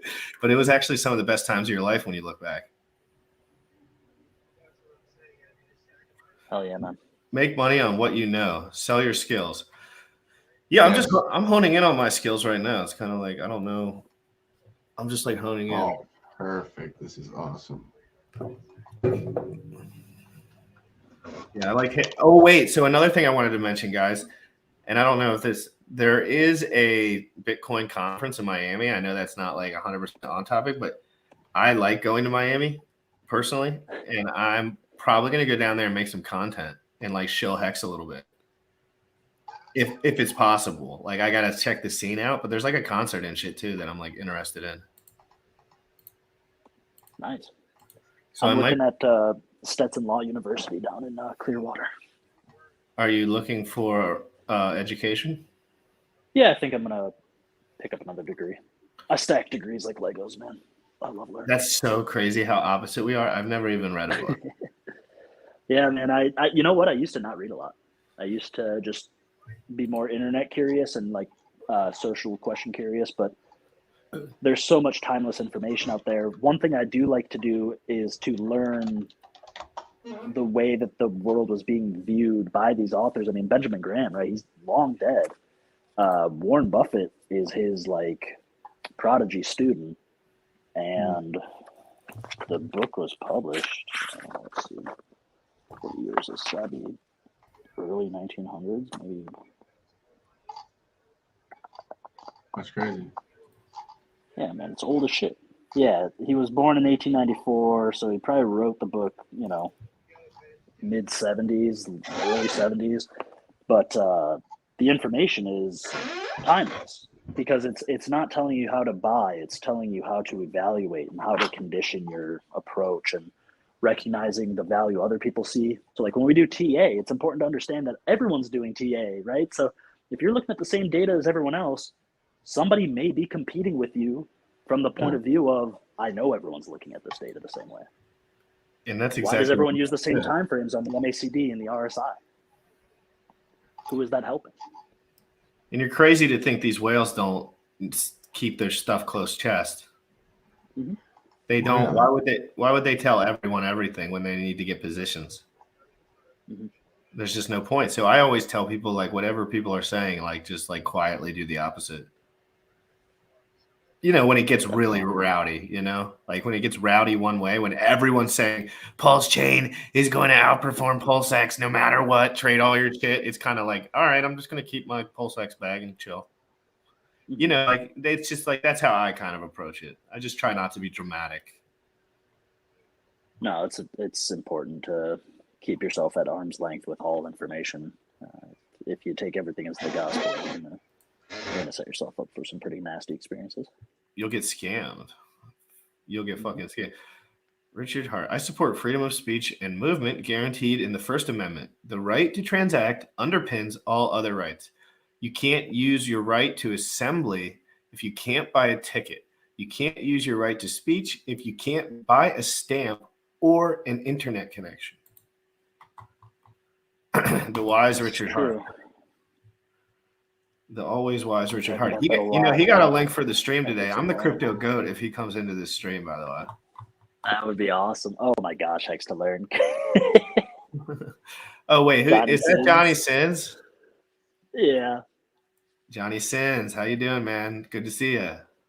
Dora. Unbelievable. Dora, great to see you too. Wow. Black plum. Interesting color for this time of the year. Hasbola, good to see you, brother. Oh my gosh. My penny stock's ripping through the moon. You make a Richard Hart face? Is there a Richard Hart face on there? Uh-oh, guys, we have a special guest. I might get him a couple seconds to get situated.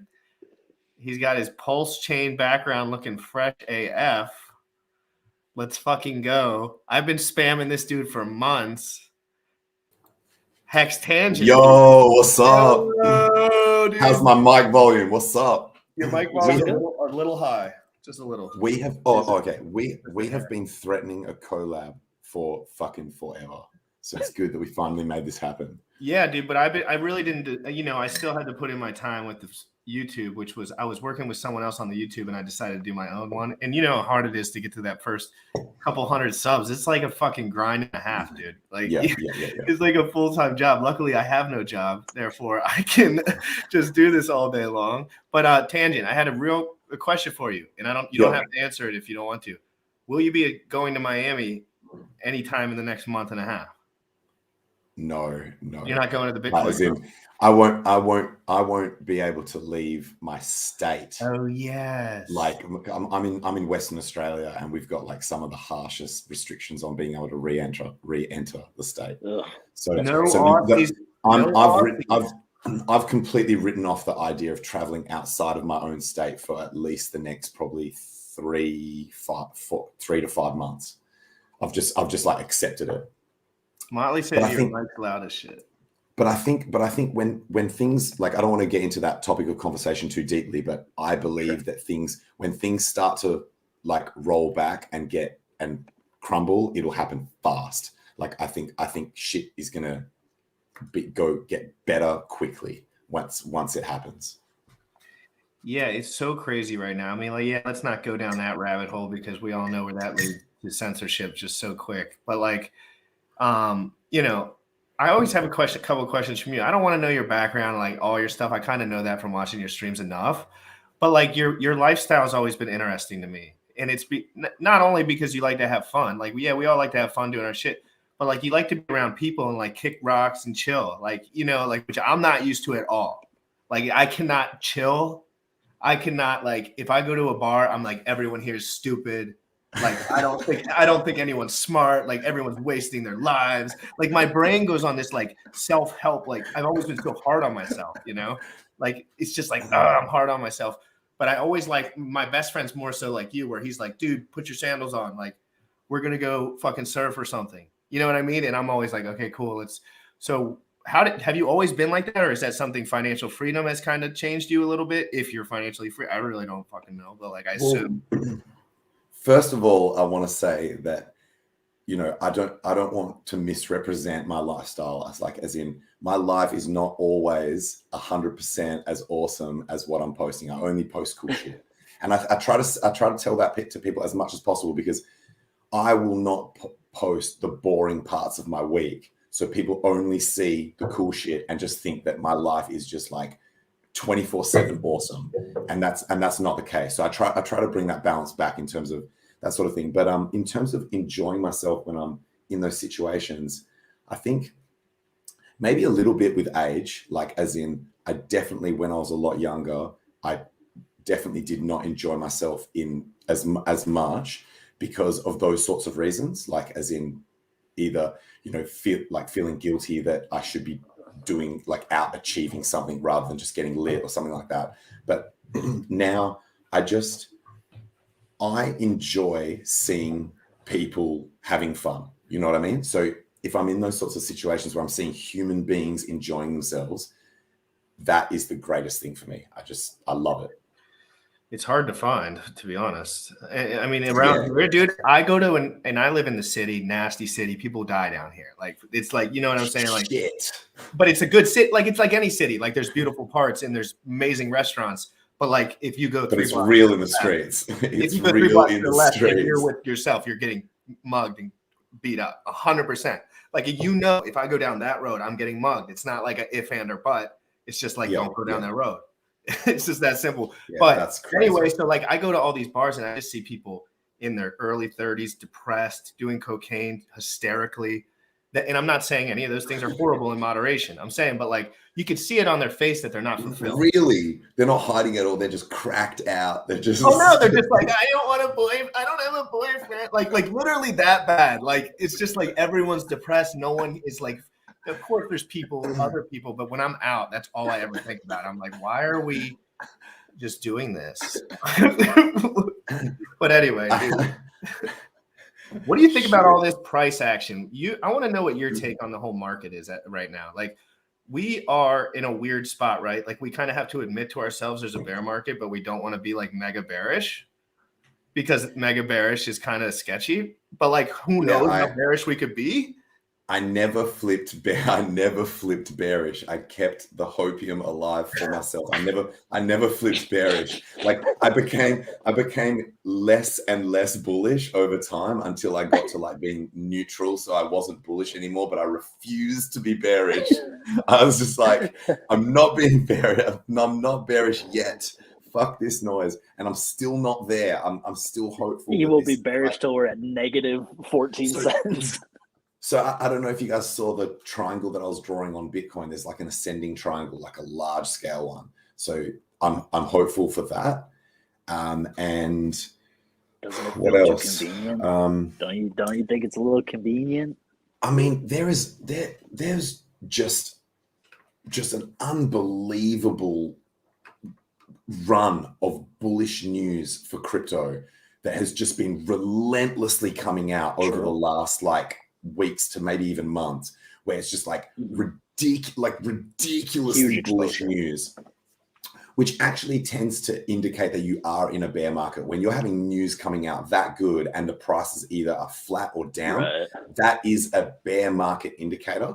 But in my mind, I'm like, that shit has to eventually lead to the shit turning around. Like we can't have and we've been going sideways or down for so long now. I think by the time I admit that we were in a bear market, I think it's got to be over, right? Like, I feel that. I'll be like, okay, it was a bear market, but now it's done. Like we're done. That's just like the other side of the coin. It's like every time that you're trying to onboard. Is the bear market over when it breaks all-time highs, and only when that occurs? I don't think or is it just there's a lot of ways to define those markets. I think for me, it's if you're looking at like you could open up a daily chart right now on Hex, right, and like the candles are closing below the short moving averages and the long-term moving averages are angled down. That's an asset-specific way of saying like that looks like that asset's bearish. Not a guarantee, but then when you correlate it to like the Bitcoin chart having some similarities other than the like you were saying recently, it's it's coming back pretty strong. I think as the major indexes in legacy and the major blue chips in crypto begin closing above their moving averages and they angle up, that's probably more of a solid like generic bull market. Yeah, I think to define where the bear market was, it's always got to be like looking back at the chart in the future. Yep. But unfortunately. Unfortunately. Yeah, but you are right that when one of the technical definitions in terms of like the orders of the moving averages, then Hex has actually been bearish according to that on multiple time frames for a while now. How have you enjoyed receiving your Hedron gifts? Yeah, that was pleasant. That was good. I can imagine that you had some B shares stacked up. Yeah, I mean, it was good. Like I only sold a very tiny amount when we get off my chow. No. He dumped on our heads. No, I didn't. No. Tiny. Yo. Tiny. He dumped on our heads. Tiny. Get this man out of here. Blasphemy. I'm kidding. The tiniest amount. So, because I'm a moderator. Because everyone was like, I sold some, and everyone was like, they hate you now. It was when we fell out of the parabola. I was like, I'm gonna just do the Richard Hart thing. We've fallen out of the parabola. I'm just gonna sell a little bit here and buy back in when we get to the next support level. And then it kept going up, and made a new all-time high. And I was like, okay, well, I got schooled, but because it was such a small amount, it doesn't matter. And then it actually did go down. Tangent, let's get real for a second. Are you a married man? Who's in the reflection of your glasses? Sorry? Oh, I'm looking at Hex and I'm trying to figure out who's in the reflection. Oh, I thought so, dude. Is it a mumble? Is it a mumble rapper? Yeah, he's horrible. To be honest, I Well, I can't guess the listen to that baby dude for 2 maybe seconds. isn't a But rap, I don't know. Tangent, are you single? You smell like single. Yeah, Okay. yeah. So, I mean, I am seeing a couple of girls, but like nothing serious. no, I'm saying as far as like real relationships, give us your take. I mean, as I'm single. 28 years old, okay? Like should I just be chilling for the next couple of years? Because dude, to be honest, like I don't know if I can fucking be in a relationship. I've got some tangent like I'm going to quote myself. This is some tangent knowledge I'm about to drop on you that I was just thinking the other day. It's bad news, yo. I was thinking, holy shit. Not only when you are with someone, like when you decide to be with someone long term, right? And whatever that commitment is. So like that commitment can get pretty damn serious. It could be buying a house together, it could be having a kid, it could like whatever that is, whatever that long-term commitment is. Not only is there a risk that that person is not the person that you thought they were, like they end up actually being different to what you thought. Either this could be deliberate or accidental. This could be malicious or like you almost fuse like no personality when you first meet someone. You almost like fuse personality for like a few weeks because your vibe is so high.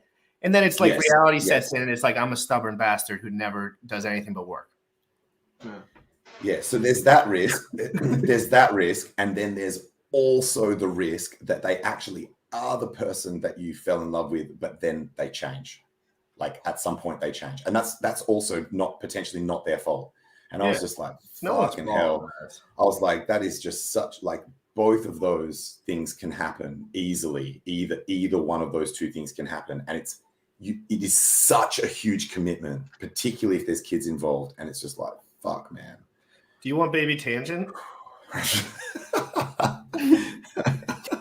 You want a baby tangent one day in one circumstance? Would you? Yeah, I haven't ruled it out. Yeah, I haven't ruled it out. But I don't have kids at the moment. You're not snipped out. No.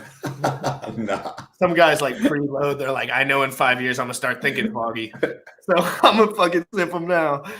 Well, holy crap! You're protecting yourself again. It's like heck. It's like snip yourself now. So in 5 years, he snipped and he kept it. If he snipped and he kept it, technically he could get the shot. He doesn't have to worry about anything. His DNA's pure. You know what I mean? You're protecting yourself against your future self. You're like, I don't trust my future self not to get clucky. Delay the gratification for another lifetime, you know? Delay your gratification. Richard's the only one who hasn't came to the stream that I invited today, and it's pissing me off. With Richard Hart? Yeah, Richard got an invite, and I said, dude, if you're bored, let's chill. I've never been on a stream at the same time as him. And I'm highly envious of all my Hex friends that have been on a stream either deliberately or accidentally at the same time as him. That would be incredible. I cannot wait for him to publicly address my spamming in his DMs. I cannot wait for that. One day he's gonna say that Jim Rat Crypto guy has great content. He sent me every thumbnail he's ever made ever. And was like, dude, I act so casual, like we're best friends. I'm like, dude, come in, we're just shooting the shit. like I'm just like, I'm hoping one day he's just like in his chair and he's just like, oh fuck it, and he just clicks on it, and then we can just because Richard, if he was in the mood for a chat, I'm sure he would. He's a cool dude, guys. Like, and if we kept it away from the specifics with like all the pulse chain stuff, like obviously we can't just be mentioning that stuff haphazardly. Like, there's implications to that for him. Like us just being like, dude, wins 2.5, blah, blah, blah, blah, blah, blah. Like, he's not going to want to come on a stream and do that. But like, if we're just talking about life, 2.76B, like when people are starting to do like the real. Dude, it's been crazy. I've been streaming for 4 hours and 20 minutes. Dude, so last night, a drunk driver. Light one up, man. I'm going to in a minute. So over here, my bed's right over here, and I live near a street, so I could like hear the traffic a little bit if I'm like paying attention. This dude last night, I'm dead asleep, midnight, literally runs over my car. Oh, dude, I saw the photo on Twitter. Literally, I walk outside, and there is a truck on top of my car, and I'm like, what the fuck? And I'm sketched out, like, this dude's hammered. He's going to get out, because you get arrested around here for shit like that. Like, you get arrested. Like, you get locked up, because he was hammered. And so I'm just like, fuck, like, I don't want to make this a scene at all. He just backs up off my car and skirts the fuck off. And I'm sitting there like, fuck, man. And I called the police, and they just like don't even give a fuck. Like, and I had his license plate. It was sitting on the ground next to my car. Oh shit! Like, how fucked can you get? Like, you literally. The cop was like, "This was pretty easy." Yeah, but like that happened to me last night, and then, dude, freaking life is crazy, bro. And I don't really care about the car, but it's just like, fucking shit. People are crazy. I need to get out of this. That is wild. I'm scared of the city, dude. I'm starting to get. It's life telling you do more content. Yeah, Need stay more in the content. house. Lock the door. More No more content. driving. No more driving. More is better. More It's is just better. reminded me to lock the doors. My paranoia at this point is so much higher than it was before I had crypto. It's like my paranoia senses are like 100-fold. Like I used to think life on my sleeve and just not give a fuck like about. Now it's like, dude, if you click on this link, you're fucking gonna get wrecked. And I'm like, oh shit. Like at hedron.pro, I have to check it like 6 times because I'm like, I'm gonna get wrecked again. I'm gonna get wrecked again. Like everything I do is like, but I needed that at the time because I was too careless. And like on CowSwap, because you don't actually like you don't sign the transaction, you sign something and like it's slightly different. And your hardware wallet tells you it's like your hardware wallet's not able to like view the fucking contract address of this like ERC 721 or whatever. You've just got to like, if you approve it, you're just like risking it. Like it's like, do you want to roll the dice with this shit? And the first time I was like, oh shit, like do I actually do this? And then I was like, fuck it.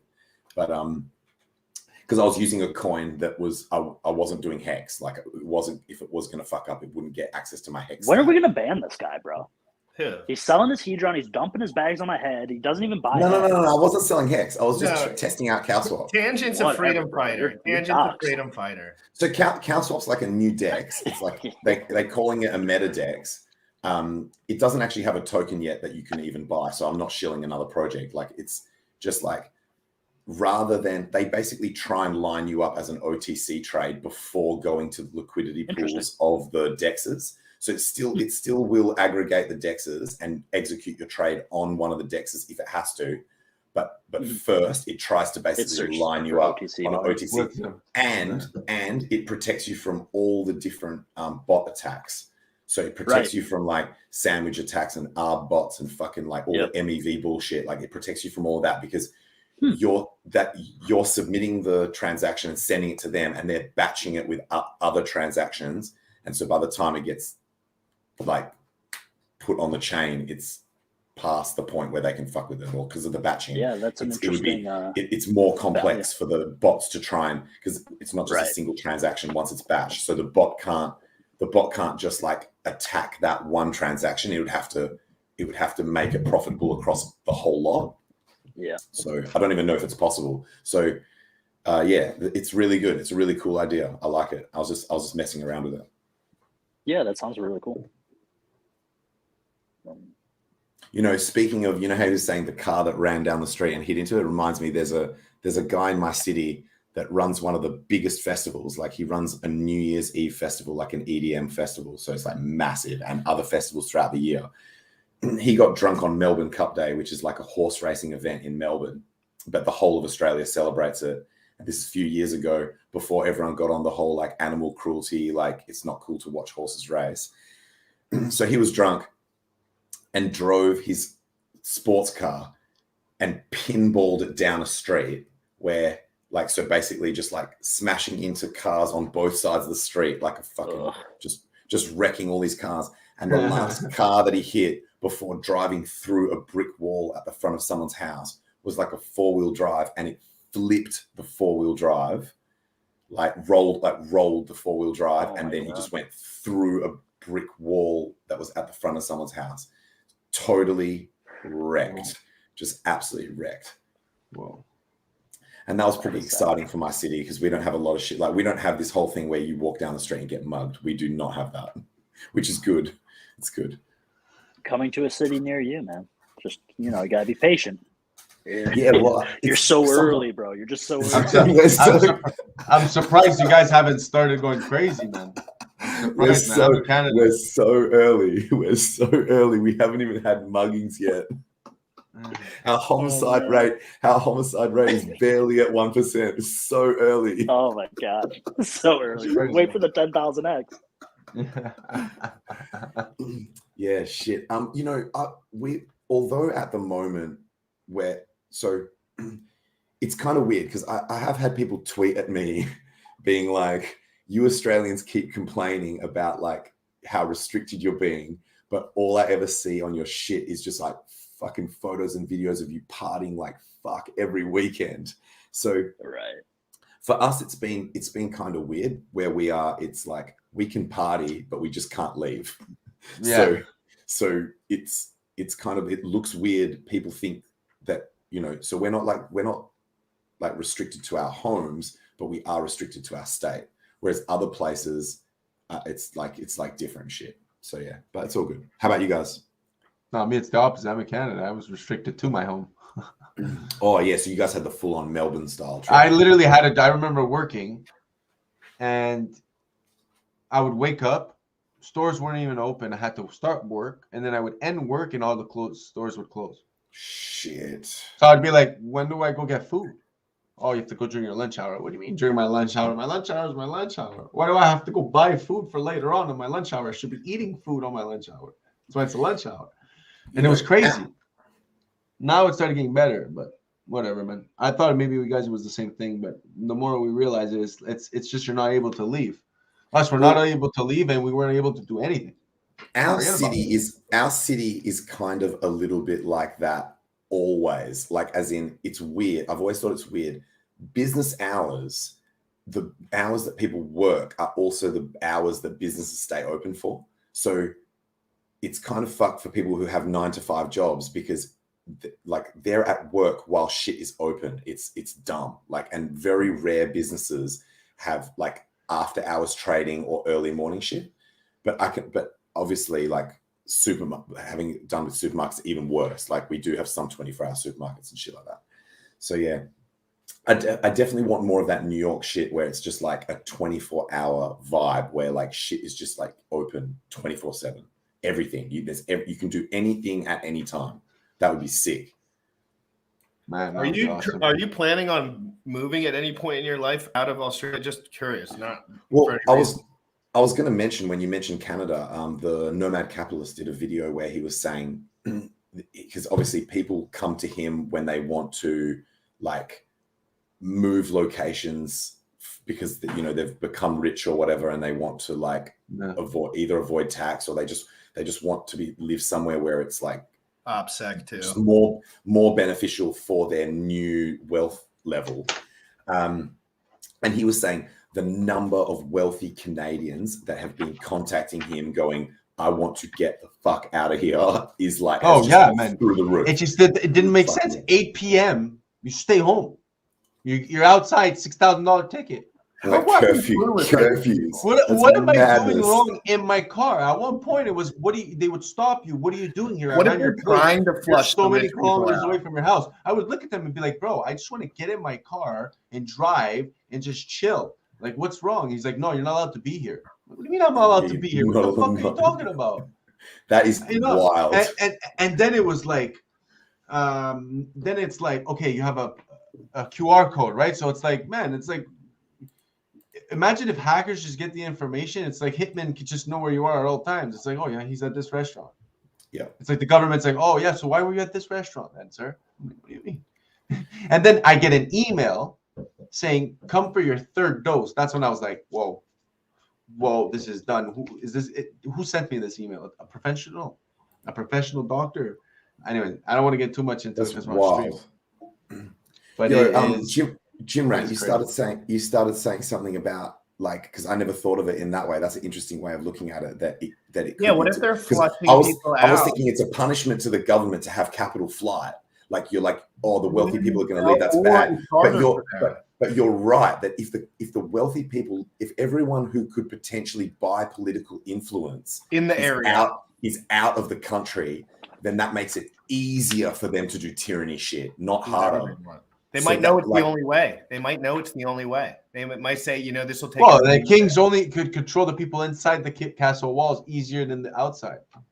They might say, go to Puerto Rico, dude. Fuck it. Let's see what happens. Like, you know, like I'll control everyone in Canada. What happened? And then you come back in. You dominate Puerto Rico. Like you said, to get back in, I could bet you could leave your country, but getting back in, it's involved, and then it's like that's how.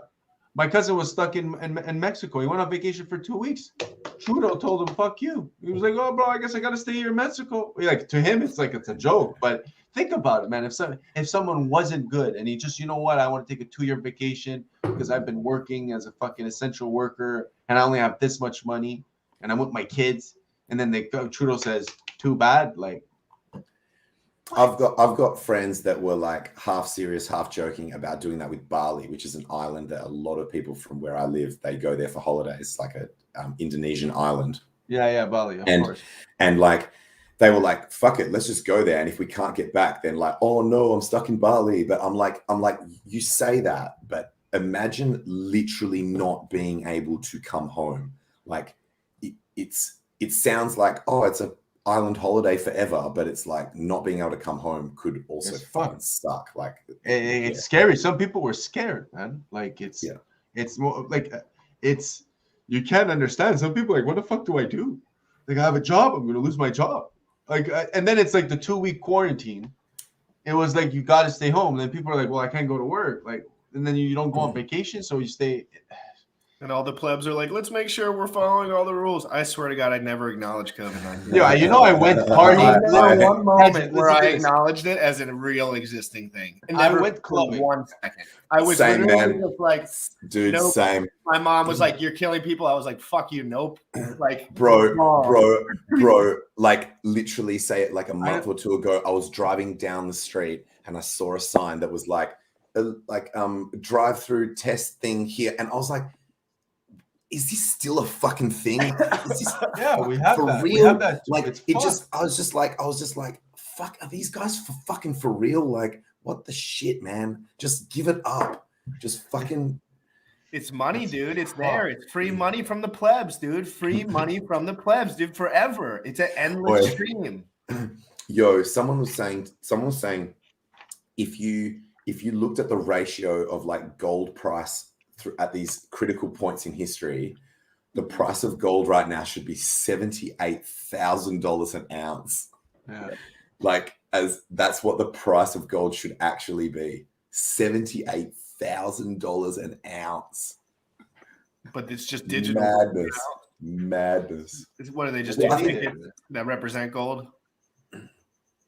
Is that how it works? I've never bought gold. I'm sure they just give you a ticket that represents gold, but the gold is actually It's just like the derivative markets are the problem. That's what allows them to manipulate the price. You can buy bars, but that's expensive as fuck. But no one does that. Everyone I know who has gold just has gold note.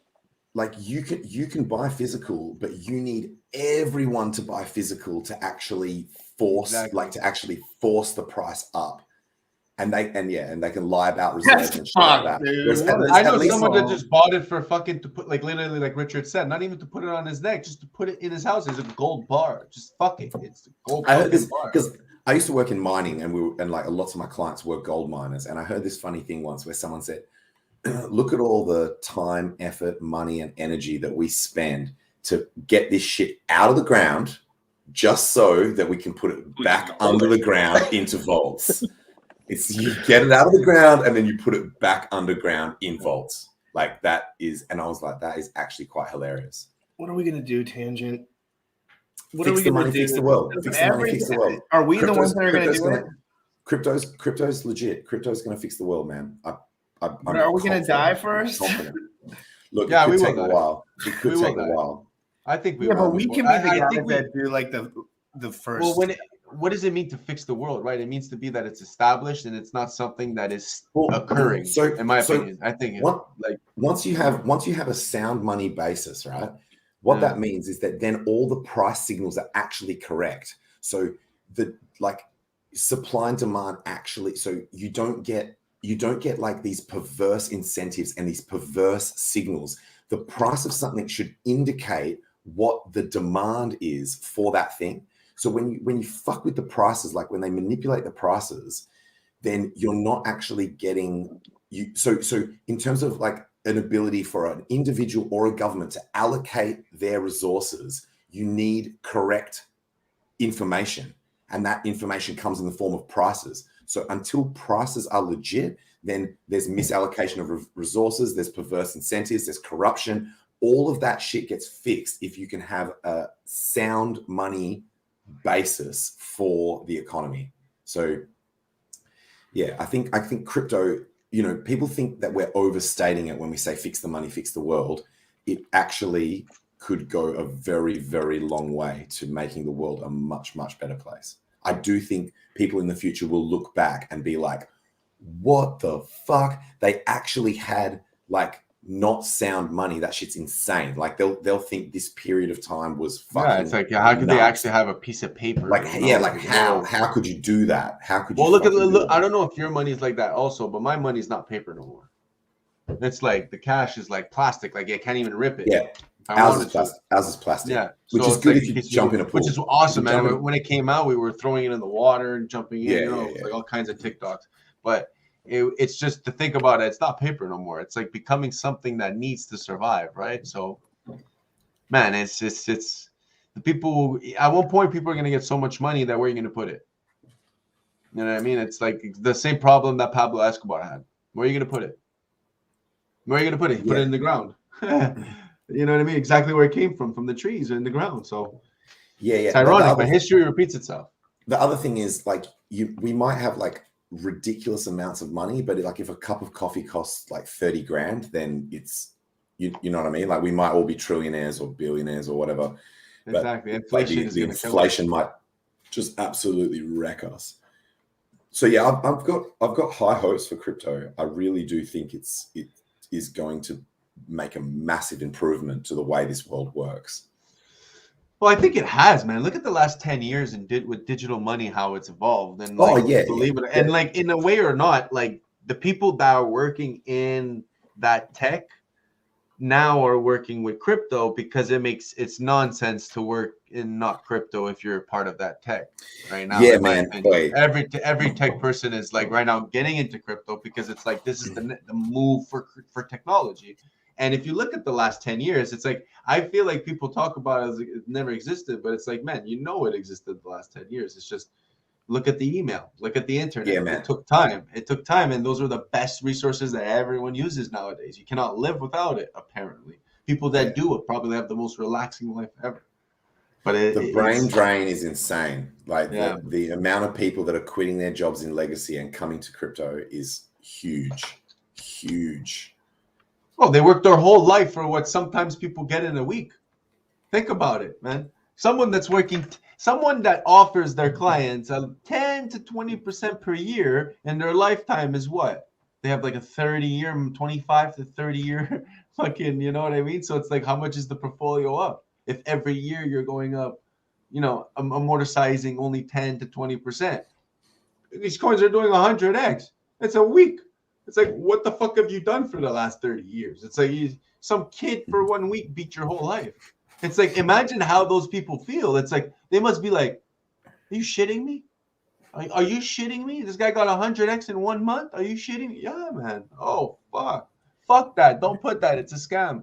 Yeah, right. Talking from the guy who's either went up or down for the last 30 years and hasn't even done that. So it's funny, man. That's how I feel. Yeah. But then there's more to finance, obviously. But if you look at what someone offers the normal person by just saying, okay, give me your money and we do nothing to it and we leave it there, right? Crypto could give you so much more. But it's also like we think about it in the fact that, you know, you and I don't know, Orca, probably Orca too, because he definitely has. But we could just walk into the bank and get a bank account, right? We could walk into the grocery store and get whatever we want, get medicine, get food, get enough resources for whatever we need. We just need to have the money for it, right? But some people in life, and there's so many of them that can't go walk into a grocery store. They can't get a bank account. They can't even fucking buy their own house. They have to find resources that are given from nature to build their houses. And this is so many people in the world. Crypto is going to allow them to get nothing and have so much. And I feel like we need to start looking at how it could help people in third world countries, and crypto will solve that problem. You know, they could be mining. Why are we mining? They could be mining.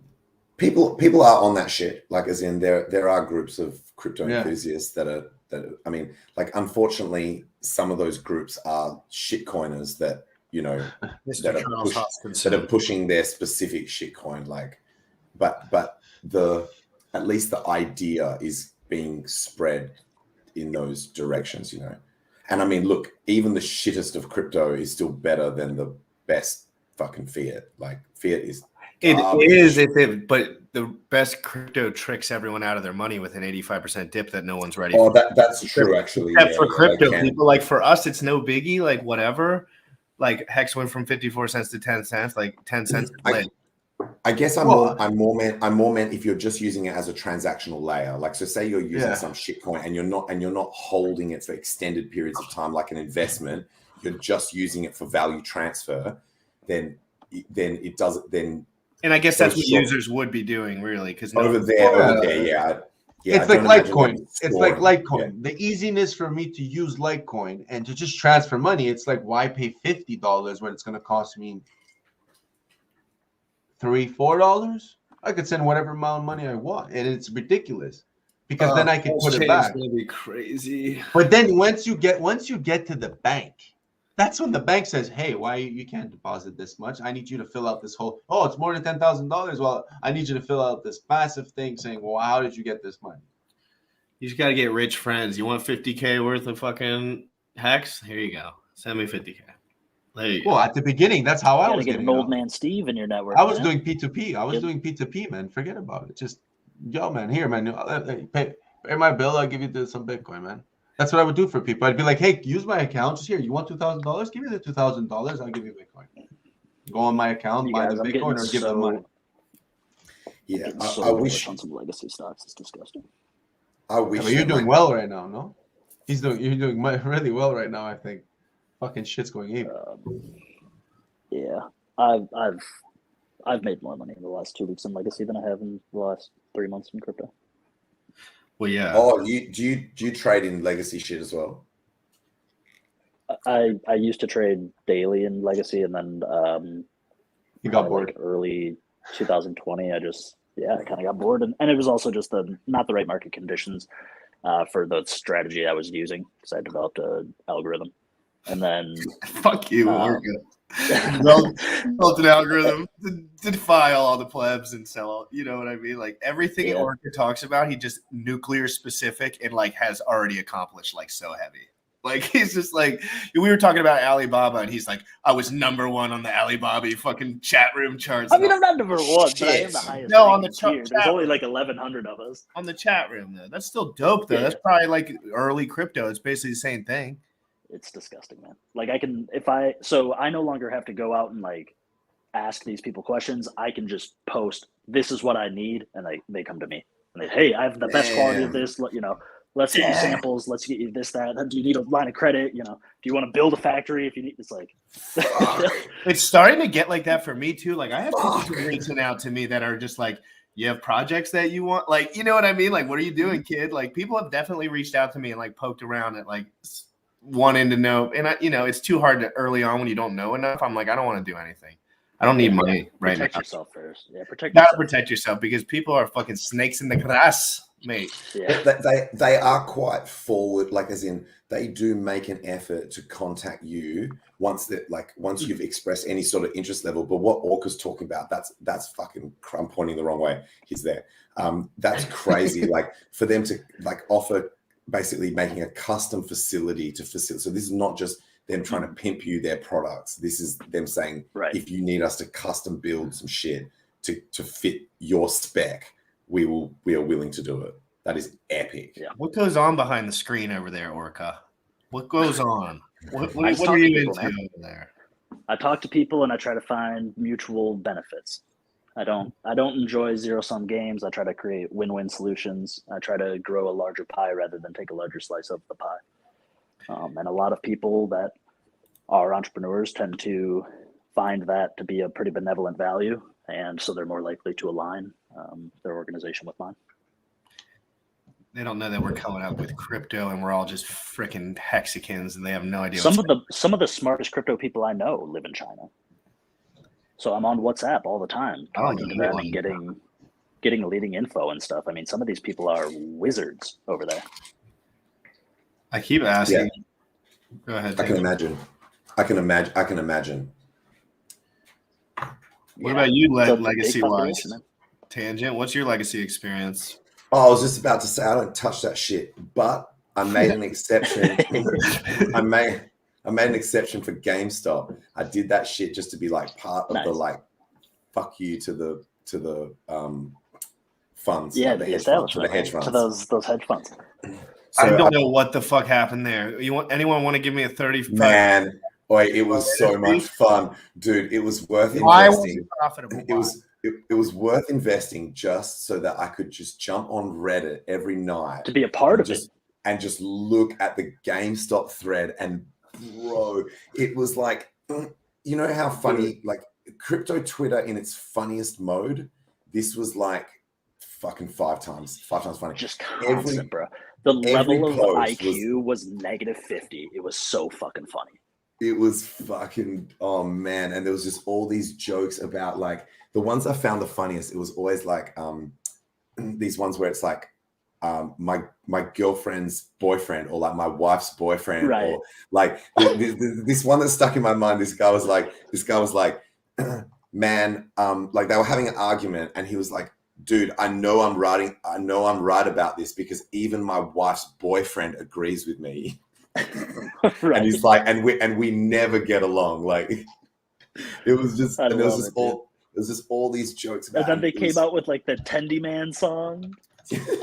There was a ship that went to sea. The name of the ship was GMB.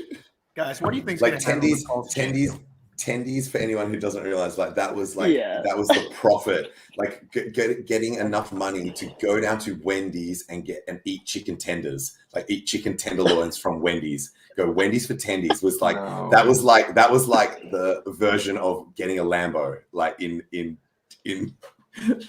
fuck. It was amazing. In elementary school, we used to have these things called Choco Tacos, and they were $3.25. And back then, $3.25 was a hefty bag. Yeah, that's bound to be handing you $3.25 for a snack. So if you had that on you, dude, if you had that, like literally, you get kissed by girls. If you get kissed by girls, you get a Choco Taco. It's a chocolate taco with ice cream in it. $3. I used to go for like lunch even and back then, girls were like, "Yo, this is slices where the of money fucking be." pizza. That's crazy. Even back then, girls were like, "You know, he's got a better shot. His mom's throwing him money like that. He's probably got, you know."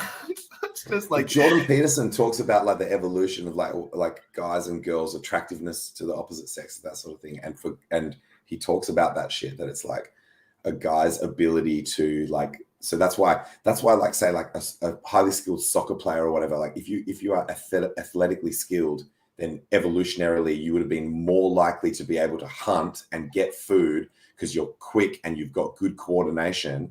So then you're not going to starve if you're with that dude.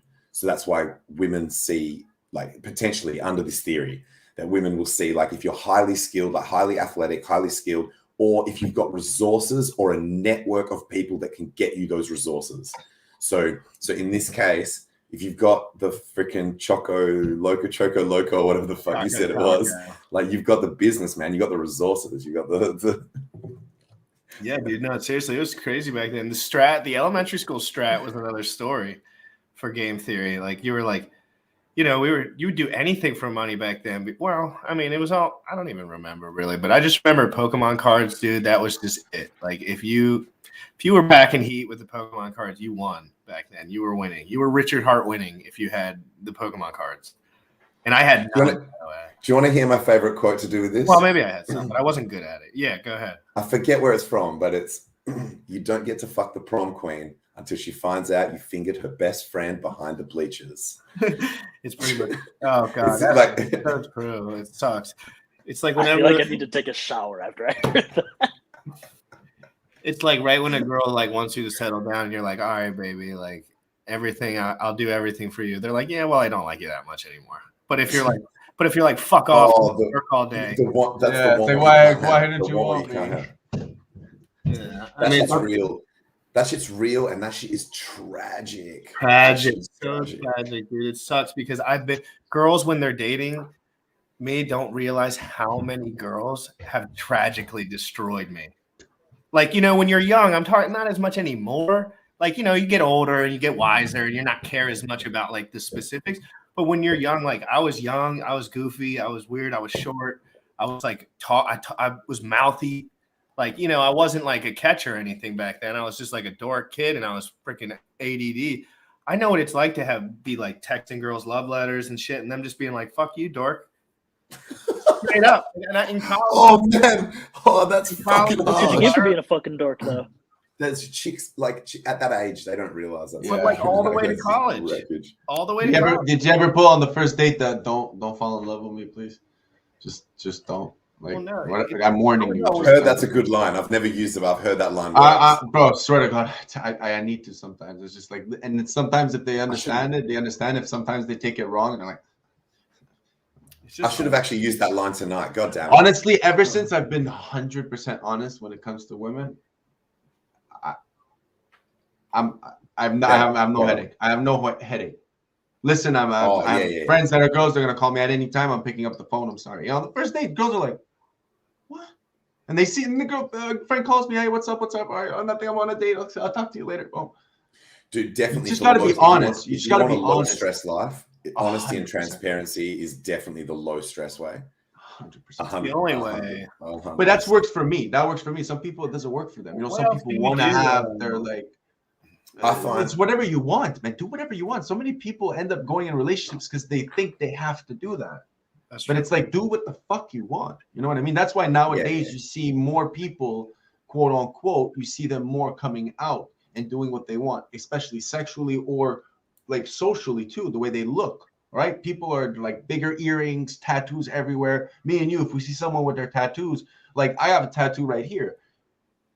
You know, a long time ago, we would look at each other and be like, "Why did you do that? Like, that's so stupid. Yeah, like, you're done. You're done forever. People are gonna think you're in a gang and shit." And like now, it's like, okay, everyone has tattoos. Everyone has the big loop earrings. You know, we don't care. Our generation is like, that doesn't make a human. You don't judge a book by its cover. But unfortunately, it's like some people need to get out of that bubble because it's like, be honest with them. Because how could someone love you if it's not you who you're portraying? You know what I mean? It's like one day you'll slip up too, and then it's like that's when people say, "Oh, they showed me the real them." Well, it's like, well, you weren't being honest, and especially guys. Let's be honest. A lot of my friends are like cappers, and I'm like, "Why are you capping, bro?" Like one day it's gonna come back in your face, and you're gonna be like, you're gonna forget what the lie was, and the girl won't, and then she's gonna catch on, and then you're gonna be like, oh, fuck. That's another reason why honesty is less stressful is you don't have to remember lies. Like you don't have to remember what you said because you just you just know the truth. Like you know what I mean? And then when people come at you, you know they're being whacked because you're basically you're gaslight proof. You're gaslight proof. You're like, nah, bitch, I know what happened. I know what went down. That's what I'm saying. Like, yeah, that's kind of how it is with me because I keep it pretty real around here. I have no reason to lie. I have no bosses, no strings attached. I got crypto, and that's about it in a house. Like, so I'm pretty fucking honest about shit. Like, I don't give a fuck. Rats fuck what anyone thinks about what I have to say about the beer bug or all that shit. If someone doesn't like it, literally, I will never see you again and not worry about that for one moment. Never, ever would it ever even enter my mind, oh my God, that person thinks I'm a scumbag. Unless it's like my family or some shit. Like, because once you're online and you have so much exposure to so much stimulation, it's like you really don't have the emotional energy to care, even if you wanted to. Like, there's too much hate. There's just too much everything. It's just like once you realize you need the haters, you're like, okay, come at me. I love you, haters. You know, it's like I love my haters. I really do love my haters because it's like it shows the people that love me how much they love me, and it's like I love it.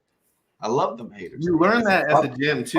I've had very little hate. I've had an incredibly tiny amount of hate. I probably don't have enough subs yet. Like I don't have subs. I don't have anything. I'm just saying I'm very straight up. So when someone like as an example, the community, you know, like my Twitter spaces, I don't know if you've ever been to the Twitter spaces, Tajin, but you're more than welcome. A lot of time in Twitter spaces. If ever you do, we have a crazy ass community. We just chill, relax, bunch of Hexicans on board. Is it mainly Hex focus or just talk about anything? Yeah, no, mainly Hex focus. Well, it's Hexicans, but we could talk about anything. Sometimes we get into political, sometimes we talk about life, you know, but mostly, you know, it's made to onboard people and have a place on Twitter for Hexicans. You're more than welcome to come. But it's just, you know, sometimes we talk about things, but we tend to like be real about it. And I'm very real about things. So if someone comes in and is like not coming correct, I tend to be very honest about things like, yo, this is, and people in the chat are starting to realize like, hey, this is how crypto is. No emotion,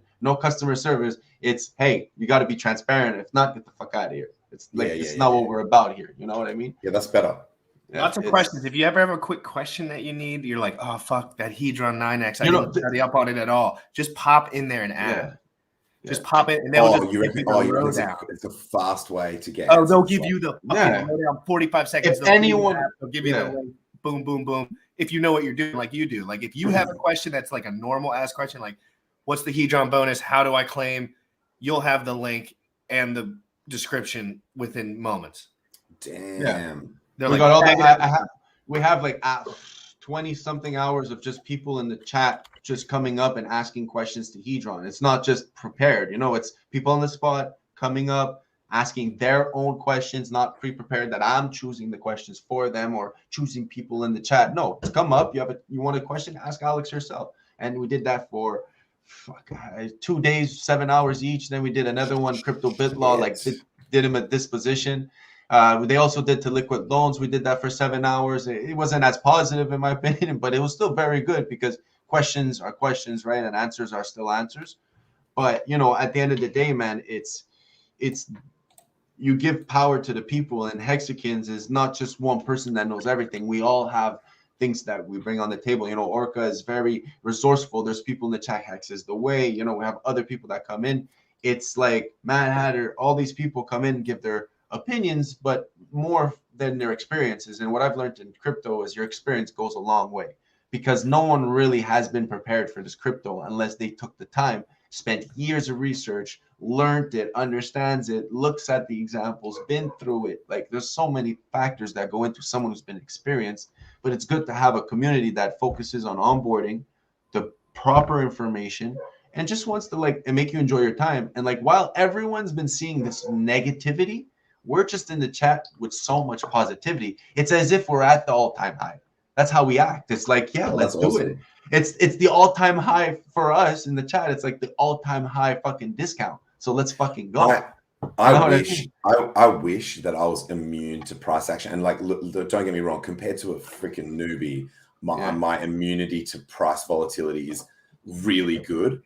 But I do notice that it does still impact. Like, I wish I could have the exact same attitude regardless of price, but it does still impact my like positivity and my hypeness in my videos, and also just towards crypto in general when the prices are up. And speaking of, ETH's about to smash 3K. Yeah. All right, somebody pull up a price here. Let me pull up the price. It's been fucking people just got liquidated like motherfuckers. Oh, anyone short on people Bitcoin got or ETH? Because people just got liquidated. Bitcoin's over 42 now. Like, as in anyone who was short just got wrecked. Oh my days, Bitcoin's pumping as well. Holy fuck. Yeah, it's at 42. It definitely. What's Hex doing? I'll look at it. It's it's going up as well. Jesus. This is good. I was gonna say before, like over here, it's very rare for someone to not have tats. Like I don't have tats, but pretty much everyone has tats. Yeah, I just recently got them because I was like, I got nothing. I just recently got them. I ain't got anything. I was really influenced by like the European like lifestyle, and like it's just I got like the family members' names on me. Just I literally like have this. I got something that represents a friend and like something she went through, where like we said, okay, if you survive, then we'll both get it, and I got it. And then the rest is all writing. The rest is all writing. So for now, until I put something, it's gonna be family. So for now, it's like forever and ever. It's really symbolic and numerologic. So like, yeah. And if ever we meet in real life, I'll explain it to you because I want to show it, but I don't really want to show it because it could dox me. Yeah. The names. No, I hear you, man. But it's very symbolic because the numbers also, like how many numbers are in each name, and then where they're positioned, how they're positioned, the font. It's like the size, it's really like I went in like crazy depth about that. Like, have you seen or heard about the TV show Blind Spot? I don't recommend it. The acting's pretty shit. But I've seen it. But the premise is very similar to what you're talking about. Yeah, it's on the tattoos. It's a chick that's like tatted up, like it's like puzzle mode with like numbers and fucking shit. So the premise is cool. It's just poorly executed. And like, no offense to anyone who's involved in that TV show, but I've got to like, look, these days I've got a very high standard after watching TV shows like freaking 24 and shit like that. Like, you can't be bringing a show like that without it being like, these days you cannot fuck around, really. Yeah. It's got to be on point. So, but I thought the premise was very interesting. These like tats that she's got on her body, and they're just like incredibly intricate with like numbers and shit everywhere. You know what really got me was Prison Break. Dude, was how Michael Schofield got, like, I feel like the glasses would make me look like Breaking Bad was the first one to get me. But dude, Breaking Bad is like, but it was the tattoos. It wasn't for me. It was literally Prison Break. Like Prison Break, like he had the screw. Like he literally he draws the actual size of the bolt and like the size of what he needs. So like when he builds it, he could use his tattoos as like a reference point. Yeah, and he has the map, bro. It's like everything. He realizes that he realizes that he's never going to be able to memorize everything. So he. And then when you look at like Sherlock Holmes, the movie where like the guy who did Iron Man, like how he like stops time and just breaks down everything and like calculates everything. It's like how I view things, right? So a lamp or like stuff, I'm like, okay, that's that, and you break it down. So my tattoos, I break them down. So it's like, you know, if you know me, why did I do this? It's deeper than just the name. It's more like, you know, people want to ask me and then I have fun explaining it because it's like, oh, they look at it and they're like, whoa, that's deep. I'm like, yeah, that's pretty deep. There's a part in Sci-Vive where Richard Hart breaks down what makes a good detective. And you just reminded me of it mentioning Sherlock Holmes. I'm not sure if I'll be able to remember what they are, but it was like, it's things like, things to is there something here that I'm like not that happened that I'm not seeing? Is there a reason why, like, is there a possibility or a reason why my assumptions could be incorrect? And there was like a third thing. It's like a step-by-step process to make sure that you're not just like, it's understanding the habits of a human being, right? So there's something about understanding to be one, and then there's understanding humans, right? Because you understand yourself as a human because you know everything you're doing. You comprehend, you have all your senses are like you feel, you touch, you smell, you're doing everything. It's easy to be human because that's what a human is. But how, as a human, can you understand other humans? And I know this is going to sound crazy, but when I was younger and I used to take the metro to school, you know, smoking up and stuff, weed was like, you know, it used to affect me in these ways that I used to think and always have this imagination. And when I was on the metro, I would always try and like analyze people. And like I would be bored as fuck because it would take like an hour and a half to go home. So I would always like stare at people and try and like anticipate their movements by trying to understand the habit of a human being. So from the eyebrows to the movements of the twitches to how they sit down to like literally understanding and trying to like guess like, okay, this person probably came back from work, this, that, the way they're going to do. So right now, watch, they're going to probably leave in 3 stops because the way they're positioning, oh, they just moved. So they're probably getting ready. And I would try and analyze and figure out people and try to anticipate the reactions of a human being. And did anyone ever get crazy weird about you staring at them? Like, was anyone ever like, what the fuck are you looking at? Yeah, for sure. But it's like, but if you realize it, everyone's staring somewhere in the metro because you're technically everything's moving like this. If you don't want to go crazy, like if you don't want to go crazy and just be like you're gonna go insane, it's like you stare at people. And sometimes and people you always stare at people. So it's like I don't feel like I was doing something wrong, but at the same time I felt like it was building, and it has served me very well because it has been times where it's like I can anticipate things better because I'm understanding that in life when you're looking at it in a 4th dimension, time is relevant. So like you're gonna get there at some point. Like in a car, when you're driving straight and you're driving at a certain speed, I try to anticipate how fast I'm going to get there at this speed if I'm going like this. So I understand by my peripherals that I will get that. Like, it's really fucking subconscious. Oh, so if you ever got kidnapped, you would be like, no, it's like, it's happening. I know where the fuck I'm at. It's helped me so much when in like accidents. Like, not like the first thing I ever learned with my first accident, it was not just to press on the brakes. Like, slow down, take a deep breath. Like, it's all about time. You have the time. Just remember, like, you know, it's like it's kind of like this like deep mind state where you're like, you understand that time can be broken down into so many levels, and then you understand that you have 60 minutes in an hour, and like if you have a test with 20 questions and you have 30, and you know, like I would always break down life into math, where it's like, okay, I have an exam, I have 3 hours, you know, that's fucking 180 minutes, and I have 20 questions. You know, so then I got 9 minutes per question, or technically like that, right? So then I would have my watch, put it on, and I would always time 9 minutes. So you know what I mean? Stuff like that. Life too, like, you know, I look at the prices, how many grams come in a box of Oreo cookies. I'm like, okay, that's this many cookies. I'm probably gonna eat 4. Like my whole life is math, and I realized that it's because when I was younger, I like to analyze and just like figure out and try to anticipate. It's like hockey, bro. It's sports too. Like certain sports, like in hockey, how to like hit people properly. Like you have to anticipate the speed, even though that person's big. Sounds like you would have been a good drug dealer as well. You'd be like, how many? The worst drug Yeah, dealer. I would have been a very good. I would have been a very good drug dealer. I'm the worst drug dealer in history. Unfortunately, would be bad. Unfortunately, I smelled too much. I smelled too much of the good stuff, so I had to sell sandwiches. So I ended up making. I was in college. I wasn't selling weed. I was selling sandwiches, and I was making more money than if I were to sell weed. So, yeah, man. Well, Andreas Antonopoulos deal, tells a bro. story about a dude who used to sell baklava for Bitcoin at fucking Bitcoin conferences, and now he's like a multi-fucking millionaire. Just awesome. retired off selling baklava. It's like a Greek Retired dessert. baklava fucking pedal salesman. Sell baklava until you're a millionaire. Fucking do it. No overhead, just chicken and a cart.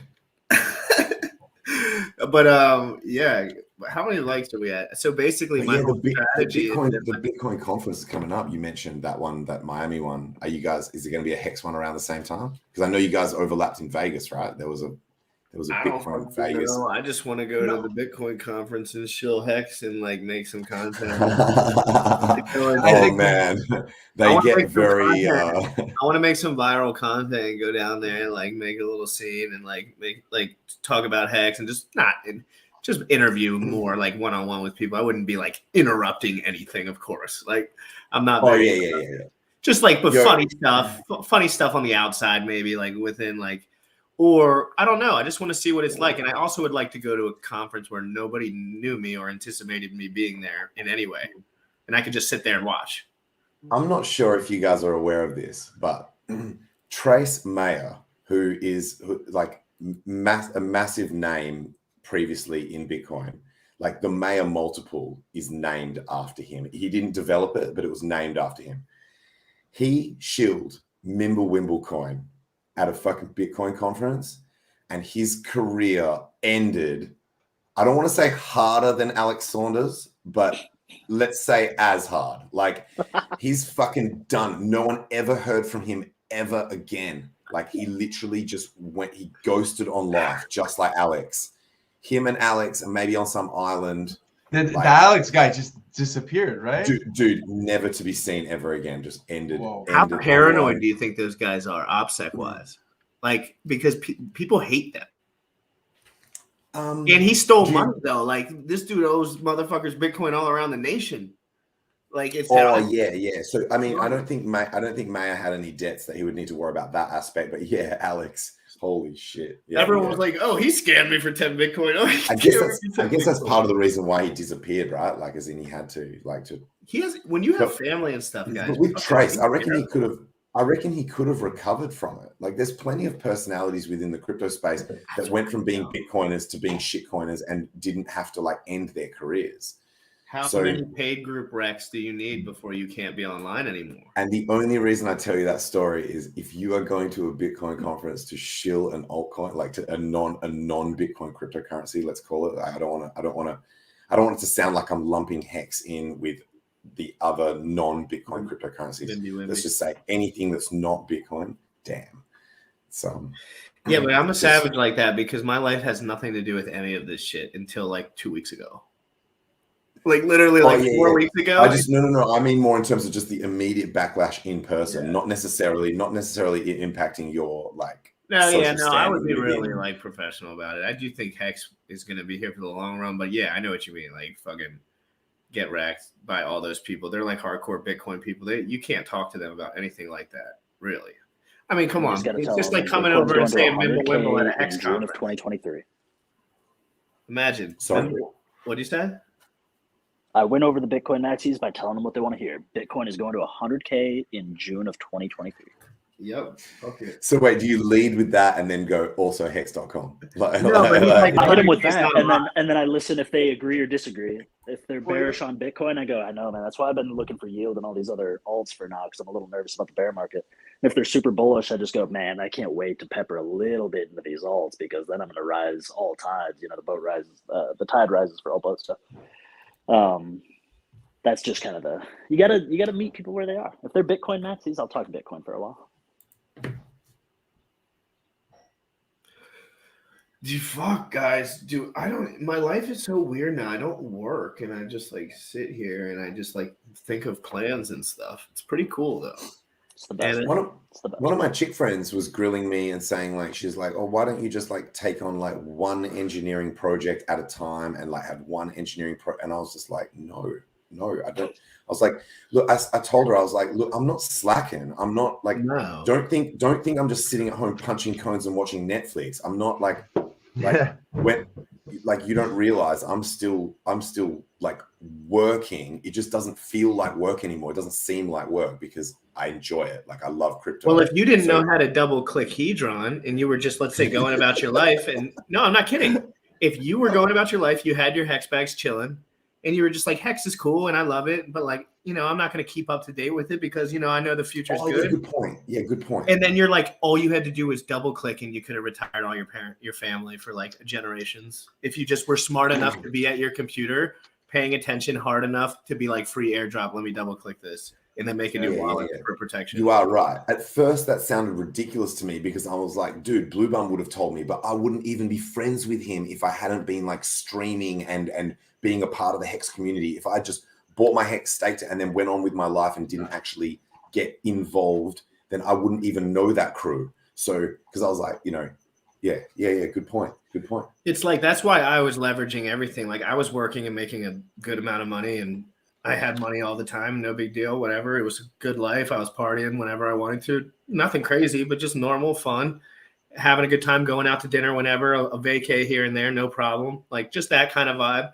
And then I was like, I'm leveraging all my time in a useless way. Like, if I would be more productive if I was staring at my computer for 3 hours a day than all the shit I was doing in my entire day. Because just like that little Hedron thing, just something as small as that can make someone money that they have never believed before, but no one's there to see it. Why? Because no one can get this deep on the internet unless they go through like trials and tribulations for like a decade. And that's the hard part. That's the buy wall. It's like all of us have just gotten wrecked 10 times before in other ways, like just in life ways. Like, we got wrecked and now we're here and we're like savvy enough socially to be like, this is legit. I buy into this. I'm going to research it. Like, but no one's at that point because no one even believes in themselves because they don't even know what the fuck they're doing. We've just been, all the guys that I see in Hex, they've been kicked around, dude. I'm not saying they were broke their whole lives, but I'm saying like, we're like the rejects. You know, like our parents all think we're crazy. Well, my friends think I'm crazy, man. They're like, "Yo, what are you doing?" Like, they're like, "Live your life, man." Like, you are crazy, though. A bit, yeah. I am. But for them, they're like, "Why don't you get the fuck out of the house? Go try and do something." I'm like, "Why, man? I'm doing such good, positive things." I'm like, "Wouldn't you?" I'm like, "Imagine," and I show them certain things. And I'm like, "What would you do?" And then they look at it, they're like, whatever." I'm like, "Nah, man." I'm like, why would I go and do this when I'm doing this now? And they're like, yeah, but what is this bringing you? I'm like, what do you mean? What is it bringing me? I'm like, you just said live life. I'm living life. I'm living my life. You know what I mean? That's what I hate when people tell you like, oh, you have to do this, you have to do that. But I did everything in the opposite and it fucking was good. And I did everything that was good and it was bad. So like, I don't know what to say to people. Like, sometimes that's for you. This is for me. So sometimes I'm just like, you know, take it day by day, one step at a time, man. You can't, don't put 2 steps front. You're going to trip over yourself. Yeah, I do like the fact that the wealth distribution, like the idea of like wealth redistribution, I think Hex, it's good. Like, as in that there are better like people, like a lot of people noticeably that we're not global elites, at least, like as in, do you know what I mean? Like it's regular people. It's like regular. They will be one day. But how do you think the Bitcoin people felt? And It's how do you think the probably Bitcoin community felt? They like fucking governing some countries over in fucking Bold of you Europe. to call it a community, man. Man, it's gonna be Bitcoin was not a real. community. Yeah, exactly. But no, but there were still posts. It wasn't vocal. It was just writing, and people were still writing. I remember people like, you know, it was like on certain places you could write, and there was people utilizing Bitcoin, but it wasn't a community where it's like, hey man, if you have any questions coming up, it was, yeah man, just go here. Don't go there. You're gonna get fucking scammed. Just go here, man. This is the real place. And it's like you didn't know who to trust because it was like just a name. It was a username with maybe a picture. At the time, I didn't think there was. It was usually the fucking icon. I'm not gonna say what, but then it was the person writing to you. So it was like, okay, should I trust this person? And then it's all trial and errors. I remember my first wallet I lost. I'm not even gonna say how much I lost. I lost like I did a test. I think I did a test of like 7 Bitcoin. I lost it because I didn't do it properly. Fuck, bro. Yeah. Well, I could tell you for a fact there's 2,000 something Bitcoin gone from existence. I know for a fact. I always do. Always do test transactions. But that's how far it was. I did friends. I have friends that they're like, do we really need to do a test transaction? I'm like, fucking yes. Yeah. Yes, we do. You don't know what you're doing. My first transaction was a wreck. But at the time, it was fuck all. It was 7 Bitcoin. I just did 7. I think it was 7. I'm not sure, but it was something minimal, like fuck all. But it wasn't like 0.000. Like who would have took the time at that time to write 0.0001 Bitcoin? It was long enough ago that 7 Bitcoin was not worth a huge amount. I used to have a card. I used to have a card that scanned from the card. Then you would go in the machine and empty the money in the machine. No shit. A card. And it was Bitcoin. Like it wasn't a phone. It was Bitcoin. And we would go on the, and maybe I don't even, it was Bitcoin. It was because then it would send it from the machine to my account. Yeah, because I would go to the flea market, and in the flea market there used to be a machine, and the machine used to have the Bitcoin, and I used to put the card in.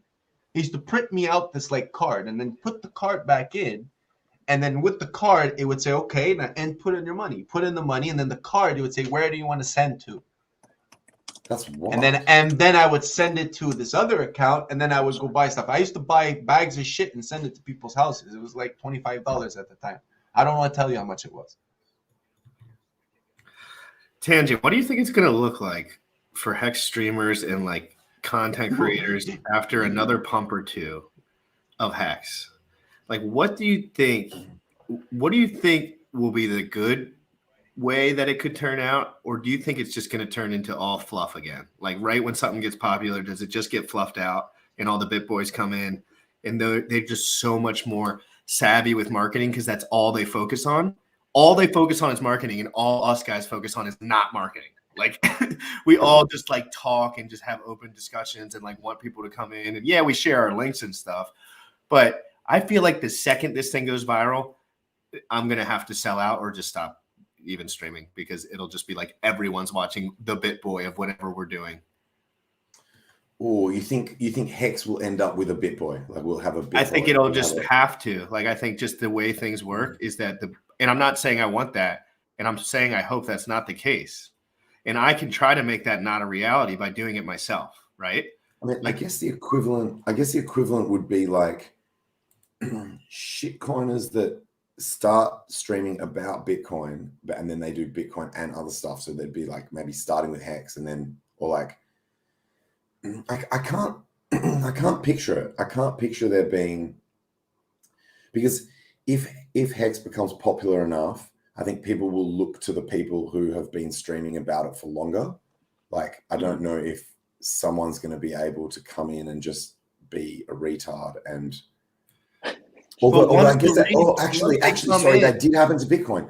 That did happen to Bitcoin. It happens. That did happen to Bitcoin. That there were channels that blew up that were actually younger streamers than the old school guys, if they just had like either better production quality or They were more unrealistic with their moon targets. That's a good way to get subs, is just being like a fucking moon boy. Yeah, it could happen. I mean, the thing I was going to say before is I think it's going to be real weird for the current billionaires in this world to be like wrecked and bankrupt and living on a bench while the crypto wealthy, like as that wealth transfer gets near its end, and they'll just be looking at us going, how the fuck did this happen? We had all the power, we had all the political influence, we had all the money, all the private jets, all our friends were rich, and we were corrupt and fucking stealing money off everyone. It was a vibe, man. And now we're just wrecked on a park bench. I think it's just a cycle though, like it's just like the rich dudes in Hex will end up not being corrupt, but either being looked at as corrupt, because when you're super rich, if you're the elite, like half the population thinks you're corrupt anyway, just from being the person.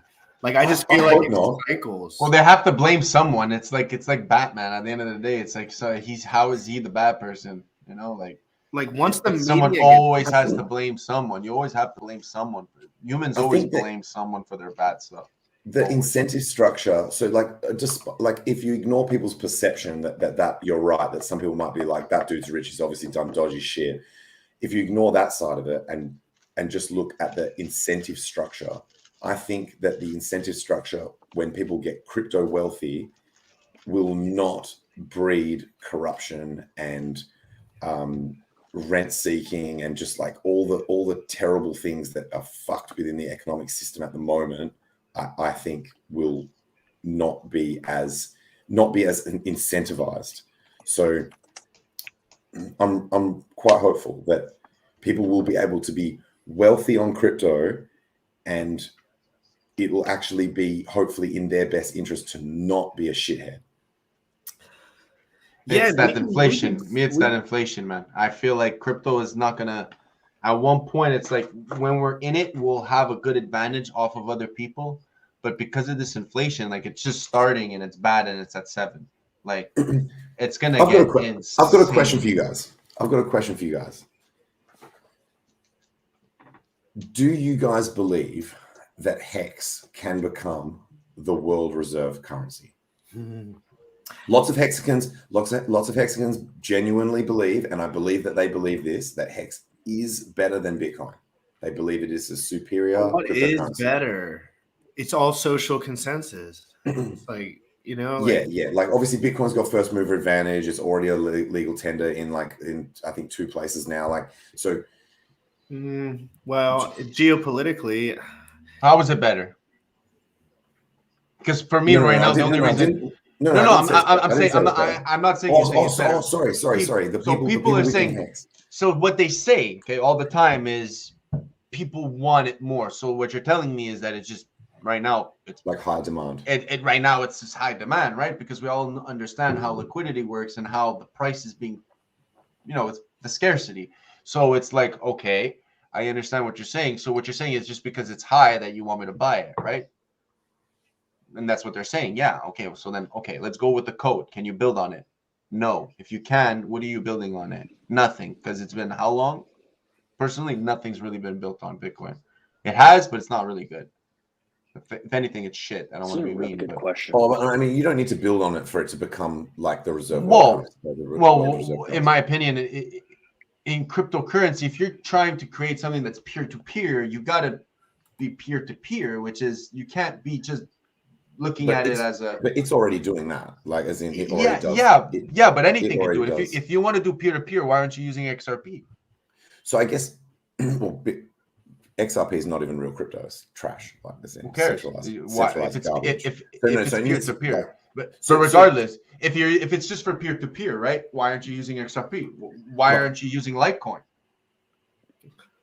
Why aren't you using? I think the meme coin has a better chance. The reason I wouldn't use XRP, because it's centralized. So I don't know shit about much crypto because I'm new. Like I really don't. Like I know about like the newer cool cryptos and like Hex and Bitcoin, but I don't see Hex being a world the currency. No, but it's good what he said because he said it's centralized. Okay, good. So Bitcoin is decentralized. Hex is decentralized. I want a cryptocurrency with fixed and reasonable monetary policy to become the world reserve currency. That's what I want. I don't care which one it is. I genuinely don't. I don't care which one it is. And so I thought you guys would immediately be like, it's going to be Hex, but obviously, but like, the way I see it is our generation who cares about okay, this might sound really stupid, but it's like at this point, I think I've realized that nothing will work. You cannot have these people and these governments running anything that's what we want. That's bartering value. That's like they just don't know how to manage it. Why? Because they're probably from a generation that has not evolved to the way that we have, whether it's technological, whether it's just opportunity cost. Our opportunity cost is way different than the people who are in charge. And slowly we are going to be the catalyst that's going to end up rolling everything properly for our children and their children. But the thing is, if it doesn't start with us, then we give all that weight to our children, and then they have to do what we're starting to do all over again, right? Or we continue it, because it does take time. It's not, Rome wasn't built in a day. But I do think that, like, when you're thinking about this whole cryptocurrency, I don't fucking care if it's going to be the world reserve. It doesn't matter. Why? Because I could still give you a car for another car. I could still go and say, I want to give you the Joe Sakic for the Sidney Crosby rookie card. But no one will do it. Why? Because Sidney Crosby's worth $25,000 and Joe Sakic is not worth that much. So the thing is that it's always, so it's like crypto has more than just, like, let them use their money. They're going to get into crypto. When the government gets into crypto, that's when mass adoption is going to occur. And when that occurs, it's every person for themselves, because they're going to come into something that they understand they cannot fuck with unless they create their own parachain, or like what I say is Polkadot, even though no one's really talking about it, will be very important for the big centralized version of people coming into crypto. You know, the big massive P&G company that everyone, you know, conspiracy theories and that. If that massive company were to create itself a parachain on a layer 0, and all those little companies, Lacoste, the Gucci, fucking Kraft, all those companies become all a layer 1 that can have their own blockchain or their own fucking coin, then you create this whole ecosystem of a parachain. And it's like, now it can't be utilized because everyone is fighting against each other. No one can actually say, okay, I'm using you, I need you, you need me for security, I need you for the Oracle. Like, everyone's like Chainlink, but like everyone's already using Chainlink. It's at its maximum potential. Well, how is it going to go higher? You just need twice as much coins to come into play. Sorry, man, you are covering so many different I have things no right now. fucking you know what I mean? I'm just getting into it because it's like people just don't understand. It's like, it's so complex, but it's like, just do what you got to do. Fuck this stupid money currency bullshit. Oh, it's going to be a currency. It already is a currency. It already is a currency. People are using it. Like Exorca was talking about, I forget who was talking about it actually, Bitcoin using an Amazon. Like, it was like, it's already there. People just don't know about it, that you could buy things on Amazon for cheaper in Bitcoin. It's like, what the fuck? You could use anything. Just people buying cell phone fucking minutes with fucking crypto. I personally lived in Europe off of crypto. So like, it's like, no, stop telling me this is not, no one's going to use it to transfer money. No, it's happening already. You just don't see it. People don't understand it. No. But one day, the reserve is like, no, why would I don't want it to be the reserve. I don't want Hex to be the reserve, because then it's like it has the chance to be conspired against. It has the chance to be used for wrong. As to us just using it for a store of value, just it makes you money. Just keep it there. It makes you money. Why would you want to fuck with this stupid government and fucking policies and climate, the things that we can't even control, and then we have to give it for transportation and, fuck that. Just make the companies take their money, invest it so they have a certain accumulation, and they could use their budgets appropriately. Like someone like myself who was in actuarial math, it's like when you go up to a business and you're like, okay, how can I stop your costs? You look at the statistics, and it's like, if I could take a portion of that budget and it gives me more every year, and I don't have to always utilize it right away. It's like, well, then you always hear someone in a business, well, I got to use my whole budget or else I don't get it the next year. Well, what if that person could take that remainder and fucking put it into a thing for the next year where it's like the whole company does well? Well, boom, bonuses for everyone in the company. It's like, it's so simple, but yet it's like, what, do you need a drug dealer as the CEO of a fucking company so everyone could get paid? Like, I don't know. Because personally, in when you look at The Godfather, everyone got paid. The people who didn't tried to conspire against the guy, and then that's how people get. You know what I mean? So it's like. I have no idea what you mean. No, but listen, I maybe need to rephrase the question, but like maybe the question should be, rather than like, do you want a crypto to be the world reserve currency? Because I fucking do. I think it's really important. I think it comes back to what I was talking about before, where most of the things that, like, in terms of the fix the money, fix the world, it requires there to be something that cannot be just like printed out of fucking thin air as to be the base layer of our monetary system.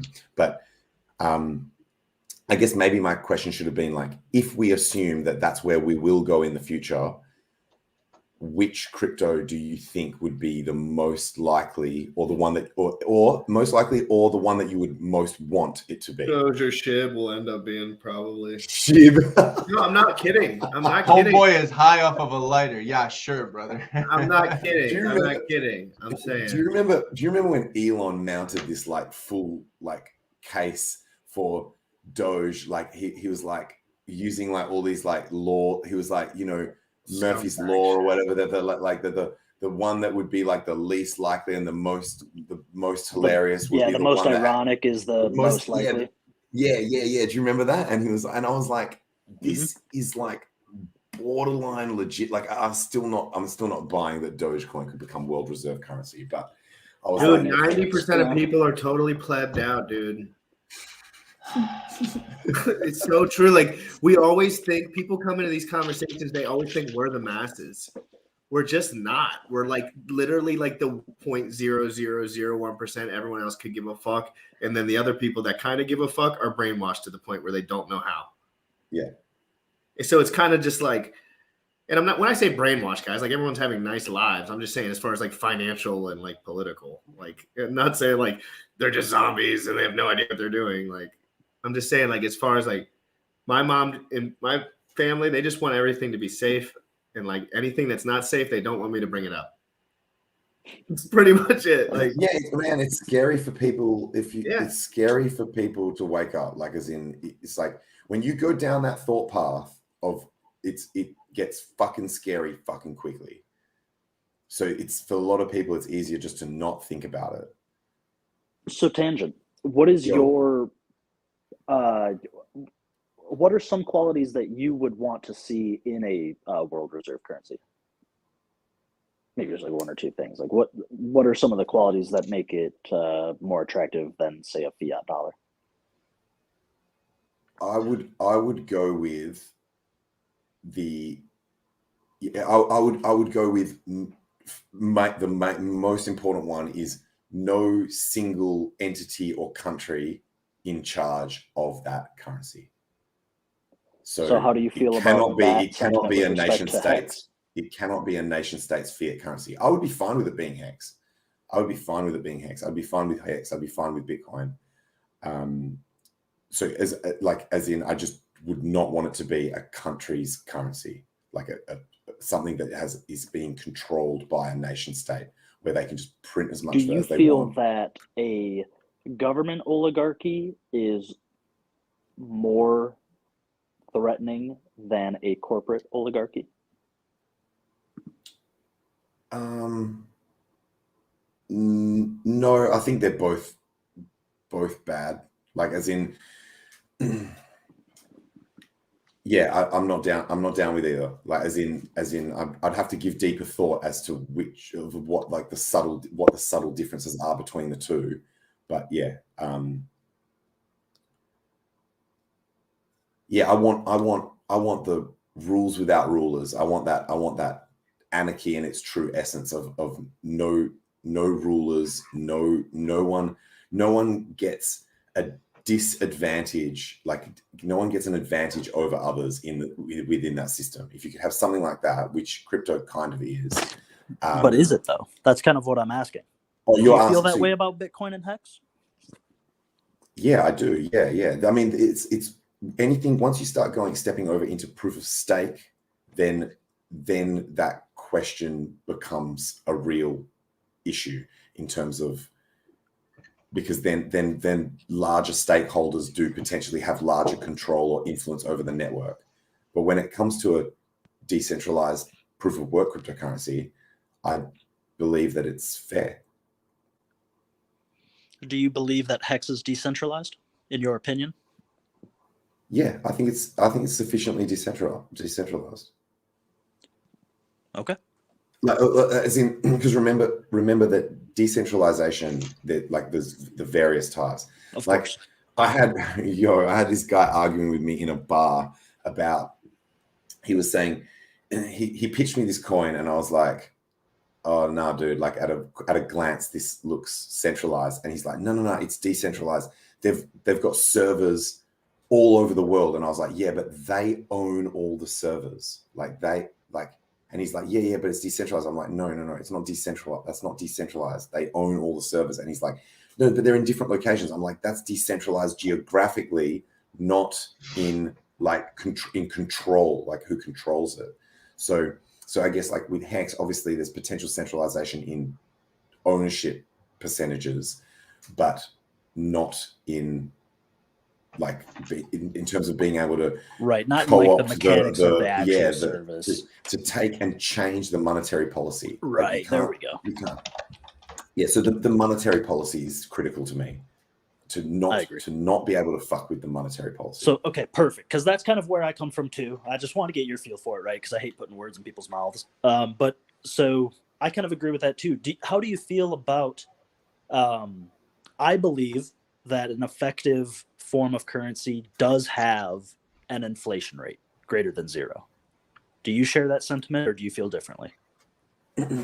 I like, because you're saying that with Bitcoin eventually it becomes 0, yeah? Like as in it eventually becomes no inflation. It eventually has no inflation.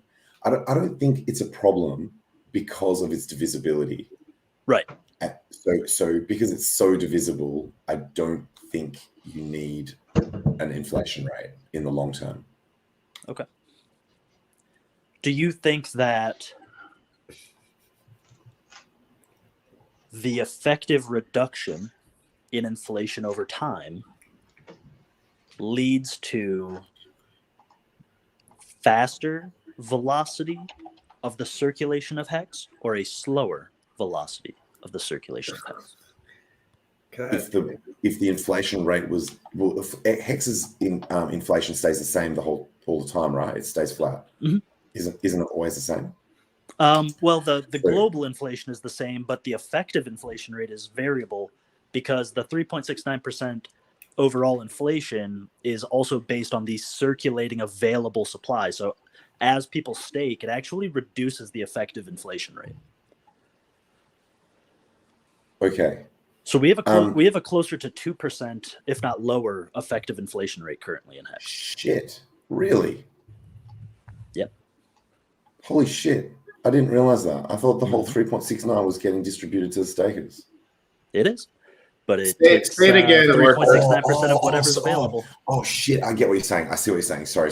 Yeah. As in, because of the fact that not everyone is staked. So when you're looking at it as an inflation rate compared to the total supply, then it's smaller. Yep. It would. Yeah.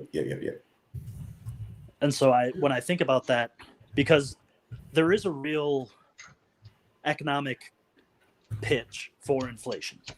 Because if there's no inflation, there is no natural incentive for those who own the most resources to deploy those resources, lest they jeopardize their own survivability. But in like a modern society where social institutions are even able to keep people without any money alive and afloat in other subsidized ways, there wouldn't necessarily be any threat to an individual with an amassed amount of wealth.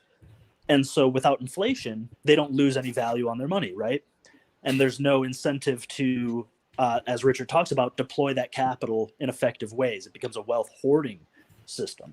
And so some inflation rate greater than 0 incentivizes the movement of capital to seek yield as an escape from guaranteed loss of value over time. And so with Hex, and maybe not even with Hex, let's just talk crypto reserve currency, I would want something that has the ability to represent competitive inflation. I think Hex does it personally. And I'm biased, but I think it does it effectively. I'm not sure Bitcoin does it effectively because there's no yield component. Without the yield component, if the effective inflation rate hits 0%, it disenfranchises everybody who's now entering the system. If there's any way to earn yield, even if the effective inflation rate is minuscule relative to the global market, that is still a valuable offering because it allows individuals to extract value from their own time, which is why we still have certificates of deposit and high yield savings accounts, quote unquote high yield. So I think Hex satisfies some of the qualities that I would like to see for like a productive free market society. And I guess for me, I start to look at like how the OA gets diluted over time if it doesn't, go in stake and stuff like that. And so in a grand scheme of things, if Richard doesn't intend to become the emperor of Earth, should Hex hit 1 million per unit, effectively, when whoever controls these OA funds passes away, if they're not passed down to others to maintain, you effectively dilute Satoshi. And now it's kind of just, like you said, now it's effectively decentralized. The inflation is effective because it can be guaranteed to the individual in the form of yield. However, at this point, we're still talking about it as if it's an asset. So we assume the value of it's going up and down. If we convert it to a reserve currency's value goes up and down relative to the alternatives, right? Do we think that it would be effective to utilize, say, just Hex or just one crypto as the global reserve that does all of this inflation and stuff? Or do we almost need like a algorithmic partner that's able to produce effectively the stable coin value algorithmically tied to the equitable inflation of Hex? So Hex so needs becomes stable. payment for. I think there should only be one world reserve currency, Okay. but there's like some American like guy in the government thing. I don't remember their names because I don't give a shit about their shit. But he was saying that there's a possibility to have more than one world reserve currency. That was like, did you guys hear about that? That was like one of the freaking chairman of the whatever, like some guy high up in one of these dumbass like financial Someone over in Epstein Island at some point. I wish I remember the guy's name, but it's like one of these dudes in one of these fancy things.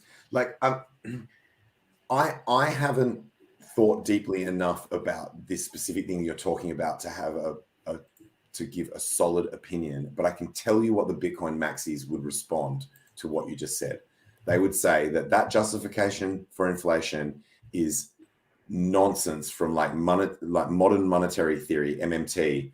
There's just like a justification to have inflation so that they can just fucking print more money and like and make people think that that's how you have to do it, and that it's actually a good thing when it's actually a bad thing, and that when you have sound money, then everything is better because you don't have that the sound money does incentivize people to really produce things of value and things that have long-lasting value and that sort of thing, because you are trying to and it does incentivize people to I guess like store wealth, and so you're not in like a I guess it is the same as what you're saying, like that the really sound money, the really hard money does incentivize you to save, because you can store that economic energy without worrying about the fact that it's going to be eroded away.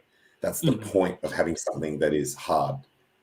And so and things will still get done. Like society will still, like you can still have people deploying capital and that sort of thing on a hard money standard. So yeah, I'm not sure if that really answers the question, but that would be a max. I rack my brain the same way, man. You're saying everything that I come up with that, and then what do you do when you're done saying it? It's like, and I'm closer to the answer. It's just that tough huge philosophy topic to tackle. But I appreciate you sharing your thoughts because it makes me feel a little less insane. There needs to be a worldwide CBDC, man. There needs to be literally a No. worldwide. Like it has to. But then why wouldn't it work? That's tyranny. Why wouldn't it work? But it can't. But we can't.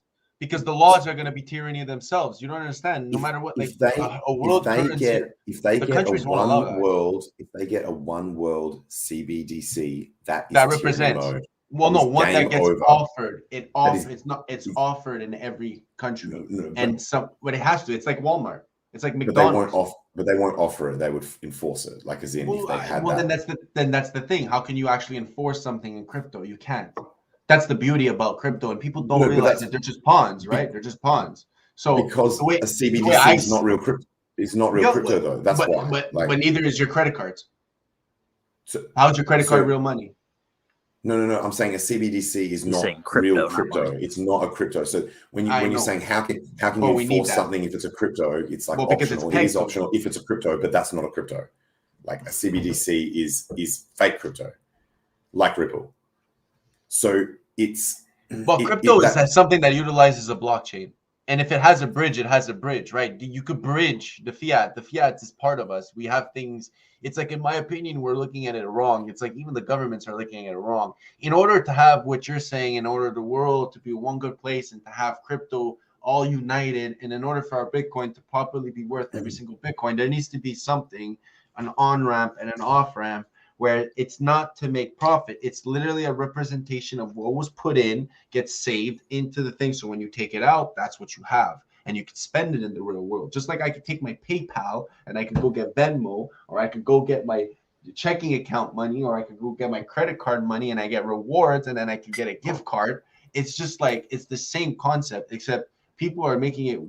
It's like, I don't want Bitcoin to be that. I don't want Hex to be that, because it has other purposes. And if you start giving more purposes to, like, don't expect a horse to fly. Like, no, it's not. I don't think like it's made to transport you somewhere, but a horse can't. You know what I mean? It's like the CBDC. As long as people are like, no, I understand what you're saying. It's going to control, but like, man, they have laws. They own, unless we own the land and we put up arms and we say, did we claim this land and we decide that this is how it runs, nothing's going to change. No, we could bring in anything into the banks. They decide. In the U.S., banks are privately fucking owned. It's like, forget about it. My country is going into a revolution soon. Your country, I don't know what's happening. No one knows. You're stuck in the country. You know, Europe is now in fucking war. You know, Asia, it's like everyone's like, oh, well, they've been like that forever. But like, people are suffering in the eastern part of the world.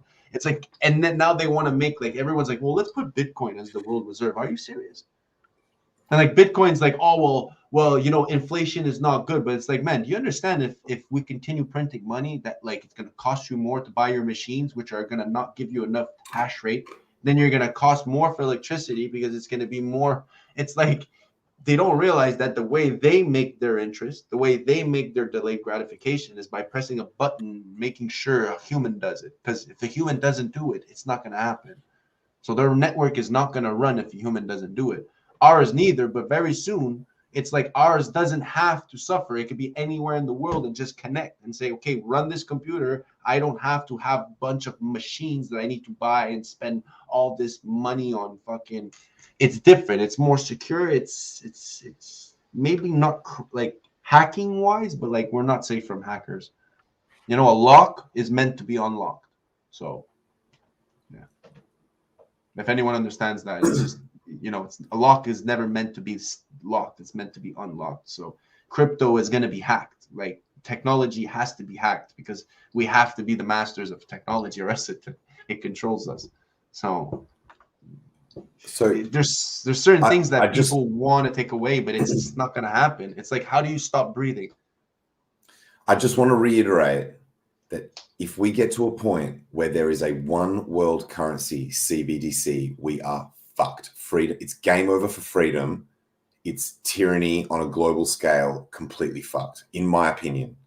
But why? You don't think it would be better? And like, if, like, let's say it's me as a Canadian, why do I have to go to my bank and get the euro dollar? Why can't I just get this one type of dollar that when I go to euro, it's the same?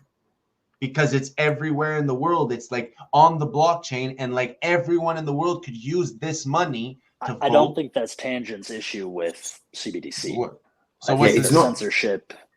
The censorship and the manipulation of the utility is probably more concerning.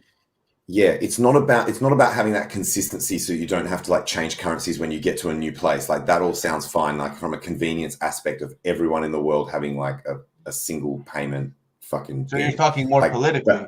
I'm talking about the ability for them to just switch you the fuck off. Like you they said can't something. just do that now, but they can't do that now. Like look what they did to Russia with Bitcoin. They look what they did to me as like a Canadian. Like if people like it's good.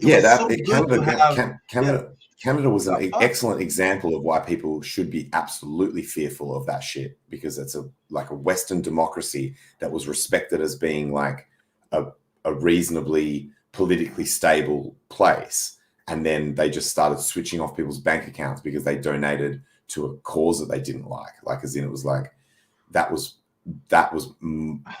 ridiculous. The most but they could still say you accept Bitcoin, you go to jail. They could say that.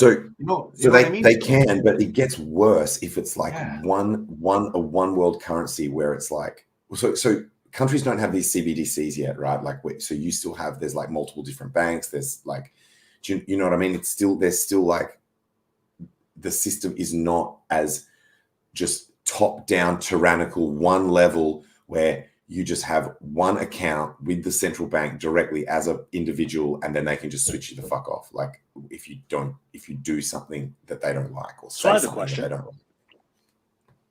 I have a question that is directly involved with this then.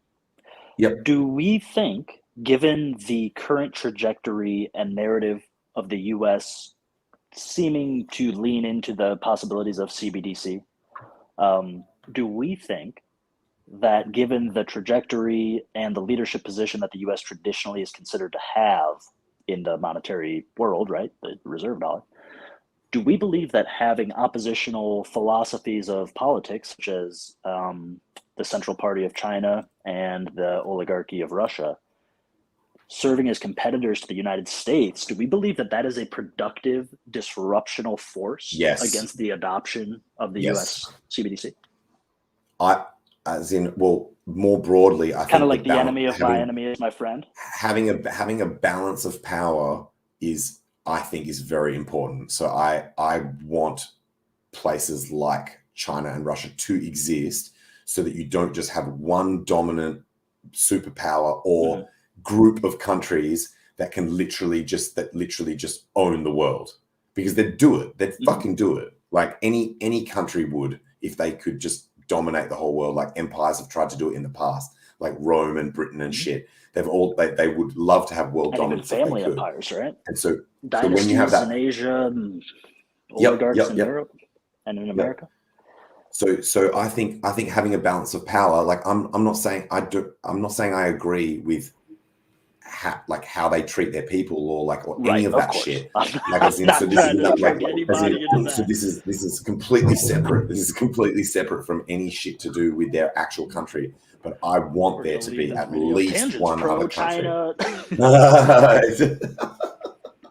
He says everybody needs to be in the camps. I will say that when Putin cheated in the freaking Winter Olympics, in the Sochi Olympics, I thought he was a fucking lad. I was like, and that's a compliment over here, by the way, in Australia. Like being a lad is like, definitely. Oh, we're keen. We're keen. I was like, what a lad! He just cheated in the Olympics. Well, but anyway, yeah, no, I want there to always be at least. How did he cheat? Sorry? How did he cheat in the Olympics? Oh man, you need to watch the doco, bro. I'll watch it because I'm fucking pissed off today. Well, the Winter Olympics. There's a doco on it. Watch it. I won't bore you with all the details, but he used the KGB or whatever, like to cheat in the Olympics. Trying to make super soldiers and shit.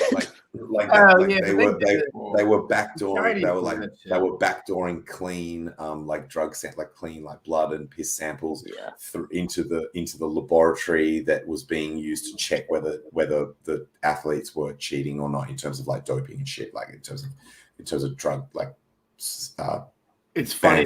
Banned the more you substances. dig into that, the more you realize that they're all doing it. Oh man, oh bro, Yeah, man.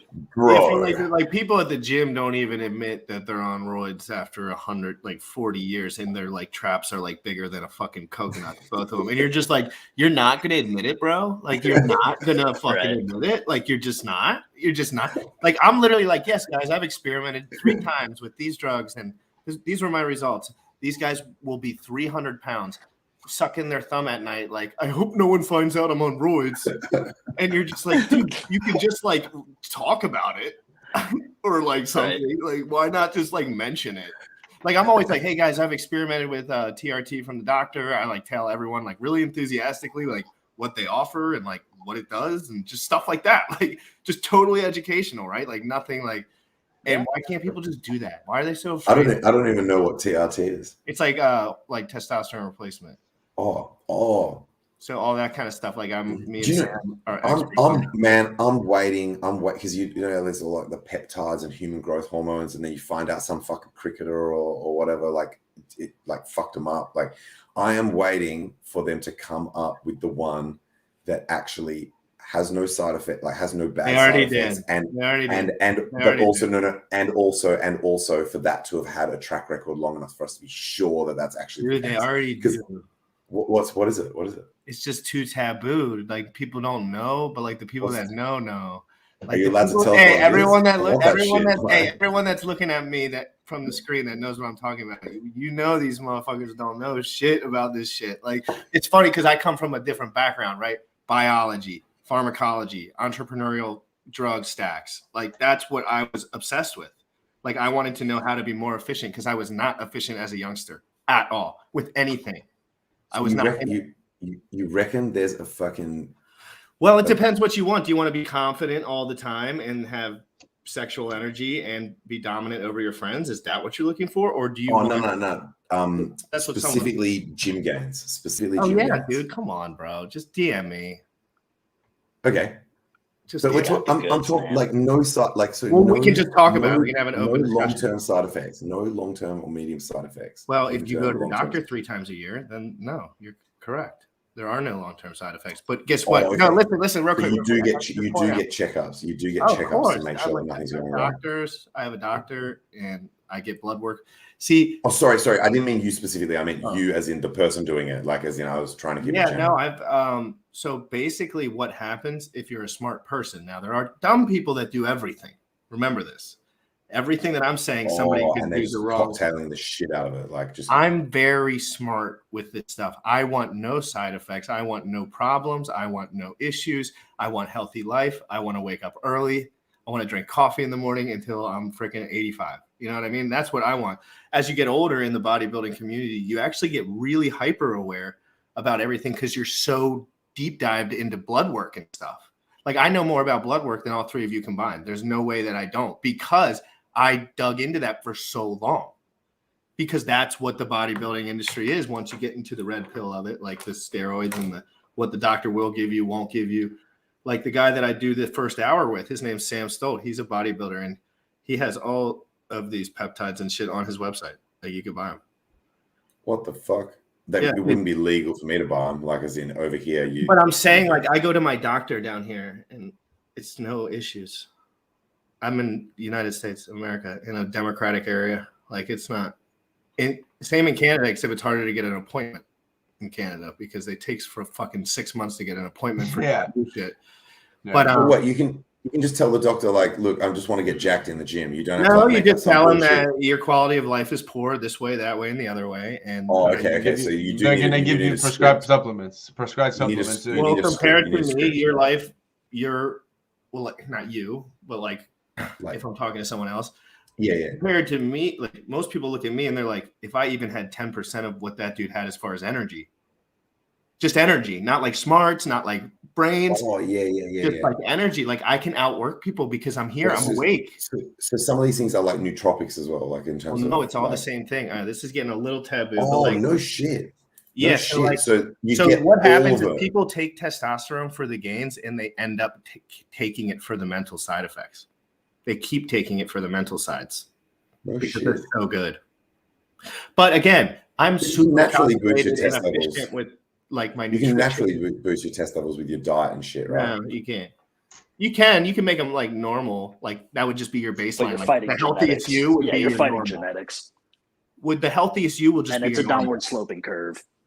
And once you get into 35, your T goes down 1% every year, roughly. So at what age 30, actually, depending on the study, it's like roughly 1%. So like, so in 20 years, you're 1% lower every single year. Anyway, all you need to do, if you want to be the safest, most efficient way, you don't have to do anything. Go to your doctor, get your blood work done, and then just have it. And then I know I can do the rest. Okay. As far as looking at it, like I'll just look at it, and then like Sam's a professional. Like this is what he does for the last 20 years. The guy that I do my first hour with, and he's just getting into hex, and I'm like, so this is what I'm doing on this channel, guys. Just to give you guys a little heads up, I'm bringing the smartest men in bodybuilding. I'm bringing them here because what do bodybuilding people do best? Market themselves. They market. They can market a fucking toothpick.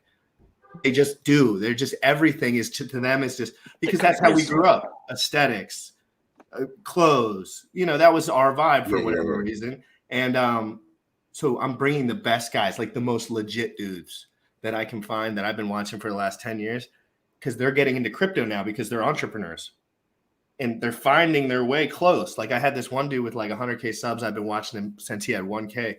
He's like, I have this Bitcoin and I got divorced and like I need more information. And I'm like, dude, come on my fucking channel. But like, these are guys that, more plates, more dates by any chance? Oh, no. He's a YouTuber. But that's an awesome play on words. Yeah. Is it implying like you get built so that if you have more plates on the bar, you get more dates. Get more dates. That's awesome. Which isn't necessarily true, actually. It's not true.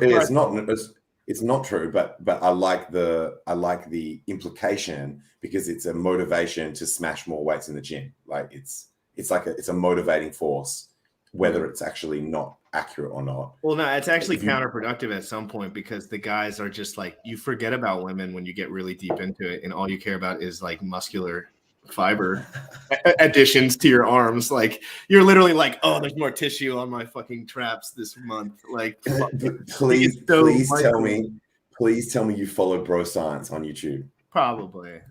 So you need to look up Bro Science. I'm pretty sure he's got a videos about these topics. It's all like all jokes, but there's some truth to his stuff. He's hilarious.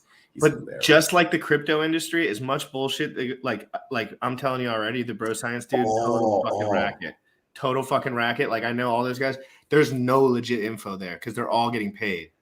They're all getting paid by every supplement company. So you have to find these certain guys, the ones that had authenticity all the way through their channels, and they're few and far between, but they're there. There's a couple. He doesn't try to present himself as being legit. He's taking the piss like 24/7. He's a parody account for sure. Like he's a parody account. But yeah, so guys, do not do steroids. Do not do SARMs. Do not do peptides. They're for research purposes only. They're for fucking rookies. No, but listen, guys. You're doing. They're for research purposes only. Yes, there's another. It's the same thing. It's just a different industry, my man. It's the same thing. It's just for research purposes only. You know how they sell peptides in the United States? They say it's for lab rats only. Like you can only buy this product because you could potentially use it in an experiment with rats. Damn. And you can just buy them, like if you're 18. Did you ever hear about that carbon C60 that was sold that you could only give it to your pets? Like, so it was pet, like you could give it to your pets. That's pretty much what it's like. Obviously, people were taking it. Fucking hell, man. Yeah, apparently it's meant to be some psycho strong antioxidant, like psycho strong. When's the last time you went to the doctor to get your heart checked on? Never. Then you're fucking stupid, bro. You need to go to the doctor. Really? How old are you? Like, I'm not saying you look old at all. Oh, I can't dox it. But is it okay to say that you're 7 years older than me and I'm 28 at least? that would be me telling you. Are you over? No. Okay, well, you're definitely not in your 20s. That's I'm for not sure. saying.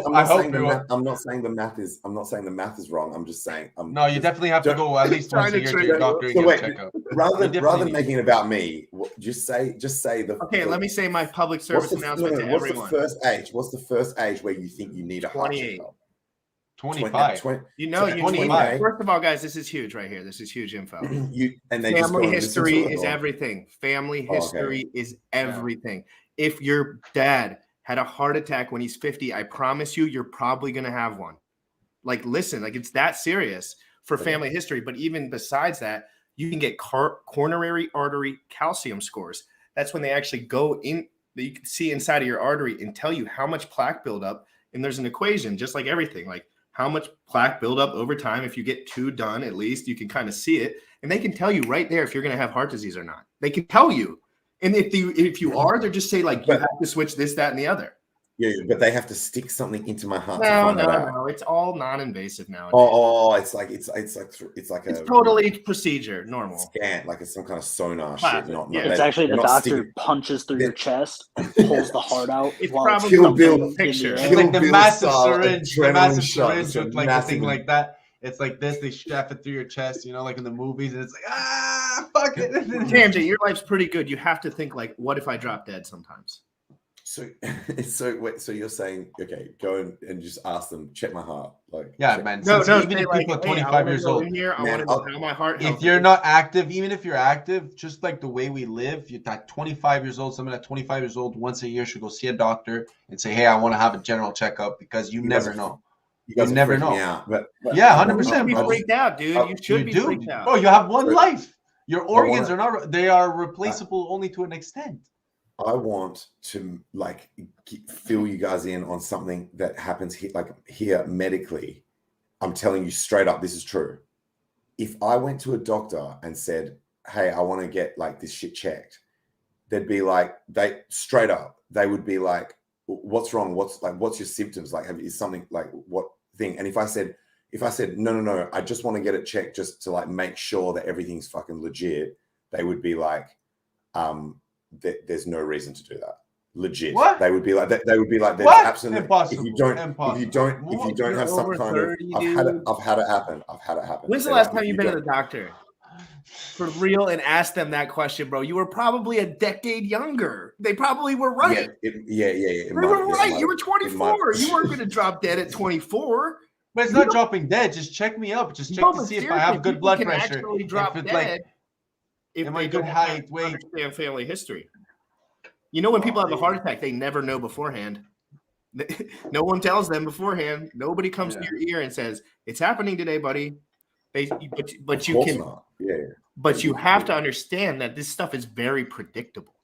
It's super predictable, predictable. If you're monitoring it, if you're monitoring it, heart disease is not possible to have. Because you can they'll put you on a statin, or they'll tell you to change your diet. Now, if you never change your fucking diet and you smoke cigarettes all day, you're fucked. But if you're just a normal dude, hey, I'm gonna start eating more vegetables, a little bit of less of this, a little bit more of that, just to be chill, and you just go cardio, 45 minutes of walking per day, dude, you're straight for life. If there's nothing clogging your arteries, which is important to know. Does dancing in the club count as cardio? Probably, but not if you're on drugs and you're dehydrated. Well, it does, but then you're canceling it all out by doing fucking drugs and being dehydrated. It's always a yin and yang. It's always a yin and yang. If you still lose weight, you still gain maybe you need a little wake up call from Gym Rat. You know what? I'm glad. No, man, I'm actually being serious. Do you know you actually gain protein from the junior chickens? You actually do gain the protein. It depends on your metabolism, on how it breaks down everything. There's so much protein. What's a junior chicken? Oh wait, you guys call it a McDouble? No, the little chicken, the little McChicken. What is it called? Sandwich? No, the chicken sandwich. Yeah, the chicken sandwich at McDonald's. Then that's we call it a junior chicken. It's called a McChicken. McChicken. What about a McChicken? No, that's a McPoulet. That's a McPoulet. Yeah. This is gonna help you guys out, so that you guys are not as stressed about my heart health. I do not eat any. What I've learned about going into McDonald's, I have not etten McDonald's for 20 Tell me what you eat in a day. Tangent, stop beating around the bush. What do you eat in a day? What is your classic go-to? When you're fucking up with your diet, what are you eating? When I'm fucking up, when you're not on target, what is your go-to? Or are you a pretty scheduled dude? Are you So the problem is, when I smoke weed, I will eat Turkish delight. That's me fucking up. if I don't smoke weed, what is then my Turkish delight is like, bro. Turkish delight is fucking awesome, dude. Yeah. Turkish delight. This is like a chocolate coated one. It's made. It look, man. The packaging. Look, I wish I had one here. Oh to show man, you I'm that. fucking sorry, man. Dude, I'm gonna go the fucking eat packaging something else. looks like it came straight out of Willy Wonka's chocolate factory. Like it looks that incredible. It's like all brightly colored with like gold and fucking pink and shit. Like metallic pink and gold. It's like fucking eat this shit.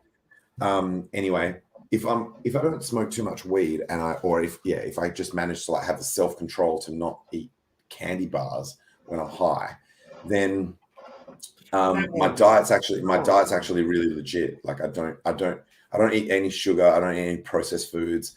I try to avoid gluten. That was a recommendation given to me at one point.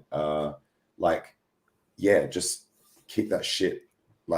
It's pretty legit. My diet's pretty legit. Yeah, no, you said. I mean, 99% sure you're healthy, but the thing is, when genetics are involved, and that's the thing. People have random ass issues. Like you said, you just don't know. Like, as in, it's not just. It just pops out like this. It just pops out like that. Everyone's heard of that 16-year-old that had brain cancer, and everyone's like, "Oh fuck!" Like everyone knows that one kid who they were young, and they're like, "Yo, Johnny's got fucking mad cancer." Like, and it's not because Johnny was eating.